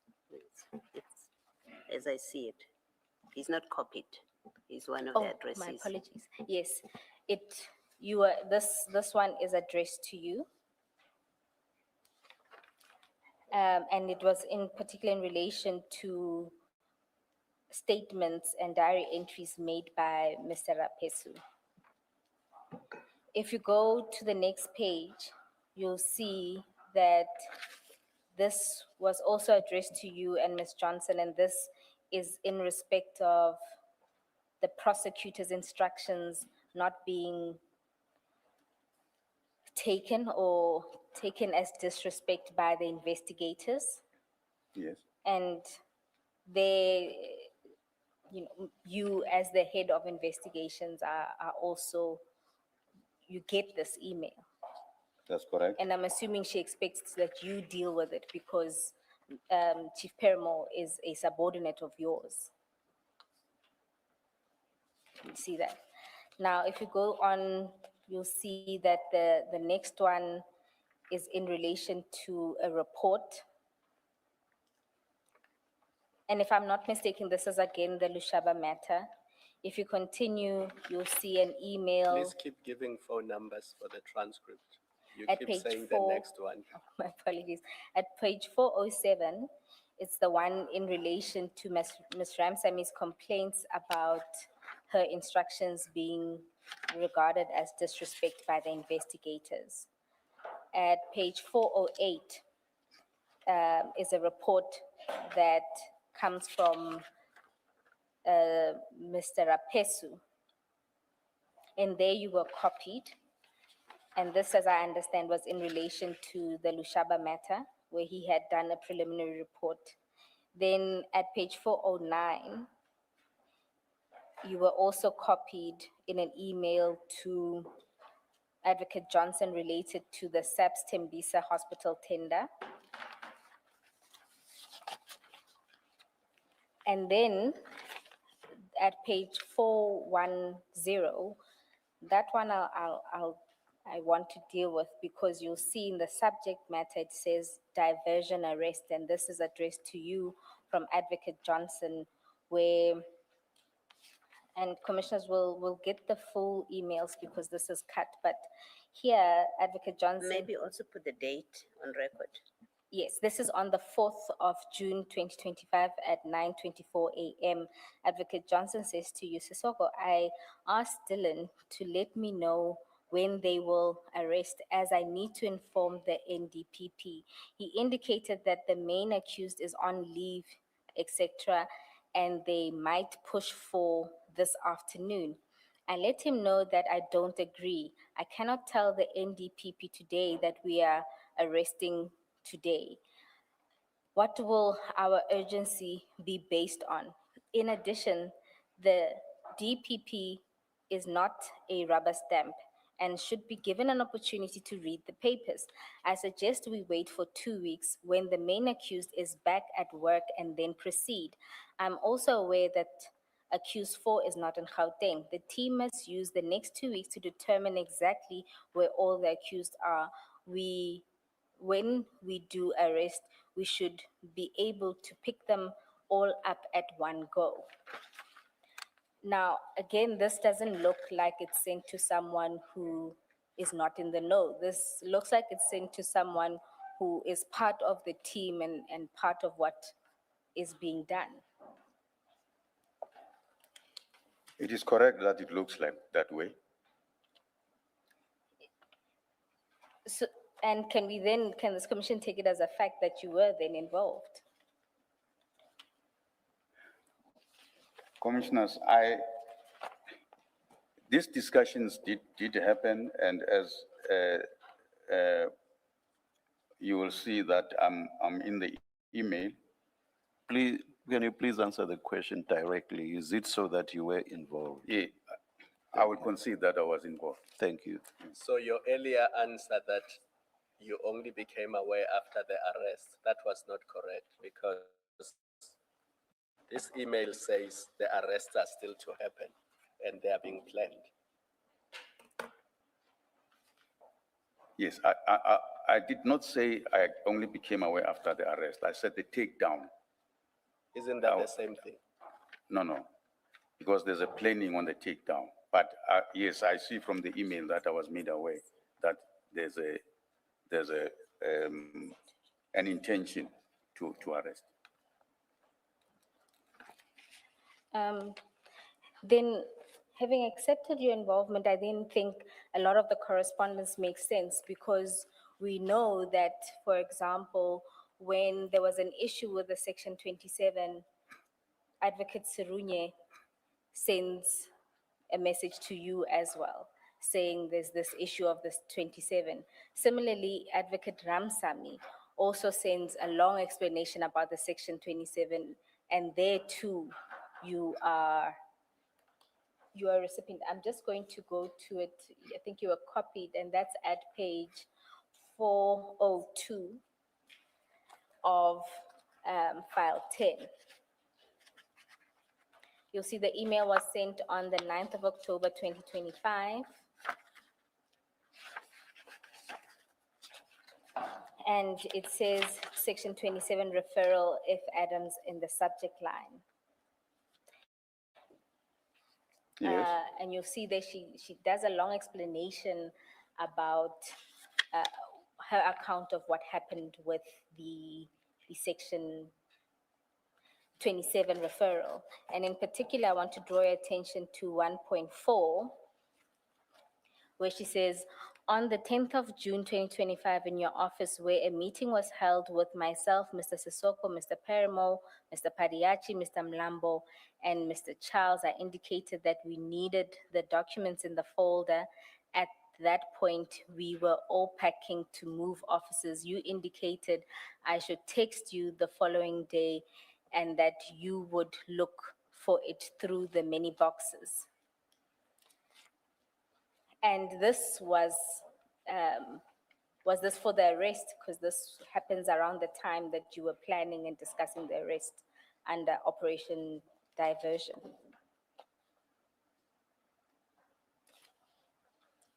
Yeah, I think it would have been. I think it would have been. Okay, again, it just speaks to involvement. I think now that we know that you were involved, we can move past this, and there's one For other 112, aspect. maybe, for For 112. 112. Oh, thank you, Advocate Kumalo. Commissioner Kumalo. We can then just continue with those. There's then another email that is sent by Mr. Rapesu in relation, this is at page 411, in relation to the chain of collection for the dockets that you assisted with. And then at page 412, you'll see that this is an email that's sent to you, oh no, actually from you. And there you had done a project diversion media statement as we're made to understand. Do you recall that? No, I cannot recall that. All right, we'll obtain that email as well as the annexure. And then at page 413,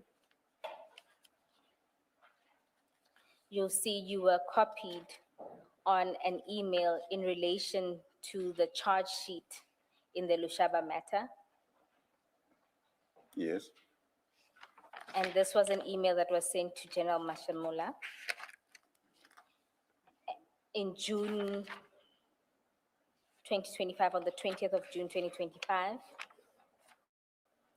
Then at page 414, you'll see that is a calendar invite for a meeting on project diversion.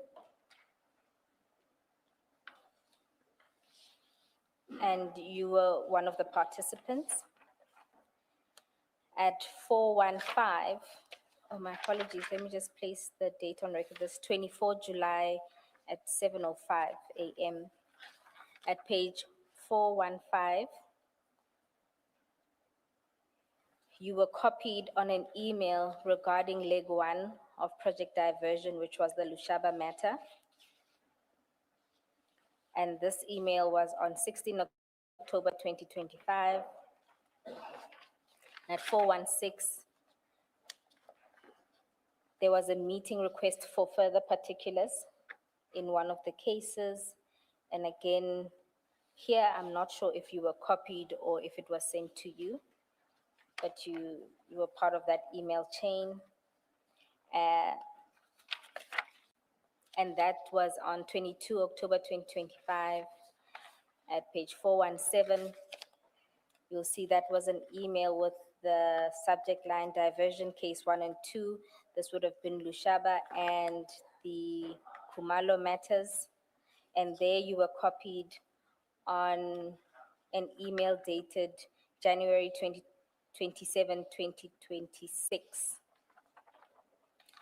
And then on page 418, this is a 28 affidavit. This is division leg 1, diversion leg 1.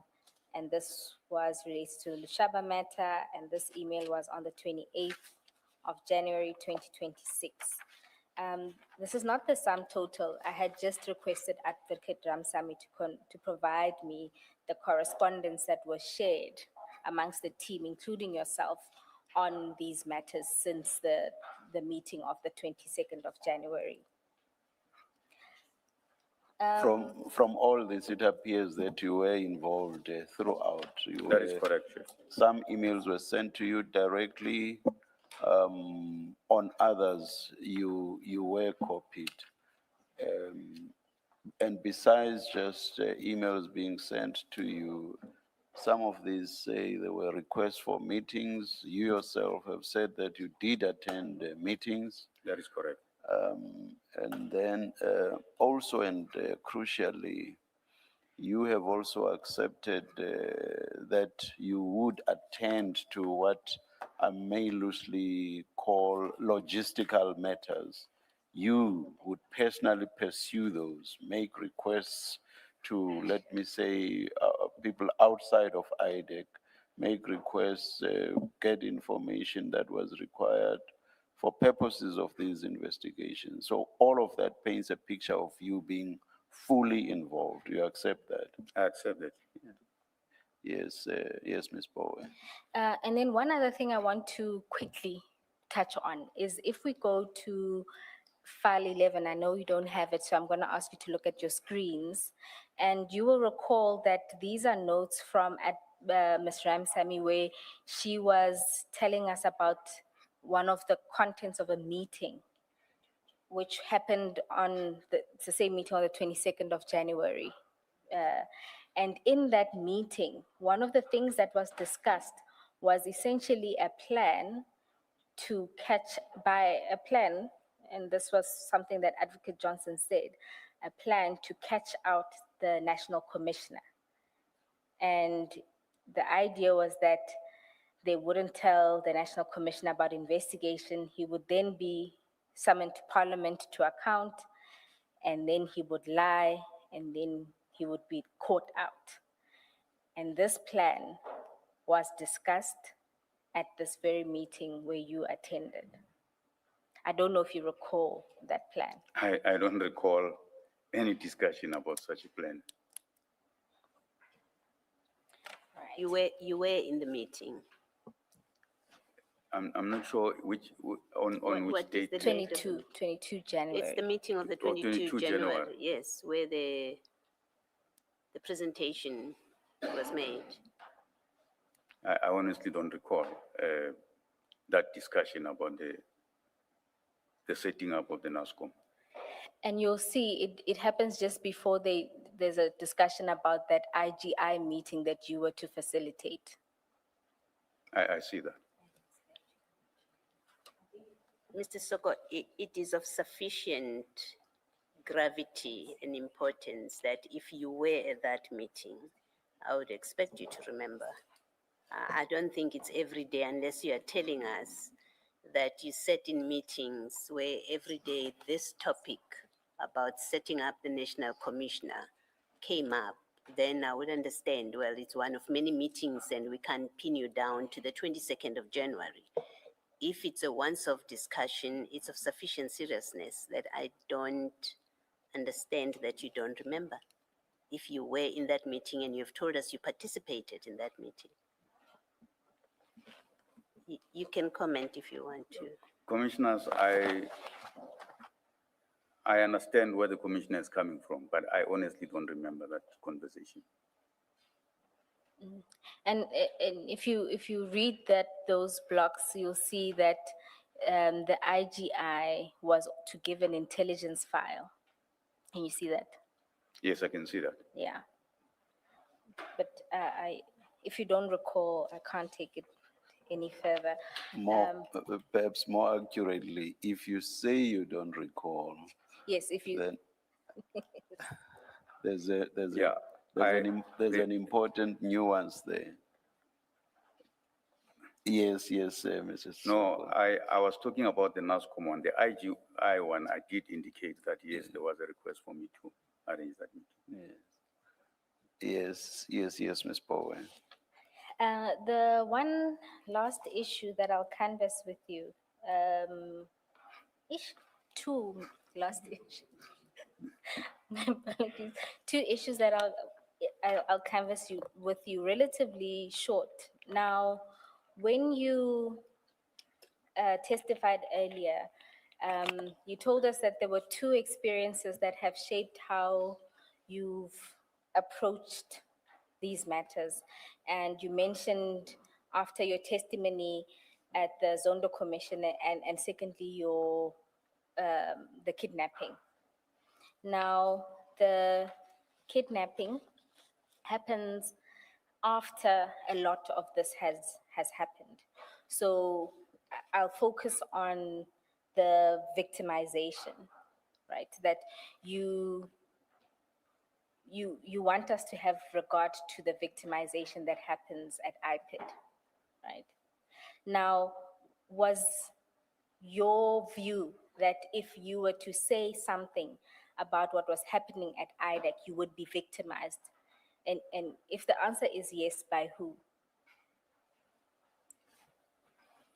Commissioners, how I viewed this whole matter at the time was that based on my experience and what I went through, sometimes standing up to things that are wrong, you end up being a victim yourself. And I know that may not be satisfactory, but at that time, I took a view that when the ID takes a particular decision, I fall in with it. And that's See, what I did. The problem with that is if you want to be a leader, which you are, you should not put up your hand to be appointed as a leader. If that's your attitude, you just should not put up your hand to be a leader. In fact, standing up to authority may even be expected of officials who are by far junior to you. So with you, it's worse. And I accept that, Chair. Yeah. Chair, the last aspect that I wanted to canvass is in relation to an incident that happens around the 24th of July, 2024, 2026. I just want to preface and say the reason why I make mistake with numbers is I have numeric dyslexia. So I see something, but I read something else. So this is 24 July 2026. And this was after a staff meeting. And Ms. Ramsamy wasn't there, and you then spoke to Ms. Ramsamy. Do you recall that? In particular, she was wondering what she had done. Do you recall that?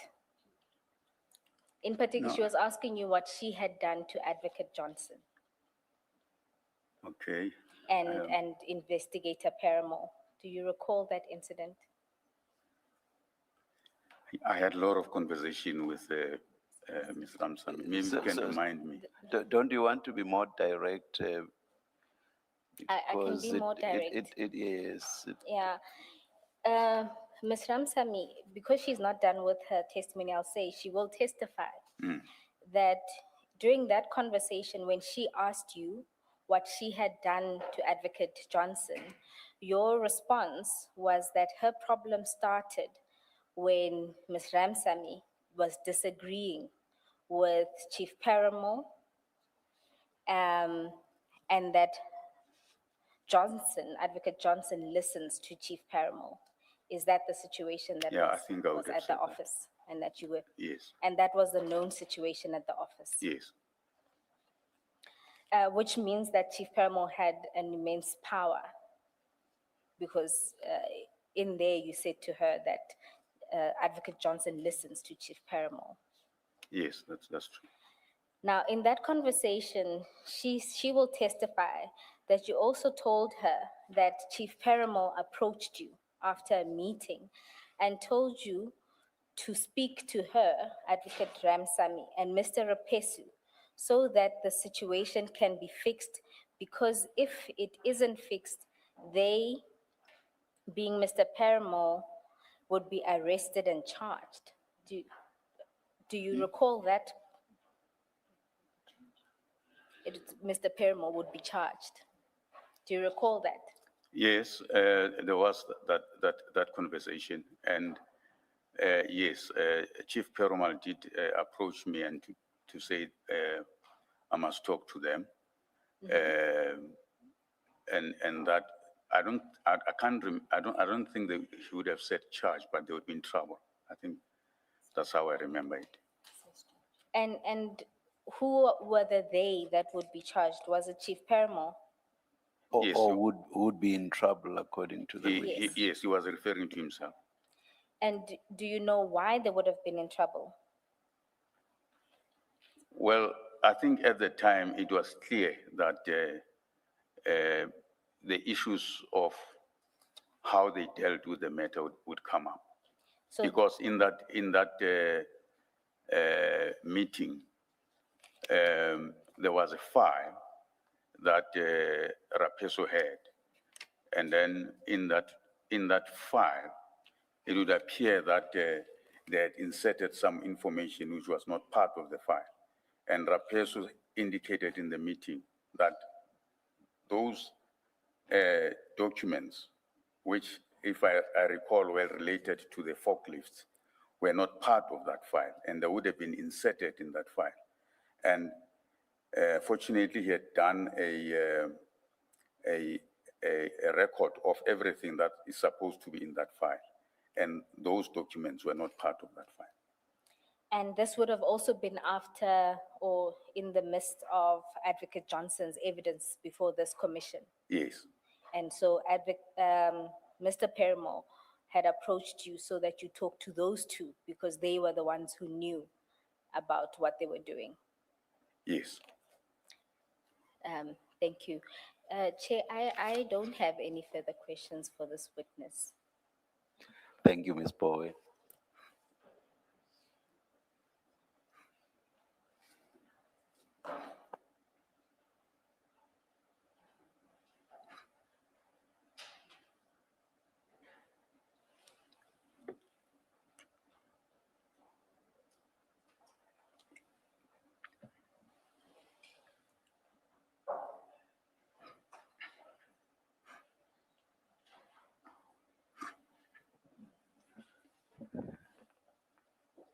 No re-examination, Mr. Ramatsekisa. None, Chair, and Th- Commissioners. Thank you. Mr. Sisoko, after a long day, you are excused, but should issues arise that require that you be recalled, that may happen. And you have heard Ms. Bowe say that Ms. Ramsamy is going to say something that relates to you or is about you. So you are excused for now, but I'm just saying We don't know now, but there may be that possibility, but you are excused. That will be in order, Chair. We are not sitting tomorrow. I had a prior commitment before there was to be any extension. The hearing of evidence would have ended on the 31st of July. So I got involved in commitments that I simply cannot get out of. So we are not sitting tomorrow. And on Monday, it's a public holiday. So we adjourn and resume at 9:30 on Tuesday. Women's Day, Chair, to be specific on Monday. At least you cannot accuse me of not being cognizant of that. Go to the opinion piece on the Daily Dispatch of today. You'll see that I'm very much cognizant. Let's adjourn until then.